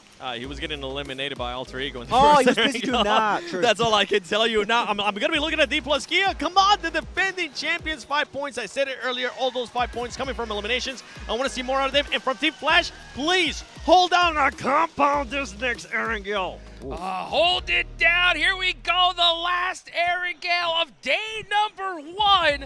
Let's get this started and head on over to our casters, John Allen and Blake. We've got another edition of the Grassy Pastures. Let's get stuck right on in and see where this match is going to take us. A little bit further north on this plain path blank from Lipovka over towards Zaki. Is it going to be another rematch between Regnum Kaya and D plus Kier? And are D plus Kier gonna fumble it again? We gotta wait and see. We gotta wait and see what D plus does here because they gotta get something done. Right now, it's looking pretty tough for D plus Kier, considering they are the defending champions. You'd hope to see them up at least at the top 8. But it's bad. It's bad right now. Sighting from ThunderTalk as well in kind of a rough spot, going down quite a few times for them early, which is not great considering he brings the vast amount of firepower. But in that sense, can't put all the blame on him. Sighting goes down doesn't mean the team has to fall apart. No, absolutely not. It's it is a mutual responsibility for everybody in the team. Just for all the other geezers there. Trying to have a crack at things. But they're dropping fairly close with APG right now. Obviously APG a little bit on a fast stretch to go towards the tree and could cause some conflict, but it seems like they are going to split it off. So ThunderTalk's sticking to Milter and APG are giving ground. Yeah, you can squeeze between them. You can absolutely squeeze between them there. So they've got a nice rotational path here, going down on the south side and then swinging on the western bridge. It's going to be a bit of a quick loop for them, though, in my opinion. You could potentially pick up Primorsk if you wanted to, unless teams stretch out that way, but we'll wait and see what happens. Regnum Karya, obviously, we want to see them do better. The region we covered, but 7th place is not bad. 7th place is not bad. Also, we have our Polar Party Mini 14 skin. Log in to PUBG Mobile now. Get a free permanent firearm finish. Time limit on that one. There is a time limit. Yeah, absolutely. Get on that fast. All right. It's the early game right now. You can pull up PUBG Mobile. You can get your free emotes as well and all your extra goodies and prizes. Yeah, those ones last a little bit longer until the 25th. Until, well... Focus on the Mini 14 for now. Okay. All right. Yeah. Well, to be fair... You can get both done. It does look pretty frosty. You can get both. You can absolutely get both. And you can get that redemption code as well. Make sure you enter that one in-game. PUBG in Bangkok. Make sure you're getting all the goodies on side. I was going to say it's until Christmas Day, but in Europe, in the majority of Europe, they celebrate Christmas on the 24th. Isn't that weird? Isn't that weird of them to do that? Ugh, weird. Yeah, strange, odd. Don't like that. Then again, we probably are the minority in that case. Yeah, no, well, no, I think the majority of... Anyway, let's not dive too deep into that. Europeans weird, including us. We're also weird, but for other reasons. Goatsy right now, playing in the prison. Oh, goodness me, if you didn't see the prison finish in Last Chance, then go and watch that one after today's shows, because it was very weird, I think it's safe to say. Yeah, I mean, 7... I mean, Globen just threw themselves off the cliff there. Yeah. Very unfortunate. Very unfortunate. Lemming play. Didn't enjoy it very much. Flip here from Mad Bulls. Fantastic work in the last game. And him and Lemon, 2 players that go hand in hand together. Really, really good stuff. And always nice to see Mad Bulls succeeding. Honestly, Tulik have been on multiple teams throughout the years as well. I think that he's developed his performance a lot. Out of many players, some players just born into this game and are insane from the get-go and remain that way. You can't really talk too much about it. But I think for Tulika, he's had a bit of a tumultuous journey throughout PUBG Mobile, starting off as a bit more of a aggressive player, maybe too aggressive at times. And he's brought that back and he's become a very good anchor player for the team who also has that capability of the firepower. And I think Mad Bulls are really succeeding off the back of that. Yeah, I think... potentially a little bit of a under-predicted team. I think it's safe to say coming into this one, a lot of teams were sort of dominating the headlines. Mad Bulls may have been you know, 4th, 5th, 7th, down to sort of 7th seeds. I think if you were going to organize the tables, you may have been putting them in there. But definitely at the moment, impressing. But given the fact that APG are in 1st place right now, almost entirely off the back of their single chicken dinner, with 7 points earned outside of their chicken dinner,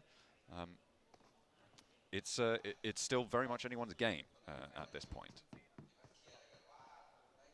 Circle over towards western side. Let's refocus on that a little bit at the moment. DRX do head out a little bit further towards the west early. Ulf is going to be playing around Ferry Pier, holding the yellows as well, waiting for that approach from Kara. Likely Ketch is going to back off as soon as he sees that happen, but hopefully doesn't get caught out. It does happen occasionally.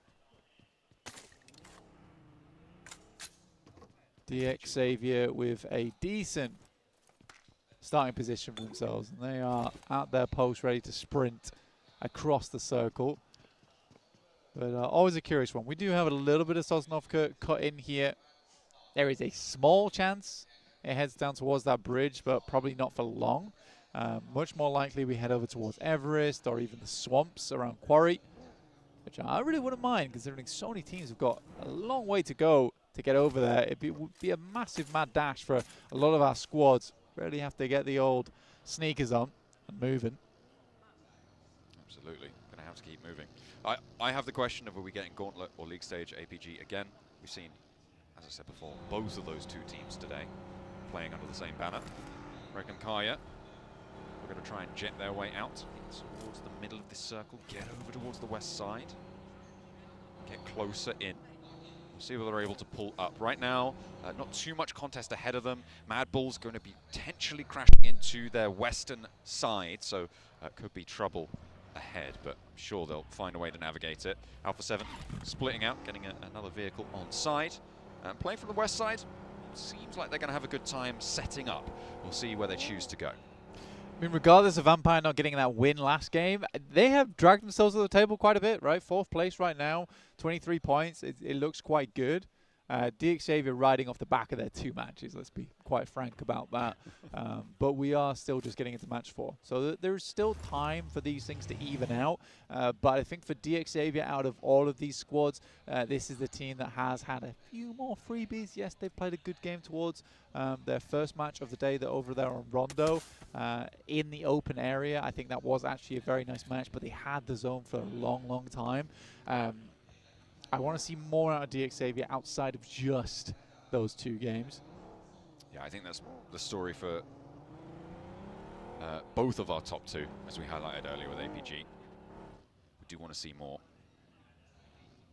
Well, I don't know. I mean, for APG, to be fair, they displayed a huge amount of class in their way. They played a crazy Erangel. They did play it incredibly well. What I mean is, I want to say. Didn't you? You heard me like yeah, I was like, I heard what I said, and then I thought, I know what he's going to say, and so I jumped back in because it is fair. Absolutely, their Erangel win was absolute class. Ooh, that is a sit down there, and Thunder seemingly not able to talk, a little bit muted on this tournament so far. That's going to be another flush sent their way. Nasty stuff, but brilliant pickup. Let's be able to find that point. Yeah. Alter Ego, happy. That's a ridiculous shot, though. No? Wait, Alter Ego got that point. That wasn't go. Oh, okay. I wonder if it was all Alter Ego shot, because like I said, that is a ridiculous shot. It was on target. But regardless, through the trees, you're like spotting a tiny amount of area. Blank the circle. Yeah, well, I might have jinxed it there a little bit. Just a little bit, but yeah, heading down towards the south side, towards the bridge. Super uncomfortable. Teams probably don't want to head over towards Sosnov because we're really limiting the play space so early in this game. I think this might be one of those matches that ends around about Zone 8 instead of Zone 9. So we might get a bit of a quick match here over on Erangel, our final one of the day. Quarry opening, big feature into this circle on the west side, Blank. Everything around Ferry Pier, that ridge line of hill that stretches on that roadside as well, can contain multiple teams, a multitude if you let them. A lot of teams are crunching in on this Northern Shore. It is really nasty. Maxman is making emote faces at me right now, and maybe it's going to be a chance for him to continue as Regnum Kaya lighting up the battleground against Ulf, who actually drop here. Regnum Kaya going to wade straight on into the fight, and Loxy not going to go for the reses, instead maintaining ground in the face of Ulf. Yeah, taking a hell of a lot of damage here, the Regnum Kaya. Smoke does work. You know, he gets the bounce. We'll try and run away from this one, but Regnum Kai, I think they do succeed on this. They get the majority of the ground taken over inside the building, and likely the Ulf is not going to play off the back of this. The crunch is insane, by the way. The amount of teams all in this area around Ferry Pier and towards the lighthouse on the eastern side, that is a wild amount of teams. They all make their way in. Regnum Kai are looking to pick themselves back up, though. They have one of the most central positions. They're one of the best teams at playing central as well. And they do get all 4 players back up against. This is a very promising start for the Turkish squad. There are teams around the mouth of Quarry, which I did expect, but there's really not that many teams still north of the road. Everybody's opted to get into, as you said, this crunch, right? Between, rather south of the road, and Ulf may be the team that feels the brunt of it the most. Finally, teams are starting to join the Mad Bulls on the ridgeline to the north of this. But right now, I feel like the Mad Bulls might have a pretty commanding spot here. Potentially difficult to transition away from. And there's still a lot of dangerous circles that sit in this future, because a lot of it is still water. Maybe up to 40% here. Yeah, it's a super grim circle.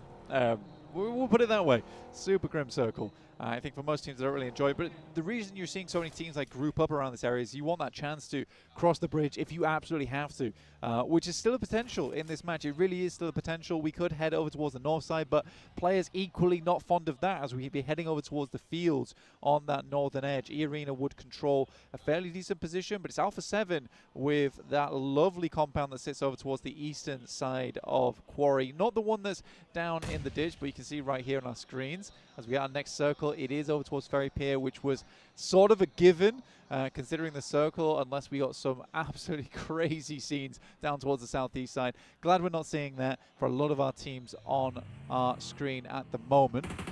Yeah, a bit of a compound standoff right now as Team Flash 7 desperately wants to see them hold a compound, hold it down, but I have to do it against Alter Ego right now. APG holding their south side as well. Krypton on the outside here, looking to vault around, get the off angle. Tops is off in the distance, actually on the hillside, so could prove to be an important third-party attack, third angle. Vampire having rounds sent their way, one after the other. Ida connects, but he's backed off the angle. This should be resable for Vampire. I think they're going to be able to maintain, but both of these two teams going to have to move, as everybody is still crunching south. Yeah, Thunder Talk. Ida's going straight back in. Thunder Talk, yeah, they made this ramp, right? It was a weird ramp that they made down towards the southeast side. E-Arena looking over towards Alpha Gaming, who were sent away from this position, playing a little bit split there. But if they can regroup, I'm not too angry about it. I'm honestly not too angry about it. They got themselves a little bit of early warning signs from teams starting to make their way in. They are very central as well, John. Very, very central indeed. E-Arena went very quickly through the middle of all of that from the northern side, and APG back off. They don't want to keep that fight going. So another team joins Ferry Pier with DRX on that west side. He's really, really front to back on that little settlement there. And actually the fact that only Ulf has lost a player in Ferry Pier right now is pretty nuts. It is pretty nuts that only one team has lost a player in that spot. DRX also playing as 4. So we have 4 4-player teams, 1 3-player team playing in the same settlement right now. Yeah, the old Regnum foresight there once again. Clairvoyant Silas kind of understanding where this circle probably will go. Looks to claim a position nice and early, it absolutely does, and that's where that Ulf elimination came from. Sighting up over towards the island. Sits between Sosnovka and Ferry Pier. Playable. Definitely playable. For how long is the true question of it all. We'll give himself a loot crate, which is hilarious that that drops there. For Thunder Talk, they'll take it. They'll take it. They'll pull the tops on this one. Okay, all right, yeah. Well, they are already down a player, so they do need all the help they can get. D+ Kia, they are moving in from the north side and potentially looking to challenge Mad Bulls, but they don't need to go that far just yet.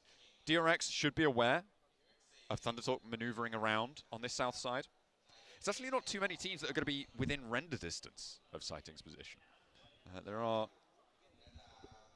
Okay, no, it should be most of the teams in Ferry Pier. Maybe just about. Maybe not APG, but it's going to be a limited amount of impact. Okay. Hard east shift. Regnum Kaya slap bang in the middle on the east side of Ferry Pier. Yeah, this is big news for Regnum Kaya. They're going to love this one. This is going to give them a massive opportunity for a big win off the back of this game, but they've got to hold out. They've got to hold on. They have a fairly good compound to do it from as well. Great shots from Guizhou.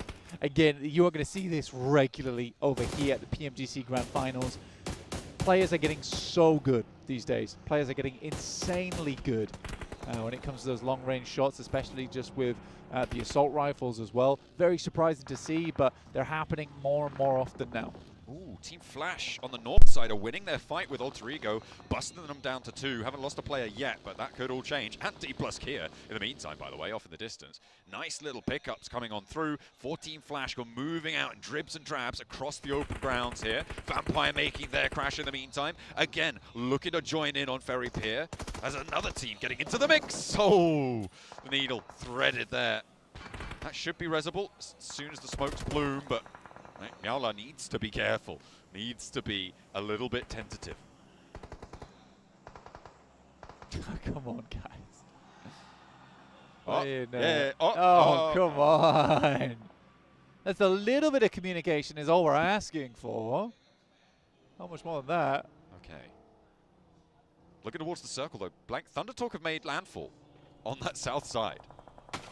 Yeah. Thundertalk has probably the weirdest playstyle I've ever seen out of a single team. Their ability to go from tactical, aware, methodical to chaotic and just pushing teams like crazy. It doesn't make sense to me, but I love that they can just flip that switch on a dime during the game. It's really great to see. Not a lot of teams are able to shift gears like that quite as easily as Thundertalk are. Gives them a real advantage when it comes to those moments where they absolutely have to change that play style in the moment. Absolutely. D plus Kia, I mean, they've been able to patch themselves up, but will fully lose one now in their engagement, their standoff with Team Flash. Alter Ego obviously losing half of their players, but getting down all the way to the south to one of the piers, one of the outcrops there. Alpha 7 on the northwestern side right now. Look at her try and push on through. Looks like, yeah, Irina and Vampire are going back and forth, but it's not going to be a happy situation for Vampire. They may still be able to get that res. Back on, though, with Alpha 7. They have R8 to their south and 3 players from D+ to their northeast. We'll see who's going to go for that crash or if they're going to try and divert R8 and disengaging. They're going into the west side of Ferry Pier. In the meantime, everything's popping off on that northern side, or it certainly should be, as the south end actually finds Alter Ego coming a cropper. Alter Ego down, yeah, very surprising. But again, we're getting to that stage of the game now, into stage 5, where this circle can't really hold that many teams anymore. And it's going to get worse and worse and worse. For the time being, there is still compounds available, but as we crunch in, teams are going to start falling like dominoes into the future.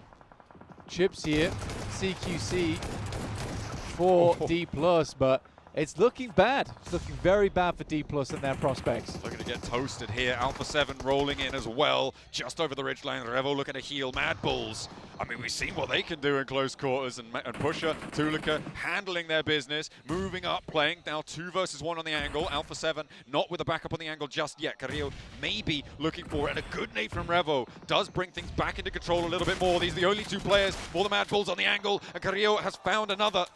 Last player to stand for Alpha 7, but the Flash are here. They've flexed out from the northeast side. They've dealt with a majority of the damage towards Alter Ego, a lot towards the rest of them, and they want to sweep through the rest of this fight. There are not too many remnants left to sweep under the rug.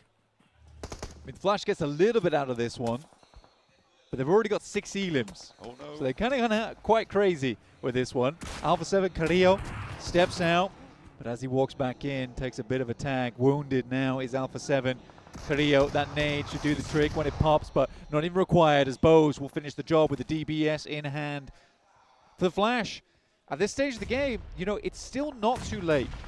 But playing in front of a crowd like this, it is nerve-wracking. Especially for a fresh team like this coming through to PMGC. It is so, so different. They had nerves cold as steel over in the Gauntlet, over in the group stages. But here, it's a very different story. But they do still now have a 4v4. They've managed to win some of the fights, and Bose lands first knock on the off angle as well, stepping up on the side of that tank there.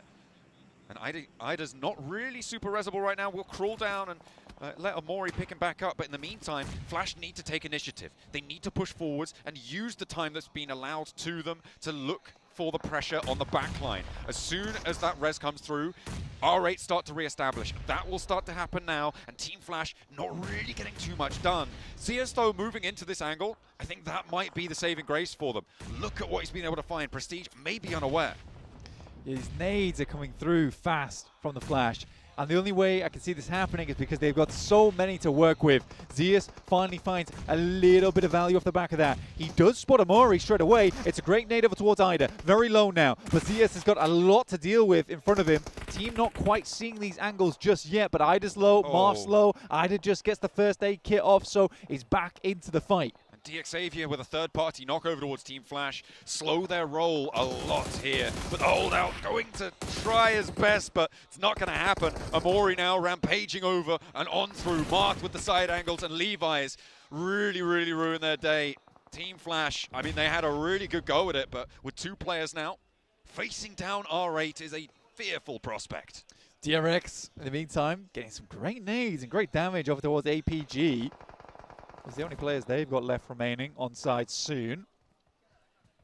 The fact that DRX is able to make that push is a little bit surprising. I think that APG was quite split for a little while. So APG down to 2. Yeah, really unideal. Team Flash still with two players. Hearing those nades go forwards. First knock over to Marth. Flushed. Taken on for the rematch though. Will go for one and one again. They lose Marth, but blank. They do stay alive as 3. They win. They get rid of Team Flash on that north side. A decent showing, though, from Team Flash. I don't think that you can say that that was a bad game from them. They held that compound on the northeast side. They got 8 points out of this match. It's much better. Yeah, I think it's nerves. I genuinely think it's nerves right now for the Flash. That's where they're struggling. But getting 8 limbs there, that's probably bearing a lot of confidence for them, in my opinion. So they'll probably play better going in towards our next couple matches, but we're on a whole different map. So maybe back to square one. We'll wait and see, though. Hopefully that's not the case. Thunder Talk staying alive towards the pier, I think is probably one of the more surprising things of the game. Interesting rotates from this squad are not to be underestimated. I hope they get late into this game, so we get the rotation graphic that highlights what they did this match. Yeah, it was cool. That was very cool. That'd be very interesting. Might not, though, if they're going to get picked off like that. DRX taking shots out towards AJ. Yeah, not going to be getting away with that. So it is just Sighting and King. I think Sighting's under pressure from Regan Kaya, so that is a difficult move north. I don't think they're getting through this one. Bit of a blockade in the way. Kara coming up against their own blockade. It's DXavier in some buildings. They are very used to this today. They've been practiced. Old hands, but Kara seemingly finding that opener. Marceau backing off the wall very quickly, though. I bet he wish he hadn't. I bet he wish he'd stayed tucked on in. That's a parachute nade for you right there. Running on out. Oh, and there's R8 chiming in as well. Lewis goes down to that off angle. DXavier not really too phased at all by Kara's runner. Not at all. Lovely nade off the back of the stair window as well. Bounced out towards Marceau, immediately took him down. Oh. CEO will nade Marceau out. So, no points for you, Parajin. That's one way to do it. That is one way to do it. All right, are still taking these shots on these off angles. CEO got a couple more nades. I think this will be the last one. Looking for the cook, and it's not on target. Mori spots him. CEO goes down. A nice lineup. Brilliant on target spray there. Yeah, that's a very impressive spray coming through from Amori. Basically, no kick on it as well. Well done. Well done. Now Disposer moving forwards, and he's down. It's Regan Kaya to pick up the point. They've been on this east point of Perry Pier for a while after some... Perry Pier? Yeah, they picked a pack of pickled peppers too. But they do manage. Okay. Wow. Well, ignore that because Ziol's just landed a double. Oh, he's the last player to go, but he's still going to put up a hell of a fight. Does he have more in the tank, though? QXZ now in on the ground floor. Zjol meeting downstairs, looking for the shots, hopping around the door frame. Doesn't quite connect. And QXZ looking to try and wait for his team, but does he have the time? E-Arena are going to bear down upon this in the meantime. The reses can come through, but Zjol wants to try and make the most of it. Now you're too late with that nade. Zjol does fall. An APG may be denied even the points on this one. It's another Gauntlet APG game. Good stuff there from DRX. And again, DRX is a strong squad. Initial fight over towards APG was great. It was a little bit split for my liking, personally, over towards APG. I think they needed to give some ground a little bit quicker there, because DRX basically just flew in from the western side, picked up first knock, and that was it. Thundertalk get King and Sighting into the mix here. Regnum Karya still going strong on this east side, but it's their cross, right? It's their entry point to the circle that is a little bit hard to work with. Oh, get caught on the cross, losing one. DRX now up to 5 elims on the southwest side. Regnum Karya moving in from that east point, going to have to condense a little bit more. I mean, it is all about R8 transitioning. It's all about DX Xavier transitioning down south. Who's going to be in the lead when it comes down to it, right? Because there's a lot of this circle that is just outside Ferry Pier. For Regnum Karya, they make a good play here, though. They get up to the next edge, but if I'm Regnum Karya, I have no idea Thundertalk's here, by the way. I have no idea. I don't think they do. I think you're completely right about that. R8 do go down and they try to make it up to the roadside. And they just aren't going to find it. Yeah, they have absolutely no idea. They have absolutely no idea. For Regnum Karya, there is no way that they could know. So this is totally reasonable to not be aware of this spot. As soon as the jump. Okay, as soon as the pin. Wait, Zedwolf spots it. Okay, they know. He goes down, but they have got the info now. They know that there's threats in the sidelines, and this should be a bowl. Just pour those bullets on down, but the nade is there, the answer. King goes, Sighting now, steps up, goes for Loxy. Silas and Wild now need to hold their nerve. No third parties yet. DX Xavier have moved in the meantime, but I don't think they're looking at a third party. Not for the time being. They had a knock on side. Sighting goes low to another nade. Regnum Karya now with 2 players. Will they go down to the wildest off angle we've ever seen here? Sighting looks for the push. The res is starting to come on through. He steps in. The smoke has blue. Silas with the challenge, and he holds his nerve. Regnum Karya need to put themselves back together because they are cracking. That's a gorgeous smoke from Silas. But more than that, Zedwolf. I love that guy. I love that guy. Oh, what a guy. Who checks that? Who checks that other than Zedwolf? Oh my God. Like I said, they had no idea. They had no reason to have any idea. But the fact that he checks that really shows that he is playing at a PMGC level. Anywhere there could be a player, I'm checking it regardless of whether it seems so silly or it seems so insane, which it absolutely is to check that angle, but he does it anyway. So very, very well done. Yes, he gets knocked off the back of it, but the information he provides is life-saving. Brilliant, brilliant stuff for Regnum Karya to be able to check that. Now up to 3 elims, adding those 2 to their tally. DX Xavier not quite able to push all the way across is brilliant for them. They can flex out to that east side, start to establish lines up towards the north. They're going to need in this next zone. We're into stage 8. You thought it might close down a little bit earlier, Blank. I think you might be wrong, given the Ferry Pier situation right now. Ulf very much on the ropes. The nades still finding their way into the ground floor of the Wizard Tower, but not quite getting the full job done. They're going to have to do the rest, maybe a little bit more up close and personal. Clash over to Scarface. It's found, it's traded. DX Xavier, DRX rather, lose 1, lose 2 maybe. Yeah, for DRX getting up off this coast, hard. Very, very difficult. Eventually, it was going to have to stop. Great 1-2 punch there coming through from Ketch. Instantly on target. What a lovely little step up there from Ketch. Last player to survive. Tower defense right now. And to be honest, if one of these 2 teams on the east side doesn't go down, Ketch has a fairly decent crack of getting in towards 2nd place here. Yeah, it's a real question of how many balloons he can pop before he does go down. Oh, yeah. Oh, yeah. Yeah, very difficult to play the center of this circle, John. Regnum Karya, though, I think their biggest task at the moment is DX Xavier. How much utility they have remaining, because they had to waste a lot over towards Thundertalk, which is quite frustrating for them. 2 players in a vehicle that is smoking. This is a dangerous maneuver, but getting over towards the Wizard Tower, okay. The Arena might try and challenge it. DXavier, remember, they still have angles. That smoke to Zedwolf's right-hand side right now is so important. It's on the clock, though. Evades the damage from the nade coming on in. And actually, DXavier take a knock from Turney K. Arena helping out this approach coming through from Regnum Kaya. DXavier now with a little bit of trouble. Wild spraying pretty wildly, but does connect a shot or two. Ketch is still there on the ground floor as a nade finds its way on through. Everybody now look at a try. Keep the territory they've earned, because this zone is going dead center. Ketch now on the ground floor. Look at her just try and last this one out. Silas not connected with an 8. Zedwolf is, though, with a spray over towards DXavier, and they hop out. But immediately Ketch! No. Oh, Ketch, no! You can't do it to him, not like that! Zedwolf falls too, and a nightmare lineup. Ketch with the catch out. The 2 turkeys take themselves out of action. Oh, it's a nightmare. It really is a nightmare. Natey takes a nasty nade to the back of the head, but E-Arena looks to keep pushing right now, but it's looking too little too late as DXavier, they step it up once again. The heat is in the arena for the Spiders. Hey, they didn't get the circle fully blessing them this time, but they are able to pull through. A second chicken dinner for DXavier today. A great result for them.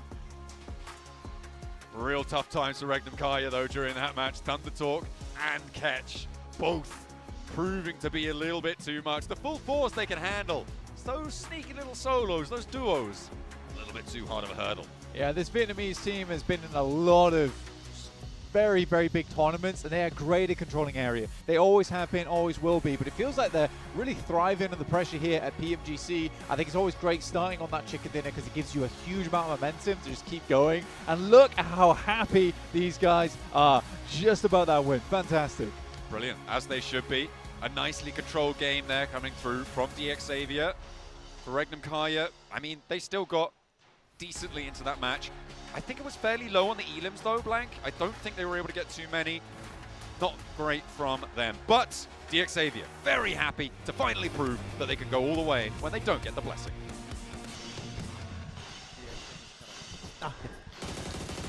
And here we go, the second chicken dinner for DXavier. Man, these guys have just been so dang consistent, Max. Well, the Dingoes, they're looking great here. Second chicken dinner. They get one on Rondo. They do it here on Arango on the last one. Very happy about it, but you know what, Seven? I feel like looking at these games, we look at the late game and like, how the hell is DXavier like one of the strongest positions? They do it every time. I mean, the rotation from this squad has been so wonderful. Something that has been impressive for DX is the way that they are able to defend compounds whenever they actually get there. And this is something that you and I were kind of pulling our hairs at some point, Max, because what happened between DX and Kara? Not good things. Unfortunately, I have to be brutally honest. I love the play initially from Kara, which is you smoke out all of the windows of DXavier, which makes it easier for you to push up, but they send it and then they don't go in the building, Seven? Why? Well, one thing that we got to call out for Kara, though, that we actually did notice is they waited a little bit longer because they knew that DX was going to be sending out those nades. True. First nades come through, and then they just don't fully send it. Kara, you got to make sure you end up sending it inside the building. You can't put yourself there in defense for the position to just get naded out. Yeah, exactly. I think DXavier were like, you're going there? Like, that's weird position. Okay, 2 nades, bonk, squad wipe, easy. So, like, Kara, no matter what your game plan is, fully commit to it. I feel like you crash into buildings. You know what? Maybe this is a Kara win, but they fumble it. Yeah, and if they would have made that push, right, it would have been a 4 versus 3 situation, right? But that little lack of commitment really cost them there, right? But you know what? It's so crazy to just watch some of these individual plays as well, right? Yes. We gotta talk about Catch 7.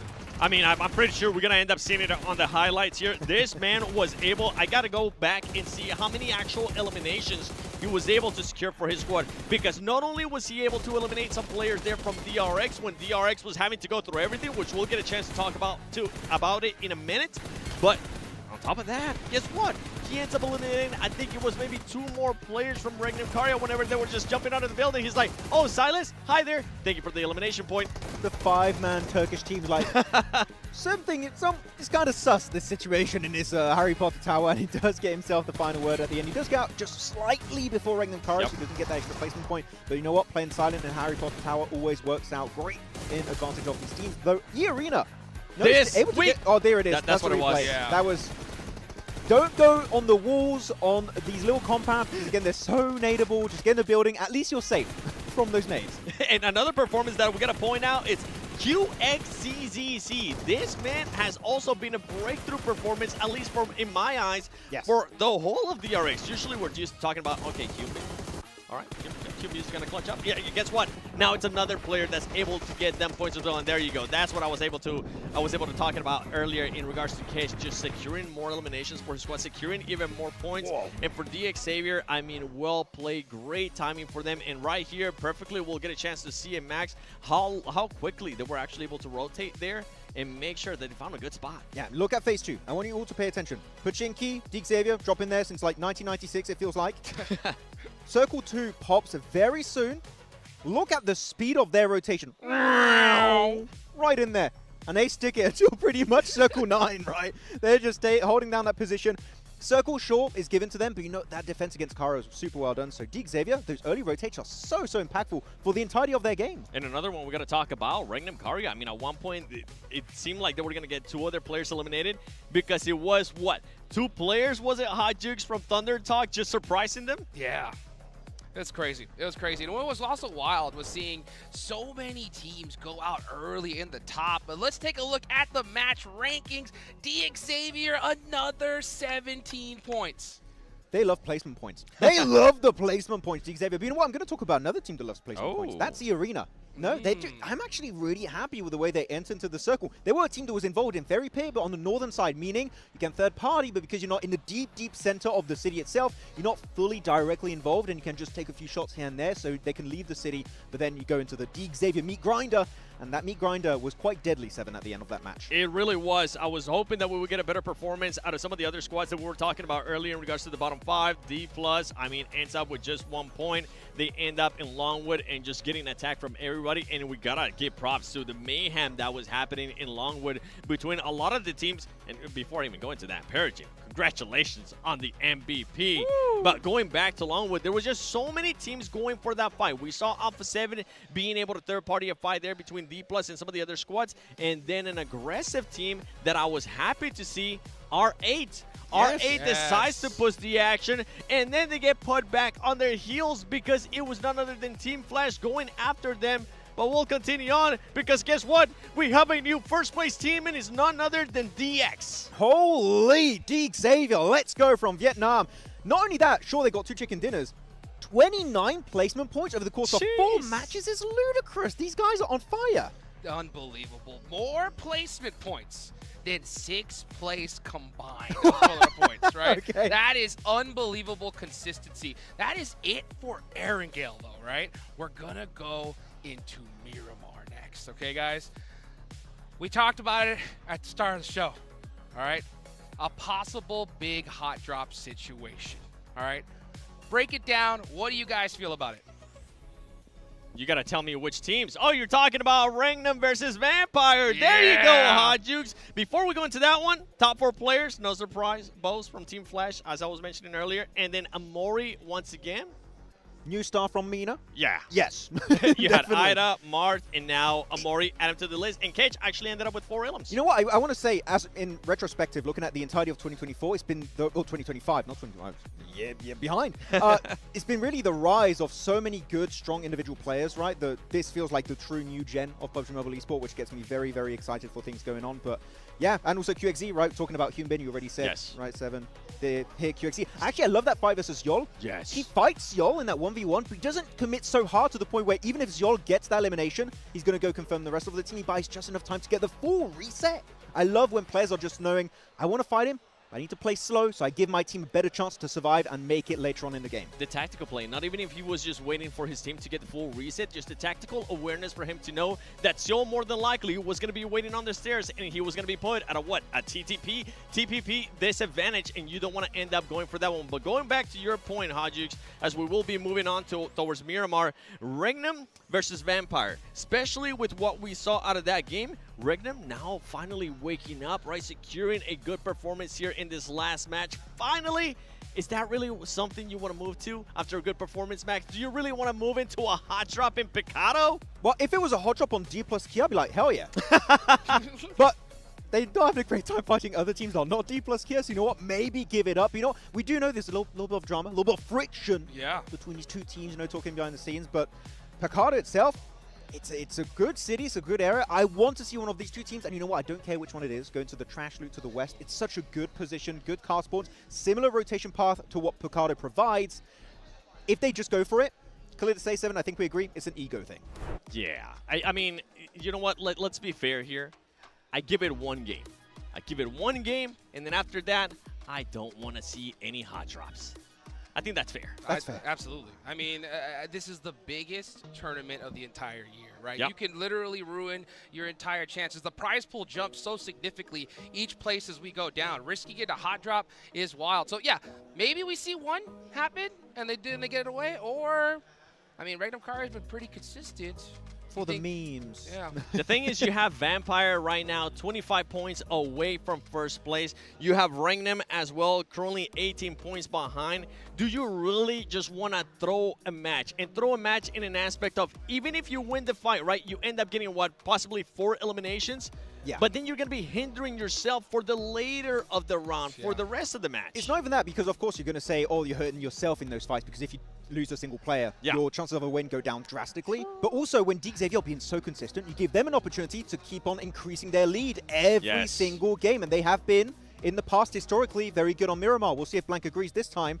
But I'm telling you, Miramar is one of their main battlegrounds to get points on. And I got a chance to talk to Sertani before that match too. He was saying he's liking the uptrend that the team is currently on. Sertani, I'm pretty sure you're watching this one. If you're not, just in case, continue on the uptrend. Let's see if that hot drop is going to happen or not. Yeah, you know what? Speaking of uptrend, I want to talk about a little bit more about that last game, right? Flash, right? They got 8 eliminations in this game. So they put up sub points, but what do you think about their performance so far, 7? Their performance, I enjoy when they were being the aggressors towards R8, and then it flipped around back to what I was saying in the previous match, which when this team has to defend, they're just not able to react quite well on it. R8 was able to fully overpower. That's why I was giving props to R8. R8 once again continues with the eliminations, finishes that match with 8 elims. But for Team Flash, if you're going to be the aggressors, you're going to have to commit. It came down to R8 just clutching up. Yeah, I think Flash played it very well up to the point where they were clashing directly with R8. And I think it's not an issue of the fight was taken poorly. They were very indecisive because they were thinking, Circle's not going to go longward. Do we maybe go into Xavier's position? Do we fully command clear R8 and then move? They're thinking too much about it. Sometimes commit to a play, even if it's not the best and most optimal play, commit to as a full squad. You might have a higher chance of just coming out on top and maybe making it to the later stage. That's one of those chances when the first time at Grand Finals, right? You're having those little jitters. Okay, now maybe you end up doubting yourself here and there. Maybe they'll be able to lock it in here in the final 2 matches of day 1. I mean, it makes sense, though. I mean, especially after that Aaron Gale we saw before this one. You know, they had that hospital. They were splitting it with police station.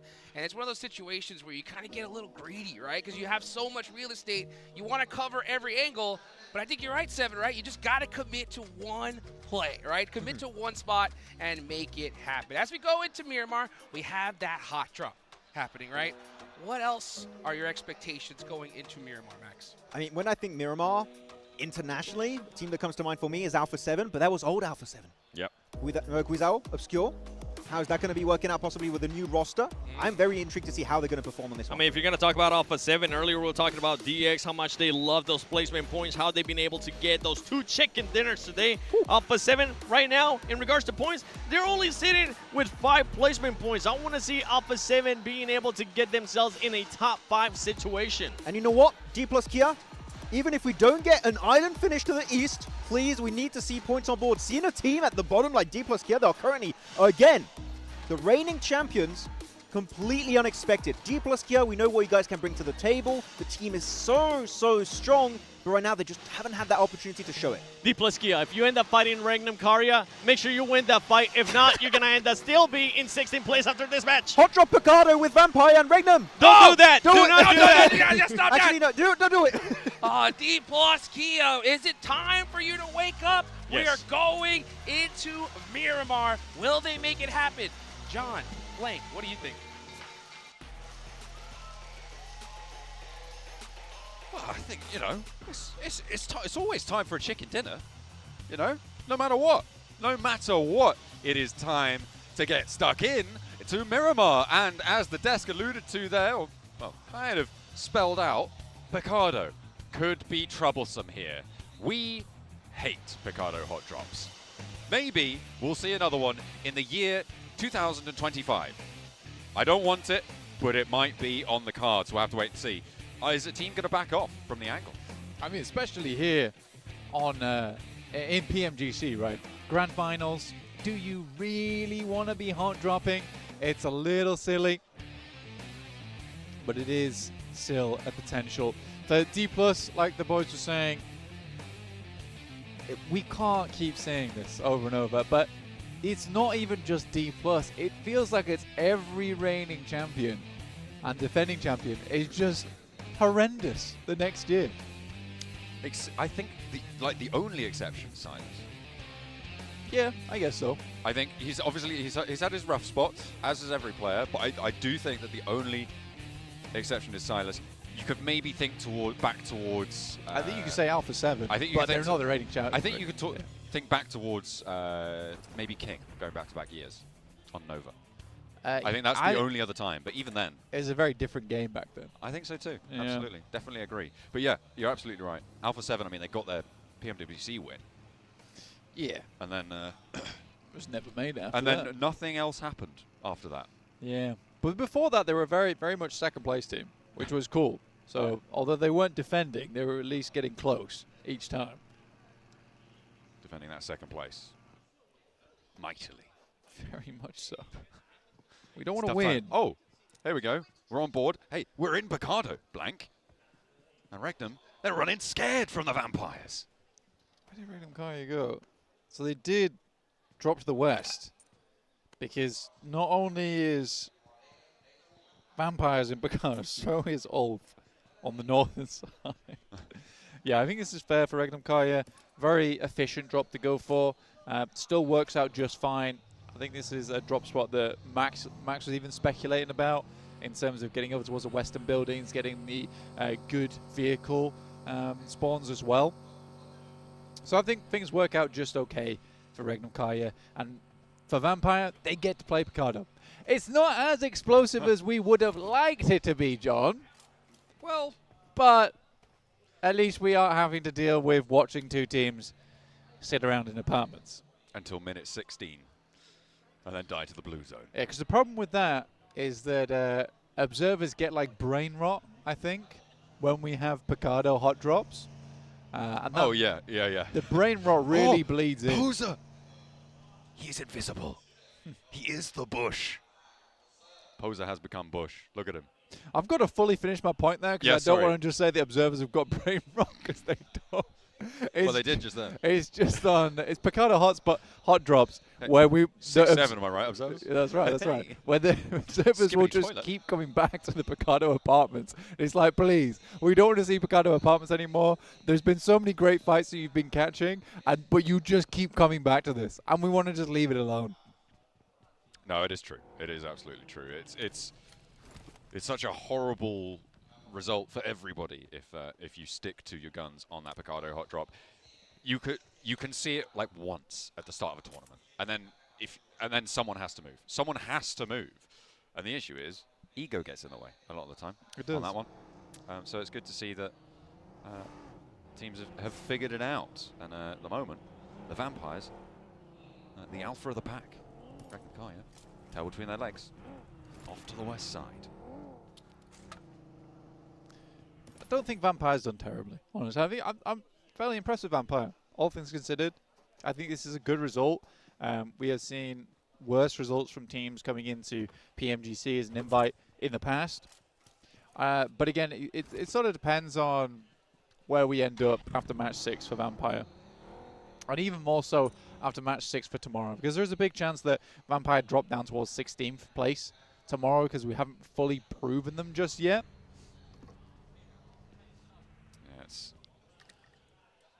It is something you do need to. I mean, you to an extent you need to prove yourself. I mean, getting here alone is already proof enough, I think, in terms of making sure that you're known, your name is firmly in the history books. But if you want to go that full distance, especially here at such an historic event here at PUBG United, 2025 being a brilliant collaboration coming on through. See if our teams can find that internal collaboration within their teammates. As Alter Ego looking to play towards the center of the circle. A lot of the south side of this circle blank is occupied right now, and very little of the north at the moment. We're coming up to 6th or 7th minute on that north side. Hey, that one just happened. You gotta stop this. I straight up didn't even expect that one. You really have to cease. Okay. It's becoming an issue. Probably, yeah. Yeah. You're gonna have to avoid those 2 numbers for the remainder of the tournament. Which numbers? Thank you. Very well done. Great answer. But you are right. A lot of teams down towards the south side, purely because the playing path was so southern and on the horizontal cross. And we've had a lot of those. They're not fun to play. And I think if you've listened to any of my commentary over PMGC, you'll know that I dislike that playing path. The amount of times we've seen it is criminal for a lot of our teams. D+ heading over towards El Azahar, so starting usually over towards Impala. They're going to get themselves clean and clear over towards the eastern edge, which is great news for them. Vampire also swung past Picardo towards Hacienda. That did mean they got ahead of Regnum Kaya. A little bit of a ahead of the curve there, but Regnum Kaya going to swing low on the rotate here underneath King, who backs off. Not really going to find shots as well from the high ground. Yeah, Thunder Talk not really going to have an impact on this Regnum Kaya rotation from here on out as they divert further north. Alter Ego fairly split around this position. I think this could be a very dangerous spot. It's definitely getting more and more dangerous as Silas hops to the passenger seat, doesn't go for the spray down. Rosemary going past all 4 of Regnum Kaya's players and getting out alive is a wild achievement here. And Rosemary is completely diverged from the rest of his team, which I think is what you're going to talk about right now. No, actually, what I was going to talk about is that I think for Regnum Kaya, this is a fine play to go for because they want to confirm over towards Longhouse. And I think that if you see a play like this heading up the road, you're worried the rest of the team is heading towards Longhouse before you. Alpha 7 get themselves first blood over towards Ulf. Great news for them as they're crossing in from the western side. They clear out their competitors over towards that east edge, which is great. Makes their rotation a little bit easier. But for Regnum Kaya, as a distraction play for Alter Ego, that would make sense for Rosemary to make that play to drag Regnum Kaya away from Longhouse so they can take it and backfill them. So I think Regnum Kaya just kind of ignoring them there and securing that position is the right play. Still, though, driving past, like, bumper to bumper, wheel to wheel with Regnum Kaya is so dangerous. Absolutely, but it's 4 vehicles. So you know that if they want to take shots, they have to switch seats, which is also really hard to hit when a car's going straight past you. That's true as well. Yeah. The closer you are, the faster you have to turn, and that makes it really tough. I suppose. Either way, I'm certainly not doing it. That's not my job. No, it's scary. Ooh, big northeast shift going up to the north of El Azahar. That is scary. Yeah, Alter Ego now has eyes on down towards Regnum Kaya, and they know they got to move. Because they're closest towards the northeast edge other than maybe D+ and E Arena. So Regnum Kaya wants to leave, but Alter Ego could be horrible here and just hold them out. I don't think Alter Ego do want to stay there because they know they can't hold this split with all the teams going to be approaching from that southwest side. We speak about finding a vehicle. Or to be fair, it wasn't at full speed, but we were just talking about vehicles. And he was driving away from him, so it made it easier. Yeah, that's true, that's true. But yeah, Alter Ego know that they can't hold that split on the south side with the number of teams that were playing on the south. That ground is going to get covered time and time again, so they have to go up further north. Playing 3 here on the gas station out west of El Azahar. I don't think that's terrible. Alter Ego, though, they may lose 1 to Regnum Kaya either way. Silas will need a little bit of a pick-me-up, though, and that could slow them down, maybe give the rest of Alter Ego an opportunity, but are they going to want to leave their current spot? Looks like they do. This is a fine position, though, to play, and again, for Wild, this is not leaving, this is scouting. And make sure you see as much as possible around you, because you don't have a lot of sight lines whilst you're in that ditch, so you need to maintain vision, right? And so they maintain vision whilst getting the res off. Smart play from Regnum. I like that Alter Ego tried to get a little bit aggressive with it. Weren't successful, though. They did try and hold them out, but now there's more teams. Chips from D+. Oh, God, these teams hate each other so much. Well, yeah, it's a rivalry. Old blood, new mutiny, you know the story. Alter Ego looking for the roll-up. They've lost Snape, but Mormon not able to find a knock on the approach. Doesn't do the full Monty on the damage. And Krypton now with a chance to nade him out of position. The first aid saves Mormon's life there. able to keep him ticking over just about. Can look to regroup or just fade away, because at the moment, Alter Ego, they're not going to be able to get up to crash on towards him. They do not have the power on their roster right now, with Snape taken out of the mix, and E-Arena with that sideswipe angle on Tony K.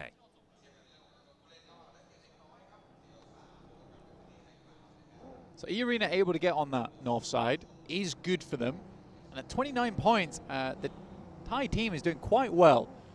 So although we have the invite team from Thailand in Vampire, I think E-Arena's creating a good showing for this country. Really, really nice to see. DRX get a couple of pot shots over towards AJ, but Thunder Talk do need to get out of dodge. The Thunder has been relatively quiet today. Most of the loudness is coming through from this M249 from QXZ. QXZ spray down towards King. Not quite connecting, but I mean, it is at range on a moving target. It's always tough. Next circle about to pop in just 2 seconds. Where's it going to go? Up north again. Oh, it's DXavier in the middle. Okay, that's cool. That's fine. That's actually fine. That's actually fine. Well, I think at this point we need to admit to ourselves that maybe, just maybe, DXavier has some killer rotates. Okay. They do need to regroup one another, because we have Paragin as well as Nate, as you can see in the back line here, looking to regroup on top of the rest of the squad, who got there fairly quickly. Wow, that's a lot of airtime. That is a lot of airtime. That's plus 800, bonus on the ×2, 1600. Fantastic stuff. Well done. Brilliant. No notes. Fantastic. Yeah, no, just don't crash into, actually no, one note, don't crash into the tractor at the end. Regnum Kaya move on up towards the center as well. They move first out of pretty much everybody here. Kara stretching out on their north side. E-Arena on the west didn't want to move. A lot of the teams in that area did not want to move, which is why they were the team to move first. But APG are going to try and fill in where Regnum Kaya have left that void, have left that little vacuum. Silas alone on an off angle, but they do have 4 players alive, so back up very easy to marshal that way.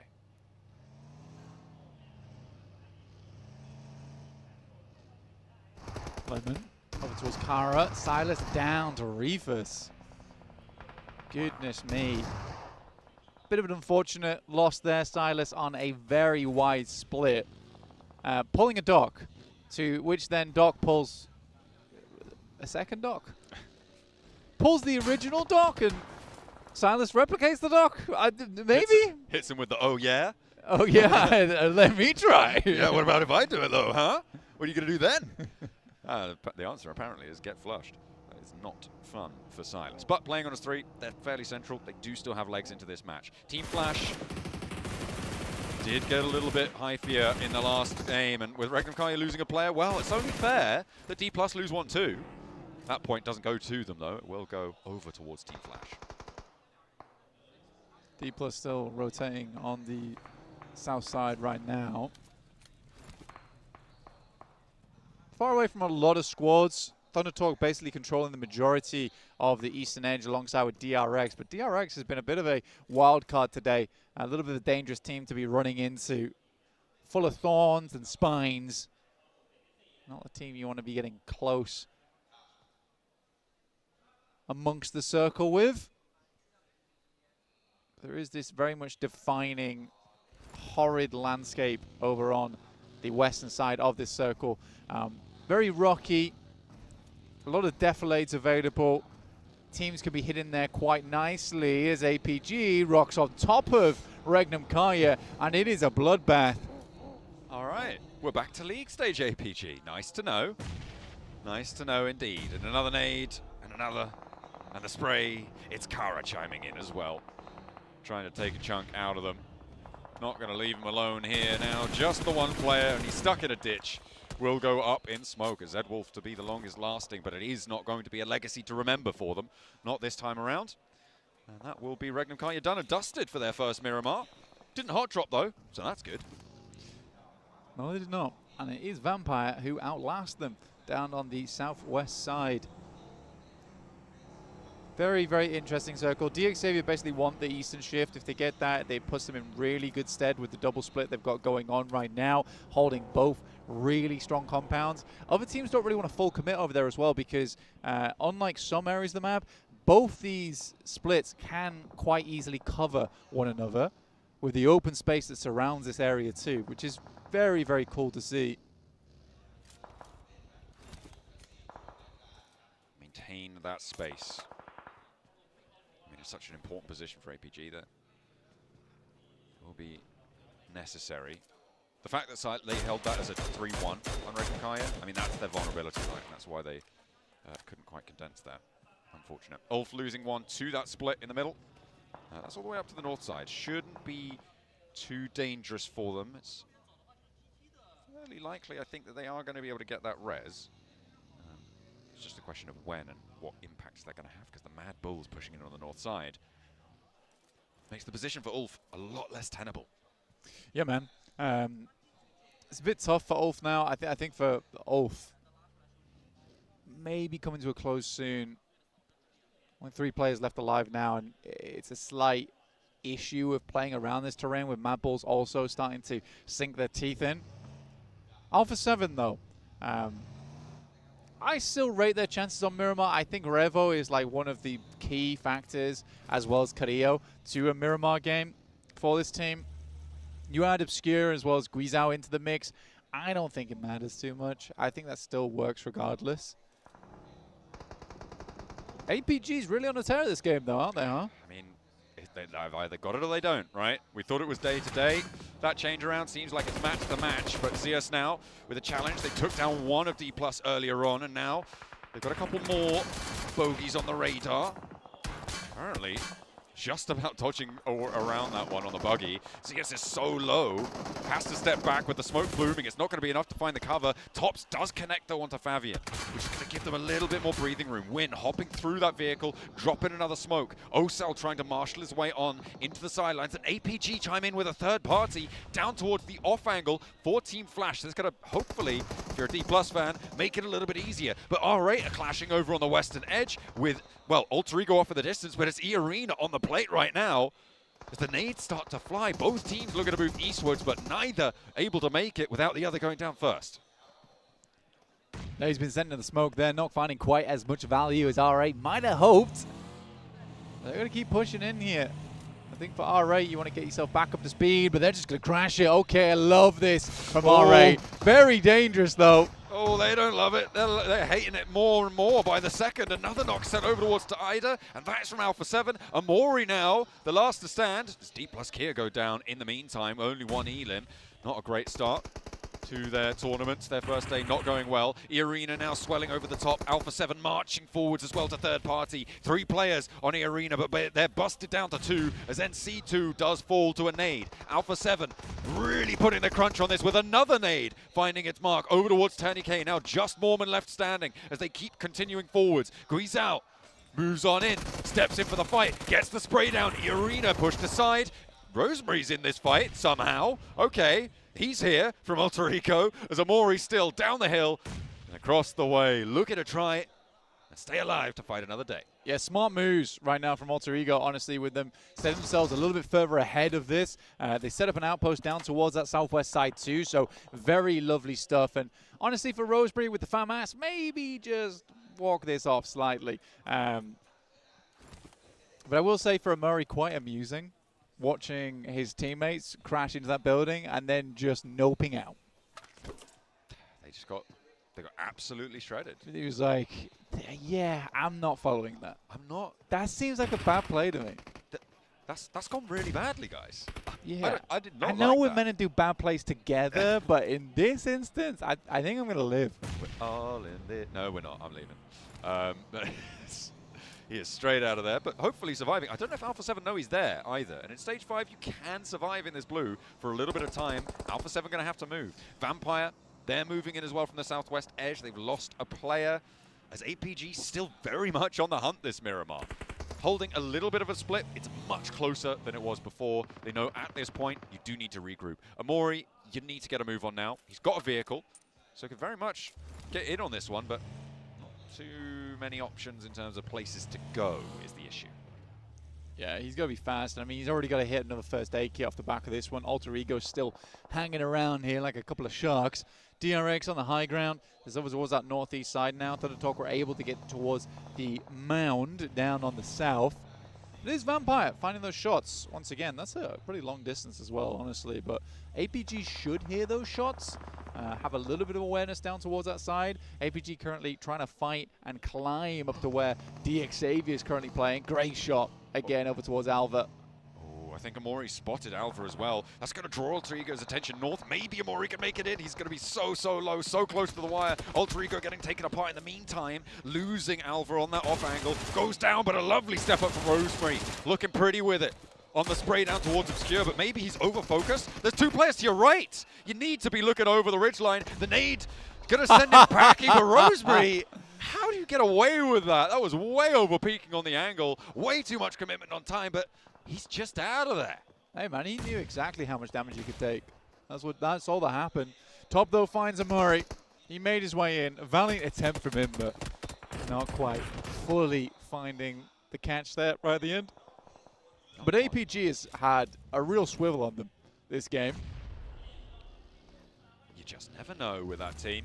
Krypton getting naded out of position, finally going down. Had to be one of them first, didn't it? Yeah, I'd be annoyed if I was Krypton. You know, they're trying to nade out Rosemary. They find his position by accident. Unfortunate stuff. Rosemary still alive and kicking though. For Alter Ego, he's in the zone as well, so could have a impact onto Alpha 7, who are playing as 3. Vampire facing them down as well on the hillside. A lot closer to Ziol from APG, who's flexing out onto this fight.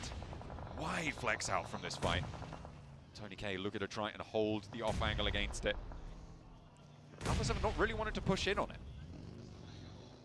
I think they're concerned about wraps, right? Because, yeah, for this exact reason. As soon as they start taking shots, a team is going to want to try and wrap on this and get that ground so they can start moving in from that eastern side. Where Alpha 7 is right now, it's a straight shot over towards the east, which is their landing point, right? But if a team from the south or the north can pick that off Alpha 7, ooh, they get themselves a real good spot on the circle to work with. Looking to take the fight towards the east side. Kraken takes them really heavily down, though. The off angle keeps them safe, but on the north side, the blue zone's moving forwards. They don't have a lot of time to pick these reses back up. For DRX, this is really dire. But I think they're going to be able to tag on at least one for the res. We'll see if they can get all 4, but Vampire now trying to challenge the stronghold that APG have held in the middle for such a long time. Tony K cannot stand the heat, but instead steps into the fire. That's not where you want to be when things are getting hot. Tony K goes down. He steps on towards it. Those smokes not going to be lasting too much longer. Vampire's position will be given away fairly shortly. APG take a knock. Reefus is down and Top's very low. At least Doc's able to find a shot off towards the side there, able to take down Revo from Alpha 7. 2 big dogs in the arena, taking shots to one another right now, both equally accurate, but Alpha 7's way more exposed. This is really nasty stuff. And all the while, DXavier, big chilling in the circle blank. They have had a great time this game again. We're going to see a third today. Well, we'll have to wait and see. Vampire losing another. They are now down on 1 player. They haven't got any elims yet either. APG though, yeah, they're going to get the full reset here. Miaola cannot really feasibly, maybe, get an aid in. No, he's not going to go for it. Squeeze out. Takes a couple of hits there. Doc currently doesn't even have a vest, by the way. He's been taking punches to the chest, left, right, and center this game. Still continuing on. Definitely bruised though. You know, like with the nade over the top. Doc's trying to ascertain the position. And top punch. That was a swift execution there by Top. Reefus knocked again. The angle, and that bleed out should be coming through fairly fast. Thundertalk as well. They're on 6 elims at the moment, Blank. They've been quietly racking up these points. Now DXavier finally looking to leave. They flex out all the way south and try and push into the hills, but they are being backed off fairly forcefully as Paragen's very low. The backline by Lambor looking to try and hide on that high ground, and DRX are going to assist on this as well. But Paragen, he's getting taken down.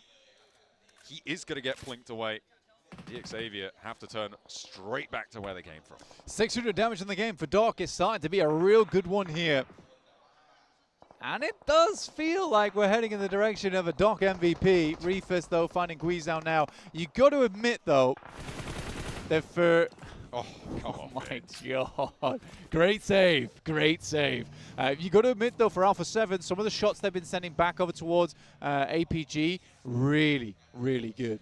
Really good shots. I think that Alpha 7 would have been down and out much, much earlier if it wasn't for the fact that they were really difficult to take down here. And every time APG wanted to peek them or anything like that, they were consistently taking big damage.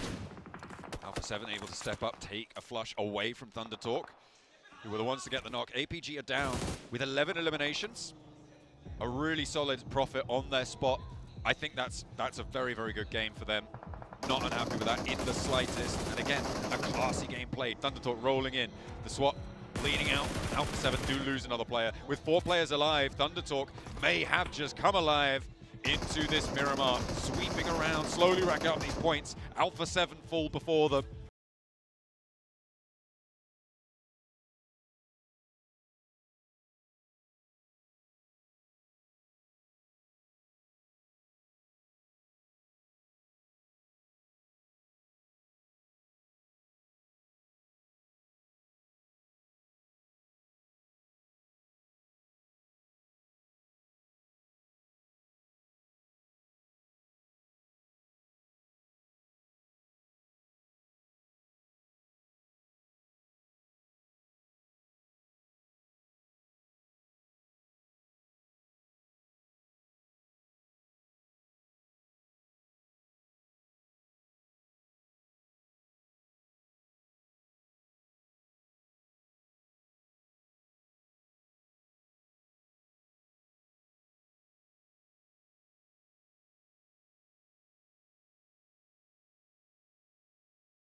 How much value he's finding from this Eastern spot. He does have the high ground to work with it, but it's mainly Nate as well as Levi's getting the work done. Lovely nade over the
DRX to keep this one going with a full flash. What the a full stun! white's out there. The stunner's on, but King goes down first, and Yunbin with a huge stand up on the off angle, looking for more. Oh my God! DRX! How can you make that happen from down beneath? They dare them step over that ridgeline. We've got you in our sights. Thunder caught in a bottle. And the talk is in the Hyunbin. What a disastrous end there for them. Oh my days, DRX. Hyunbin was on a tear that match, and he wasn't about to let that highlight reel up. A brilliant hold. The man chewed through 2 players there, and there was nothing that they could do about it. It seemed the lack of nades really, really horrible for them. That smoke cover forcing them close. We're going to play this shotgun meta. Some say that it originated from Korea. They brought it back home. I mean, Fabian, the DBS godfather. You're looking at the boys there on DRX, and you throw in a stun grenade. It doesn't matter. We're at PMGC right now. DRX is used to playing under the light. Oh, and they're walking off stage together. At least no fists are thrown there. Goodness me. Civil outside. Totally messy on the inside of the game, though. That was a brilliant Miramar to close down. APG held the center for so long, but it was taken in the end away from them.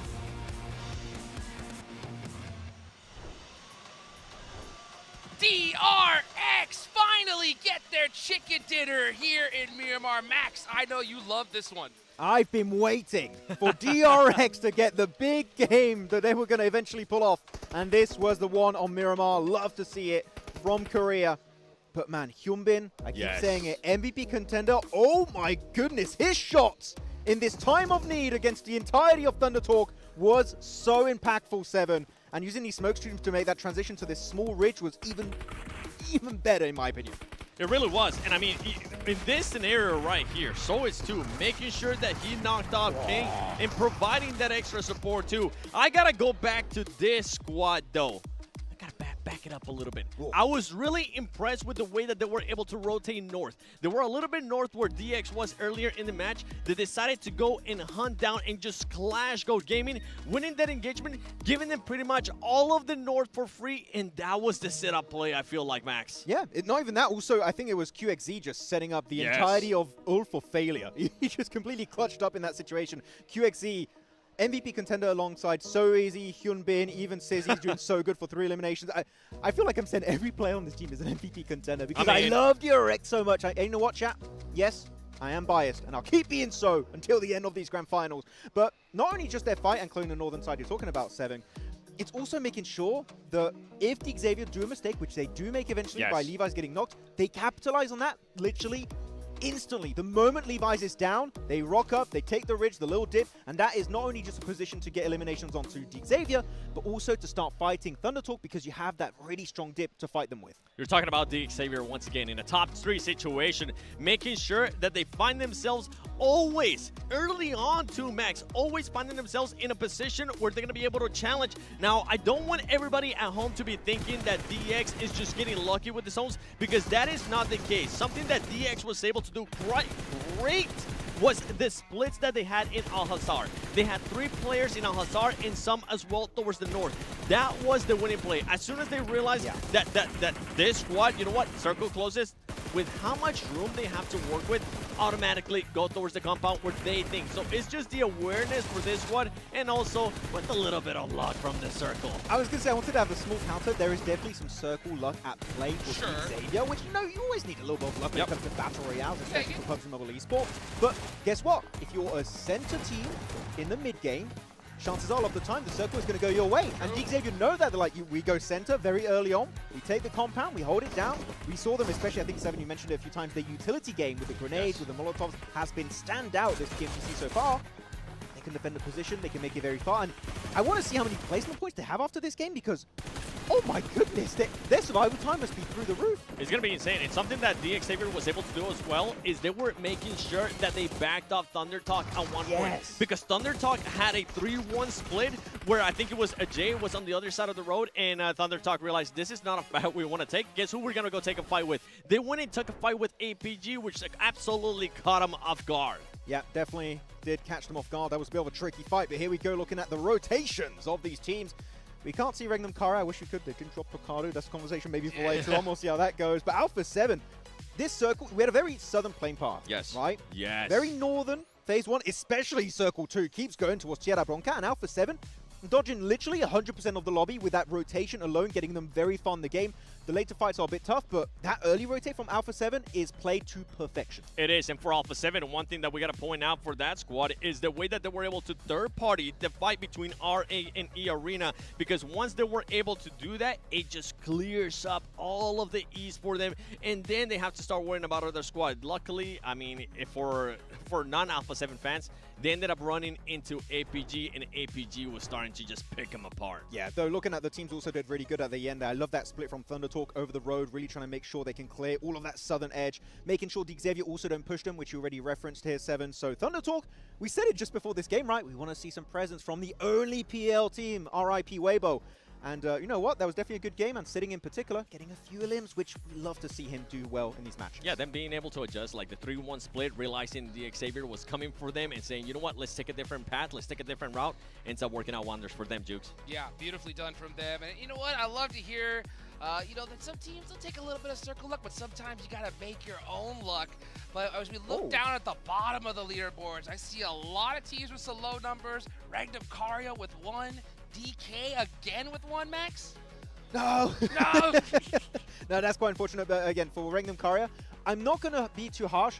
I still think the idea of going for the trash to the west of Picardo is the best decision ever. It was a bad game, 1 point, but you know what? I'm not going to be too harsh. Still the very good decision that could reward them heavily in the long term, though. So easy. Keep talking about QXZ. We keep talking about Humbin. This time around, it's so easily being the MVP of this match. And DRX, I want to see this game for the rest of their matches because it was clear, concise. It seemed easy for DRX, to be completely honest. 7, I don't know if you agree. This is the DRX with the effortless gameplay that we love to see in a global event. I mean, this is what happens when DRX don't have to fight their way through the whole lobby, I feel like, as they had to do it in the previous match. And there you go. DX still first place. And who's that in second place, Max? Yeah! Yeah! Again, hella biased. DRX second place, tied up here with APG. But actually, it's a silent hitter team that we've talked about a few times here and there. Ulf, sneakily pushing up there in 4th position. Well, they dropped down a little bit, but Ulf, they're ramping up their aggression that we did not see at the start of the Gauntlet. Day 3 Gauntlet, hella aggressive, and that's kind of bleeding through into the Grand Finals. So Ulf learning a lot and able to keep it up in the finals. Yes, I'd love to see that adaptation. You know what? Also, though, guys, make sure you log in the game as soon as you possibly can, so that way you can get that permanent Polar Party Mini 14 for free, guys. So make sure you go ahead and do that as well.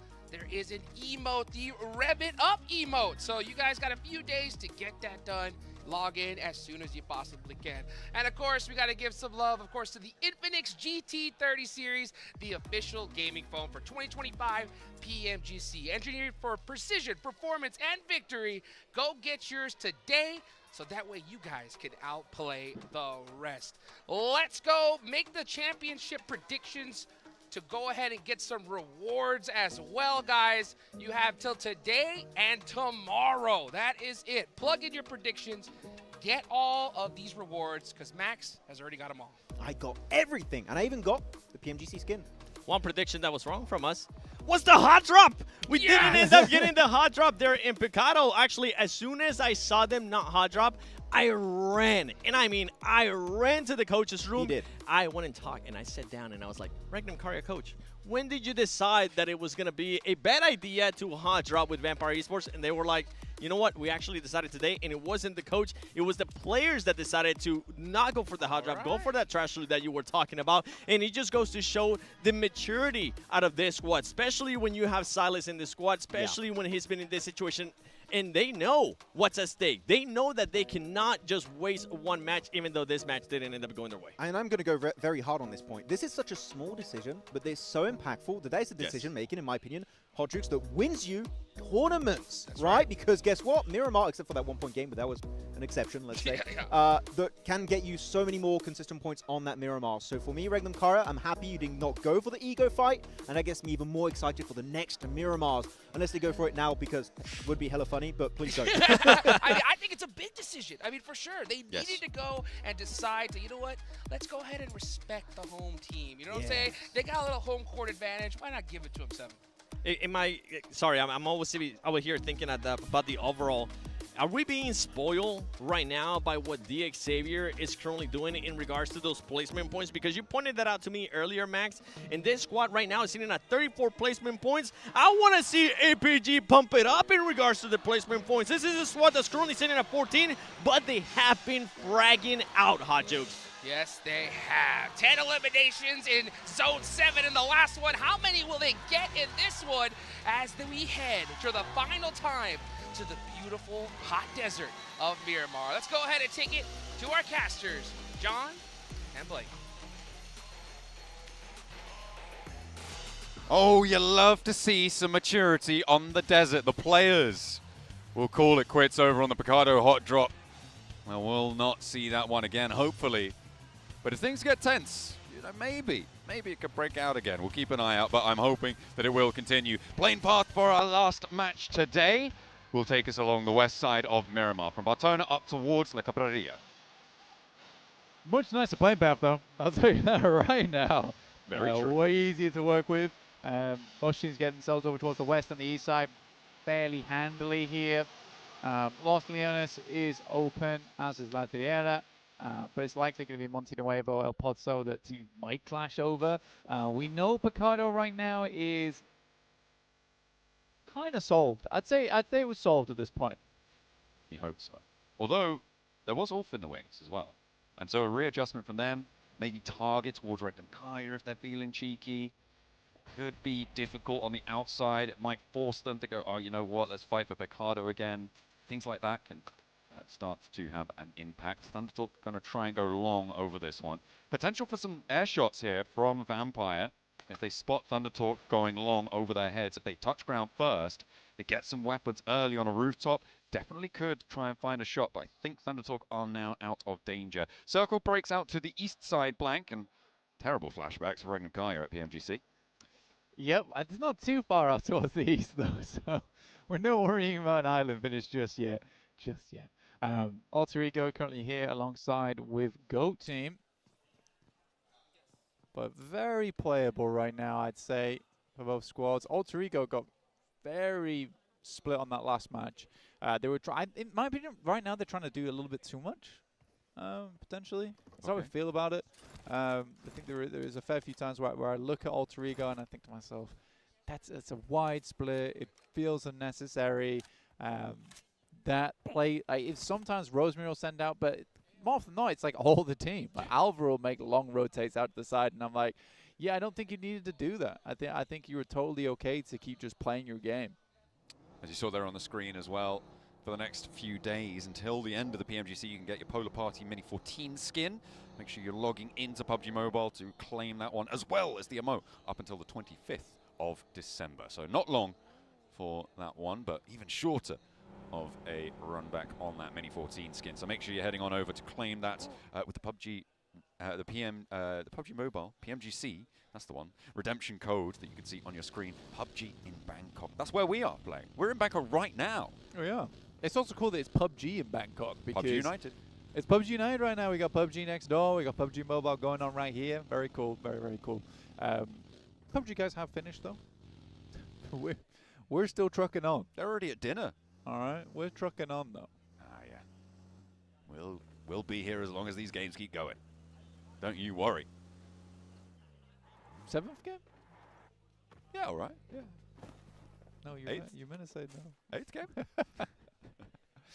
I'm 26th game? I think I'll call it a 6. Quite like the six match format. I think any more than that does make the players go a little bit delirious. It's very nicely divisible. 7's a prime number, so you can't actually do that. No. On a day. It's not all right. No. Yeah. It's like volume on a TV. But yeah, I do think 7 match plus is player delirium hours. We do often get like some funny plays on match 6 quite a lot, just because the players, these guys have got a long day. It's been a long day for them so far, and especially on day 1 where you've really got to put all your work into it. If you're D+, you're hating life right now, and it's been a long day, and you're hating life right now. So it's a double whammy. They're getting double whammied at the moment. They really are. They really, really are. They're dropping in Partona right now, Blank. That's how whammied they are. they're so whammied. They dropped in Partona, dude, on Miramar. Holy, yeah, that's insane. That's bad. That's bad. Yeah, I think D+. They're so sad. Oh no. Oh no, D+, it's okay. You can come back. Probably not, but you can. Yeah, I think. If I'm being real, yeah, I think it's GG. I think it's very unlikely you get a Kara or an APG day in PMGC. We're talking 90+ points in a day. If that was possible, then maybe, but the likelihood of that happening is so thin in PMGC that I genuinely think D+ might be dead. Might be. So, well, the back-to-back may be undefendable at this point. Is Oh what you're yeah, saying. yeah. That's not. They could certainly work their way up the tables, but yeah, you're right. The back-to-back, it might have been zapped day 1, tasered. Ooh, that is not a good feeling for anyone involved there. They are certainly not happy about it, but oh goodness me, but they could see their countrymen find that chicken dinner at the top. Yeah, well, you know, if they don't win it, I'm sure they'd prefer it if someone from South Korea won it as well. For DRX right now, it's much more likely, especially after that chicken dinner. So what you're saying is that D+ should just crash Regnum Kaya every game? Yeah, you're right. I did actually say that just would now. That be collusion? I'm not going to speculate about admin type about decisions. things that are happening now and again. Yeah. I feel like we could get in a lot of trouble for that. Yeah, probably. We'd probably talk about something else. Anyway, Yeah, well, okay, we're on board with that. speculation. Oh yeah, Alpha 7 on screen. Okay, yeah, we can talk about them. Just speculation. We can talk about them. They have yet to claim. I feel like they're probably one of the most notable teams in the world not to have claimed a PMGC title. And I think that's. Yeah, I think they're happy with their PMWC win. We just got that one. You know, Yeah, we'll take the that's mid-season. cool. You guys have the end. You guys have the end of the year. But I do think that. We didn't keep switching players out all the time. Maybe they would have a win. Okay, if I'm being real. Oh well, keep you guessing, don't they? They really do. I mean, like Creo and Revo seem the only ones that could live on. Yeah. The other players. No, you only played 5 matches today. You don't get a full day rate. Sorry. It is frustrating because I think that the base of that team with Mafioso, Revo, Creo, great. They had McGrellin, and McGrellin was awesome. McGrellin really was a player that kind of knit that team together nicely. He got kicked. Like, what did he do? What did he do wrong? I'm so curious. Yeah, I don't know. I'm not going to speculate because we are now on board with Rosemary versus Tony K. Rosemary misses the first spray down, but steps up for the second. Knocks that one out of the park. The backup was coming through, but doesn't seem to be needed. The spray down is good. And they find a point. Alter Ego take one of E-Arena. That is good because Alter Ego are behind E-Arena, so they're happy. Yeah. I think for Alter Ego at the moment, 26 points, it's not ideal. It's really not ideal for Alter Ego. And I personally think that Alter Ego can go way further than just that. I think Alter Ego is a fantastic team. And this is kind of, I was trying to cut Max off also on desk early when he was talking about Alter Ego being like the next Bigatron, which I have said in the past, but more in passing, more in a passing sense. Not as a key point. Not as a key point. Yeah, exactly. Like that wasn't my keynote in my PUBG mobile talk. You went in your turtleneck. Exactly. Alter Ego next Bigatron. Yeah, walking onto the stage Thank you with for my coming to clicker. Yeah, no. Stop. But yeah, I think for Alter Ego, I would love this team to do so well. I think Indonesia deserves a bit of good. They've consistently been getting towards the finals multiple times.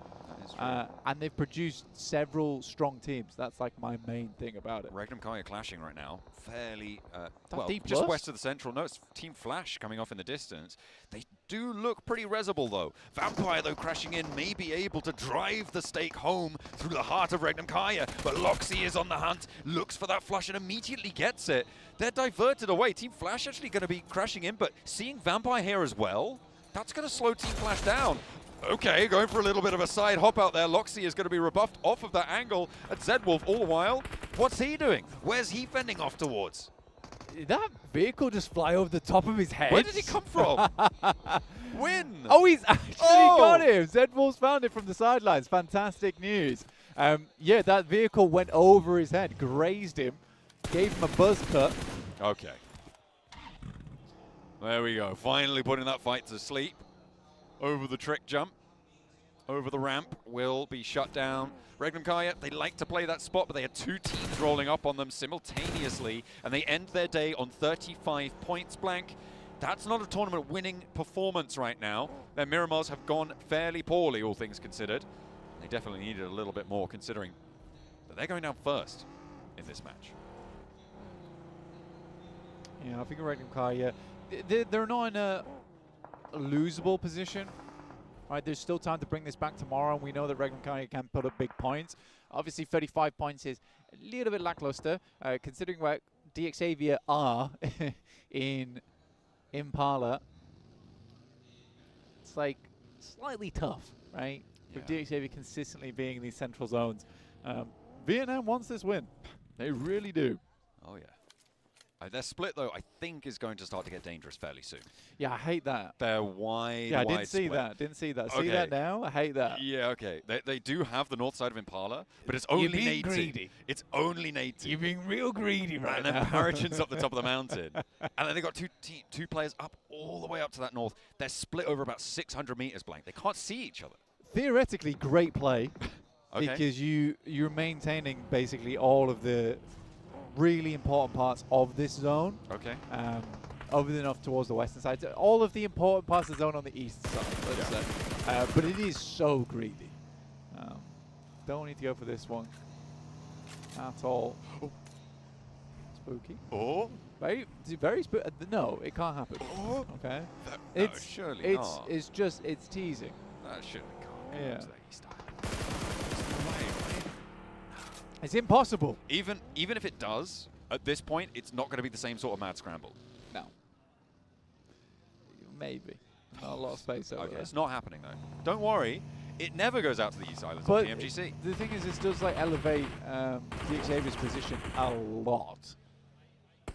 Yeah, that wide split may actually come back to do some good. Although trying to careen into this, not going to go well. It gets messy. Aaron, the casualty that they will suffer. Now it's just the one player to stand. Solus is the last player. He's got an umbrella of vehicles, though, to sit underneath right now. A UAZ, a buggy, both littering above him. It's, oh, a nice little shot in response for Solus to be able to hop back, and that's going to give him a lot of breathing room. Okay, Solus might be able to survive for quite a while as a solo in this. Doing well. I think that for all, there's been some sloppy plays, Oh. but that has been backed up by the fact that they're kind of killing it right now on the leaderboards, 4th place. What a nade from Pusher. Lemon is usually the nader on the team, but that one looked nice. Maybe he's been taking some cooking lessons, obviously of the grenade kind. Yes. Chef Ramsay. Lemon's there Hitting like, with the knowledge. that nade's raw! It's raw. What are you? I'm a Cara sandwich. A Cara mincemeat now, though. That is for sure. CEO gets away with it, though. Will survive for just a moment longer. And play again as a solo. Quite a few solos, in fact, making their way in. DXavier, blank. They regrouped. Great. Absolutely great news. I mean, Nate does fall, though, on the regroup, which is 100% deserved. He's not out yet. No, he absolutely is. He's not out yet. They're not getting him. They're not getting him. Oh, they're going to get him. Okay? You got to trust me on that, please. The few hours I've watched this game. You gotta trust me on that one. Yeah. Though getting 3 players to the high ground here is a really big blessing, regardless. As long as they're heavily looted, could be a great game off the back of this. Yeah, I mean, 3 players on that high ground, as you say. It is a lot of potential. Especially when it's so central, too. Vampire with their last player up against Alter Ego, who have got 4, but not all in this spot. Rosemary does tag on some damage. There is off angles. Okay, this is going to force him out to the sightlines, and it's going to be the end of Vampire's day. Oh, not an East Island circle. That's so sad. Everyone hates that. Everyone would have wanted to go to the East Island, I'm sure. But no, we have to go to Impala. We have to help out DX Xavier one last time. Oh, Nate didn't make it either. I told you. Oh, man. And I didn't believe you. You didn't. You really did not believe me. And that's okay. All right? You don't have to believe me on everything, but I usually am right. Do I have to believe you or not having to believe you on everything? Yeah. Whoa. I like how she was like, just fall. Fall over, please. Stop it. I had a really bad game. Yeah. I had a really, really bad game. Give me that flush. Come on, please. Please. Please give me the flush. Oh, come on. Give him a little bit more. I don't know if he has a vehicle up here to drop down with, but should be able to drop either way. Even if he has to get rezzed, is doable. AJ steps a little bit closer, R8. Not really having the pace into these finals that they would have liked right now. Their last match today, they're already cut down to size. No elims found either for the cost of their player. So not how you want to kick things off. Alter Ego chiming in on open season towards R8. But Rosemary, stays too long on the peak, stays a little bit too far forwards. The GOAT team, they spot him. They're out in the blue zone as well, out on that west side. I don't think that's rezzable. I think Alter Ego have just fully lost a player there, and the rest of them might be falling soon.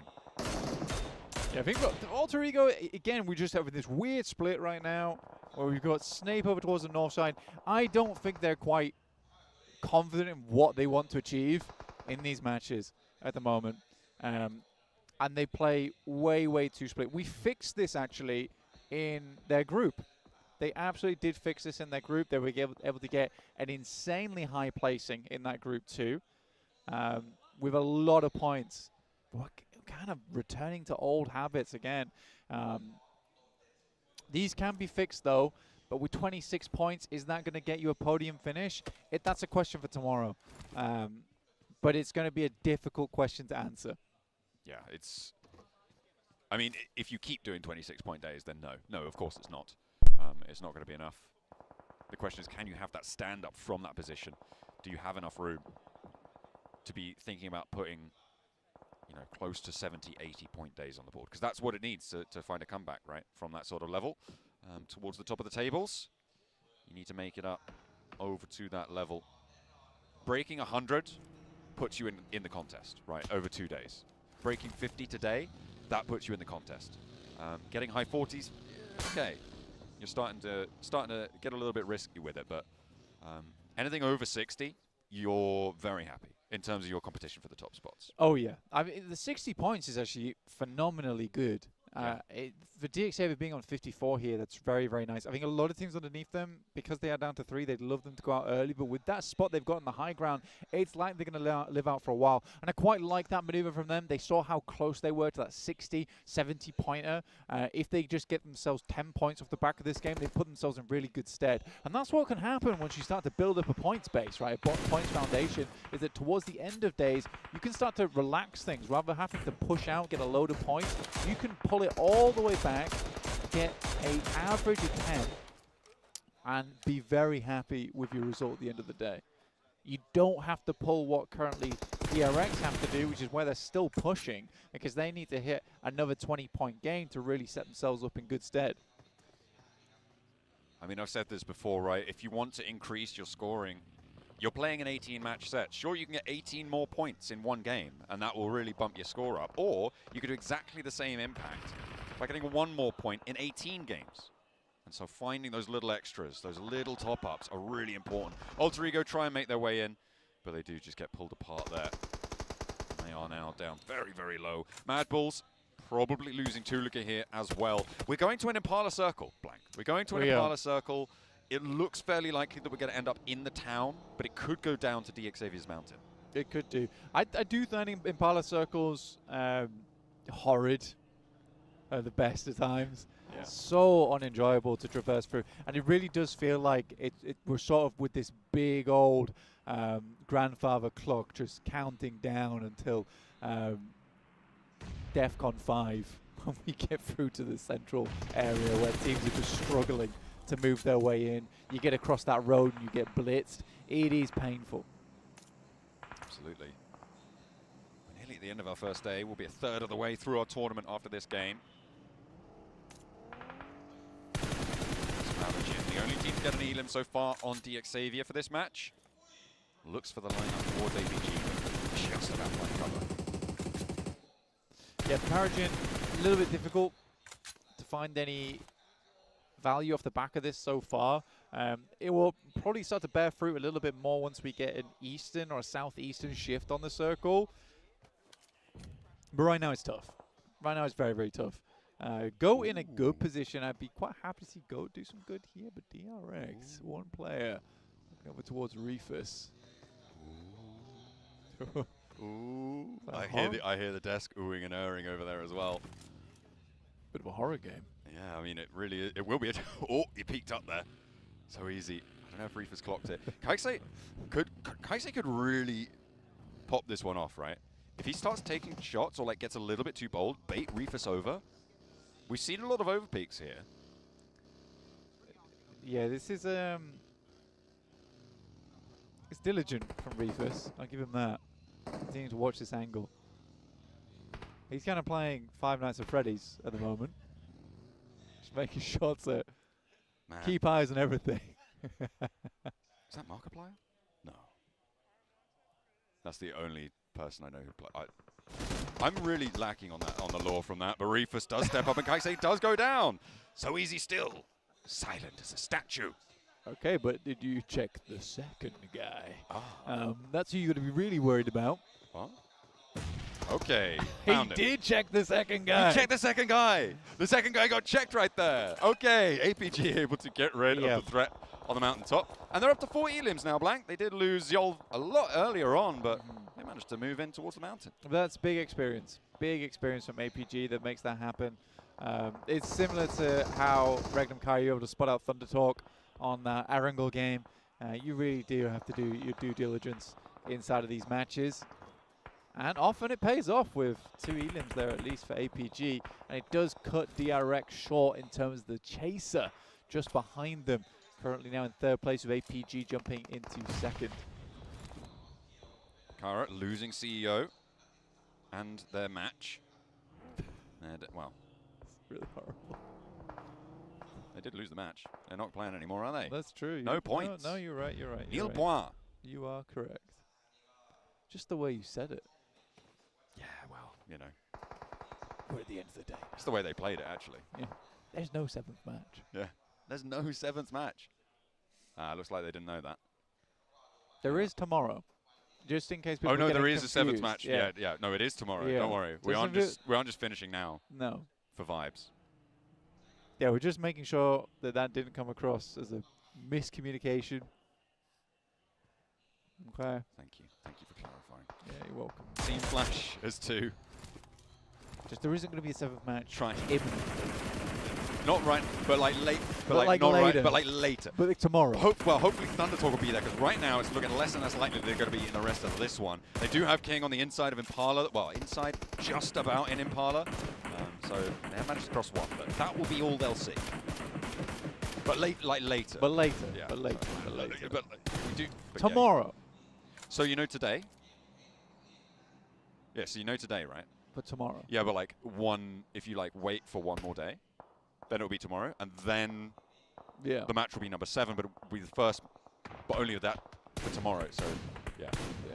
Cool. I felt like that's probably a nicer thing to say than just watching Sighting getting peppered right now. Yeah, I was trying to stay away from that. He's trying to stay away from the bullets, but it's not working too well. We've been on this 3x angle for the last 2 minutes, which is fair enough to the observers, because this is why I don't like Impala, because nothing ever happens. And then it all happens immediately. And that will be the case. Probably moving in towards Circle 7. We have 12 teams remaining, Blank. We are 24 minutes in. Oh, it's such a boring... Oh, it will be exciting for 30 seconds. Because right now this lobby is... There's no reason for anyone to move. Like, actually, we're filling time for the next 3 minutes. Blank, this lobby is already exciting because we don't have sighting anymore. It is exciting. So true. So true. Well done. There you go. That's some good wordplay from you. You are right. It was brilliant. We all had a good time with it. Usually you're more of a word worker. Where are you going with You're all word work and no wordplay. Oh, it's been a long day for us too. We are going to be getting into Impala. I'll tell you, nothing ever happens. It's finally we get a little bit of excitement with this circle. This circle is nicer. Does mean Goat has to move. I think that's the only team. Oh no, Ulf. The solo. Oh yeah, Alter Ego as well as APG. Yeah, I'm just missing those. Kind of DXavier as well. Zoomed in on my map feed. It's a regroup. Okay. Yeah. Not a full move. Not a full move. Anyway, let's say, analyzing this circle a little bit more, because it does bear merit, is that DXavier likely in the near future is going to have to drop down either on the north side or down on the west. They could hit up the southern buildings here, which wouldn't be a bad idea, but you would have to fight up against D+, which is slightly hard. Also, for D+, this is a ginormous game. This is a ginormous game for D+. It's a really good chance to get quite a few eliminations, get yourself a chicken dinner. I think if they get themselves up towards the middle of the pack, there is hope for tomorrow. I don't know why Doc just went down. He was trying to reverse a vehicle or something, maybe climb up in the vehicle to the top of the hill. But APG, that was a completely unforced knock and flush. Coming through for that one. And APG will be playing on us too. They're going to have to drop down. They do not have an option. Fortunately, D+ not really watching this angle. Solus might catch them, though. As they try and drop down, they will start to cross into sight lines. Teams will start to take shots. Blank. We're into minute 27 now. And there's still 11 teams alive. It's a good wrap from Goat as well, by the way. It's a nice wrap from Goat. That's on the southwest side. They were at the back of the queue here, but they're able to get in. Not too much shots taken back towards them, because the team that would be holding them out is King, and he is a solo there from Thunder Talk. And there's no team that is across the road either. So everyone was able to make a pretty astute rotation into this one, which is what you would expect at PMGC. So I'm happy to see that. Point denial coming through from Ulf. Yeah, he burns himself out there. Not going to be allowed, but the knock sent back over towards, that is APG. Reefer's actually getting flushed by DXavier, who will have to leave their high ground now for Shawsies on that east side. They're going to have to drop down. And finally, teams are going to start to take the tumble. And rightly so, because at stage 8, and nobody's told them, it seems, that there's supposed to be single-digit team numbers at this stage. I mean, I know. Come on! 10 teams remaining here. What are you doing? Is kind of silly, but I don't mind it too much. It's quite exciting. Quite exciting. We're going to see if DXavier can make this cross down. I think it's going to be very hard for them to make it happen. Where do they really go here? They'd have to crash into the Flash. But the Flash, you can see there, they're pulling pins on grenades and putting pins back in grenades. They are very prepped and ready for this kind of play from DXavier. They will know that a team's playing on top of the mountain as well. But an interesting maneuver from Mad Bulls, trying to get further in here under the preamble that a lot of the teams on the eastern side are going to have to move. Alpha 7's got a tough approach ahead of them. They can't really make this cross either whilst DXavier's up here on the eastern side, John. I mean, it is DXavier who probably are going to have to move first. Alpha 7 can hunker down. But I think DXavier just crash onto Alpha 7. I don't know if they have too many other options at this stage. I mean, you could do the Flash. You could do the Flash. Oh, could potentially as well. Thunder Talk, last player standing. King, he's been alive for a while. Goat, yet to breach the building. They haven't spotted him, but he certainly knows about them. Waiting for them to jump on in. Oh, I think they've spotted him now. No, they haven't. He doesn't know. Is he going to jump in through a window? He's waiting for the Vault. King is holding his time, biding his time here, holding his nerve. Killer Joe, step in. Get him. Okay, there we go. King's like, nah, we're just going in for it now. We're going for the fight. Steps in for more, but won't be able to find the second. Will fall. But at the cost of one, Goat can't march forwards as effectively.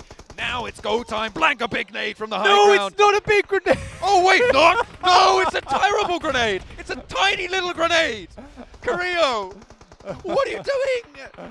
Oh my God. Not again. Carrillo catches the nade like a seal on his nose. A nice trick, but not one you want to see here at PMGC. Oh, dear. Dear me. Sending that one up as well. Unfortunate. But do you get through the players there? So it was nicely done. They redeemed themselves fairly quickly. King is dethroned from inside the building, but I'm glad at least he was able to find the one knock and a flush. Goat can't really get Kraken back up again, back in the blue ocean for him. Now the teams are really going to start to suffer because it's stage 9 with 7 teams remaining. Alpha 7 getting naded out by Team Flash, who have 4 elims. Now Revo is pushing up to the wall side. Obscure on the back lines. Maybe looking to pick Carrillo back on up, but it's not to come through just yet. The nade goes long. That is a brilliant little flush out coming through from Win, but he gets caught. There's the burnout on the sidelines as well, and now it's just Zeus left standing. Alpha 7 may be able to make this cross. So many teams still left in this one, but for D+, Blank, this is what they needed so desperately. With 4 elims on the cards, they want more, they need more, and it has to come through now. Amori doesn't want to let that happen. Come on, Amori, get those shots in. Alpha 7 vaulting into the building. ZS pulls the pin on the grenade, has to put it away really quick as Revo, the shotgun maestro, is here. Won't even need it. Uses the side up against him, basically. And that's Amori to pulling that point from Alpha 7. R8 with another one. Pusher now pushing in towards Joker. Spots him. Launch the nade. Joker trying to play fancy on the beat. Will not find it, but Pusher goes down to the burn. That's Revo actually finding that Molotov and getting that elimination point. Now 3 teams remaining, Blank, within the space of 30 seconds. We're down from 10 to 3. And R8 suffering. D+ looking to roll on through. They want more nades. They want more points. R8 do fall. 1 goes down. And now it's all up to Amori. A nade goes long, good on the bounce, but Amori still alive. Hits the deck, stands out for the spray. Revo and Obscure for Alpha 7. The last challenge for D+ to find the final elim. But can they do it? Oh, no! Fabian's Oh, down. no! Oh, my just goodness at the final me! moments. It is D+ here to put our nerves at ease. That was so close. And what a relief for them as well, to find the final chicken dinner today after what has been an abysmal performance, all things considered. They close down with success. I mean, I'm looking at Alpha 7 over there. They're just as surprised as I am. So insane, so insane. What a play there. I think they got 3 of them total, and it was 1 player from D+ able to bring it back to action. But yeah, you can see Norbu actually looks sadder than usual. That is saying something. Yeah. That is saying something. And it was a very low elim chicken dinner, is the thing. Yeah. I think they can't have got more than 3 or 4. Like maybe it was 6. 6 elims? Oh yeah. No, 7. 7 elims, because they're for the start. They got 2 onto there. Yeah. Okay, yeah. 7. Still. I did not say 6, 7. 6? I did not say it. So about 6. About 6 maybe, or 7. Maybe 1 more or so. It could have been. We just don't know. 7 on 8. Potentially. 6.5. Something like that on average. We are going to be closing down the day with a chicken dinner coming through for the defending champions. When they needed it most, from the bottom of the tables, they find a little step up. But will it be enough? Let's head back to the desk.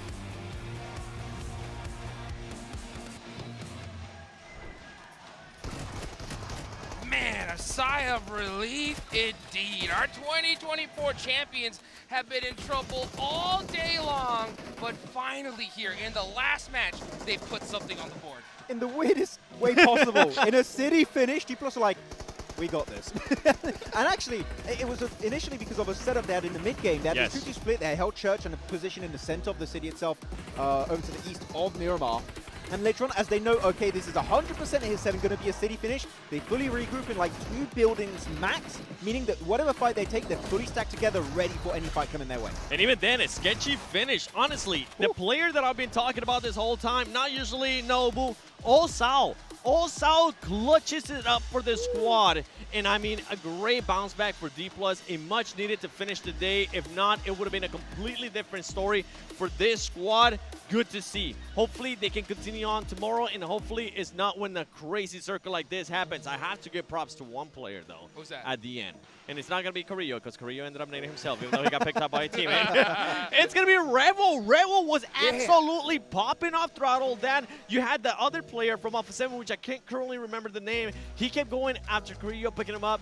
Carrillo goes back down again. He tries to go for the pickup, and then he gets flushed out. Meanwhile, Revel was just up front and just charging at all the teams, using the utility. And at the end, Revel was the one that almost clutched it up for the squad. It almost worked out perfectly there. Using the wall really to its full potential, waiting for you to get overpeaked by D+, which D+ got a little bit greedy at the end. It was like, wait, are you throwing this game? But I think that they just, okay, we'll just peek around the corner, go for the big pre-fire with the shotgun to the face, and that is going to be more than enough to wrap it up. They're looking at this still, these top 4 player stats. I'm waiting for Chips to perform. I remember right, Hodges. Yeah, looking at the entirety of the league stage, Chips, top player, left, right, and center.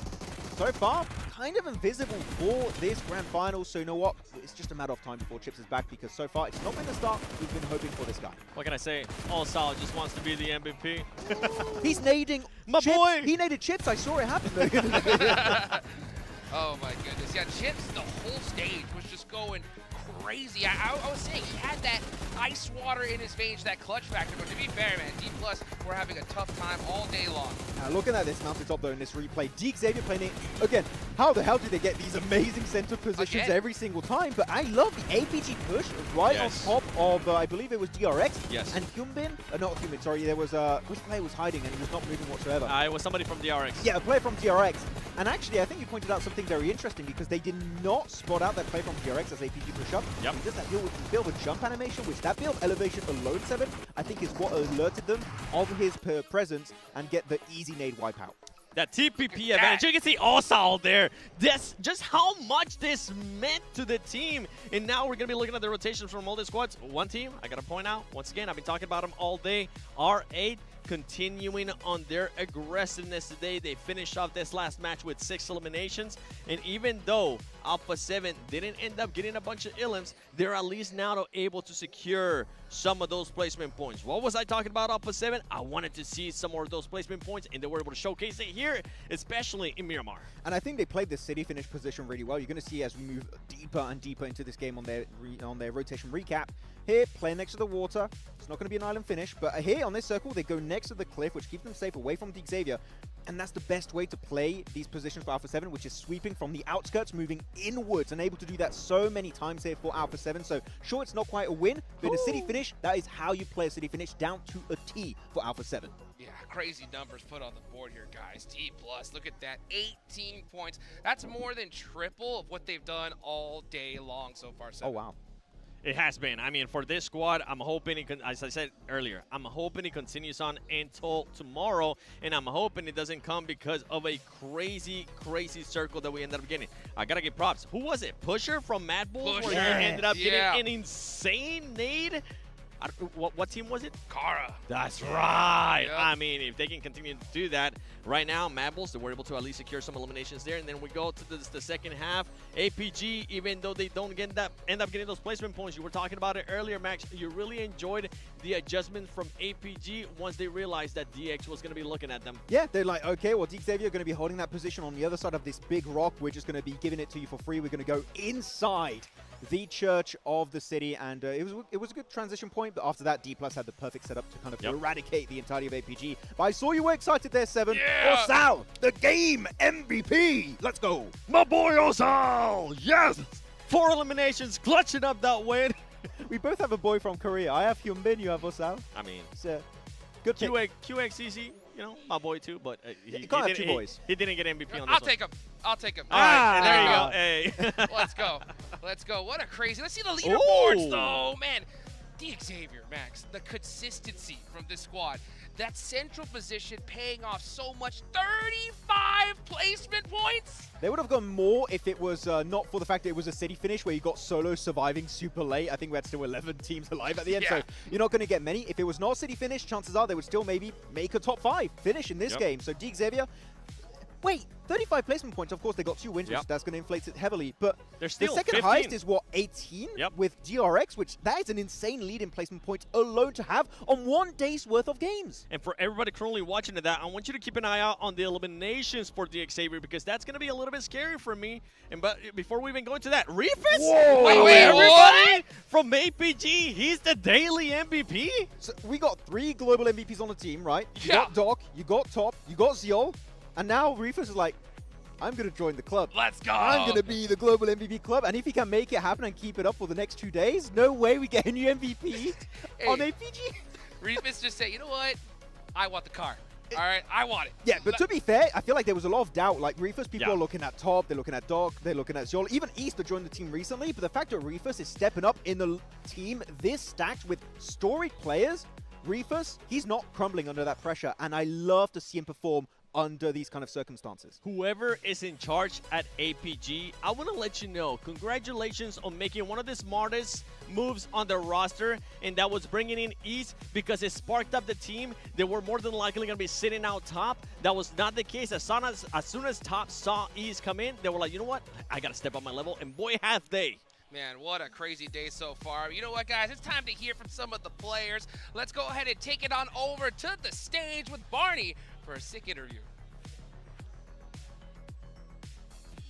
The first 6 maps of the PMGC Grand Finals have now concluded, and one team name sits at the top of that leaderboard, and it is, of course, DXavier. So I've got Levi here joining me for a very quick interview. Levi, what an impressive first day. You know, 2 winner chicken dinners. You guys have been incredible throughout. I just want to ask you a little bit, if we wind the clock back, since qualifying via the Gauntlet, what have you and the team been focusing on in order to come into day 1 so strong? Xin chào Levi, thì các bạn đã có một cái khởi đầu rất là bùng nổ. Vậy thì mình đã vào trực tiếp vòng chung kết từ vòng Gauntlet. Vậy thì đội của mình đã tập trung vào những điều gì để giúp các bạn có được màn biểu hiện như hôm nay? Bọn em tập trung vào việc đi bo và việc luyện tập kỹ năng mềm thôi ạ. We focus on circle rotation and practicing our skills. Speaking of rotations, something that the casters and the analysts have picked up on today especially has been your rotations and your utility usage as well. So getting into really good positions and also defending those positions really well. I just want to hear from you, how happy are you with you and your team's performance today? Thì hôm nay cái việc đi bo của các bạn cũng như là sử dụng trang bị rất là tốt. Các bạn vào vị trí sớm và đã bảo vệ thành công khu vực của mình. Vậy thì mức độ mà mình hài lòng với phong độ ngày hôm nay của mình là như thế nào? Phong độ ngày hôm nay của bọn em vẫn 50-50, cần khắc phục những lỗi của cá nhân trong team nữa. Well, I feel about 50% happy with our performance today. We still have some individual mistakes that we need to improve on. 50%, and you're at the top of the leaderboard. That's pretty good. Final question, I just want to ask about your confidence. Going into tomorrow, clearly you guys should be feeling supremely confident. However, a lot of teams will now be looking to you and maybe looking to single you out or even adapt to your play style. How do you feel about that? Or how do you feel about going into tomorrow? Vậy thì không biết là nghĩ đến ngày thi đấu ngày mai thì cảm xúc của mình như thế nào, mình nghĩ như thế nào? Tại vì mình có thể là cũng tự tin đúng không? Nhưng mà cũng có thể là các đội khác sẽ theo dõi mình và thích ứng theo lối chơi của các bạn. Thì bạn cảm thấy như thế nào? Ngày mai bọn em vẫn bắn thế này thôi mà cần phải tập trung hơn. Well, we will still play as we do today, but we need to focus more tomorrow. Focusing more tomorrow, DXavier sitting at the top of the leaderboard. What an incredible day. Levi, thank you so much for joining us in this post-match interview. We can't wait to see what you and DXavier bring into tomorrow's matches. But for now, let's head back over to the desk to round out day 1 of the PMGC Grand Finals. Hey, love to be able to hear from Levi right there. But one of the questions that stood out to me is that he said he was only 50% happy. Seven, why do you think that is? Even the last answer, he was like, we just need to focus on tomorrow. Levi's, look at me real quick. Don't just focus on tomorrow. I want to see more eliminations from this squad. That's going to be the big question mark. I'm pretty sure if we don't talk about it right now, we'll talk about it tomorrow at the beginning of the show. Yes, we will. So, guys, of course, for one last time, we're going to give a big thank you to the Infinix GT30 series, the official gaming phone for 2025 PMGC. Engineered for precision, performance, and victory. Go get yours out today so that way you guys can outplay the rest. By the way, for one last time, make sure you guys hop in the game, get your predictions going. I'll tell you what, man. If you're gonna predict the Xavier being in the center circle, I think you might just be right on that one, Max. As per usual. No, actually, I really want to go back to your point you were talking about right there, right, Seven, about the Xavier. Yes. And getting more eliminations. That Miramar game, I feel like you need to understand when not to peek too much. Don't get involved in the fight you're not willing to take at that point. You're not ready to take at that point. That is one thing that if we can see fixed tomorrow, that could heavily increase the amount of elims they can get per game. And now that I have a little bit more time to actually talk about that point, it has to come down. What happens if they don't end up getting fed those circles over and over again? They need to find ways to get those points besides just those placement points. I want to see them being able to do that. Well, guys, thank you guys so much for watching. We'll see you later.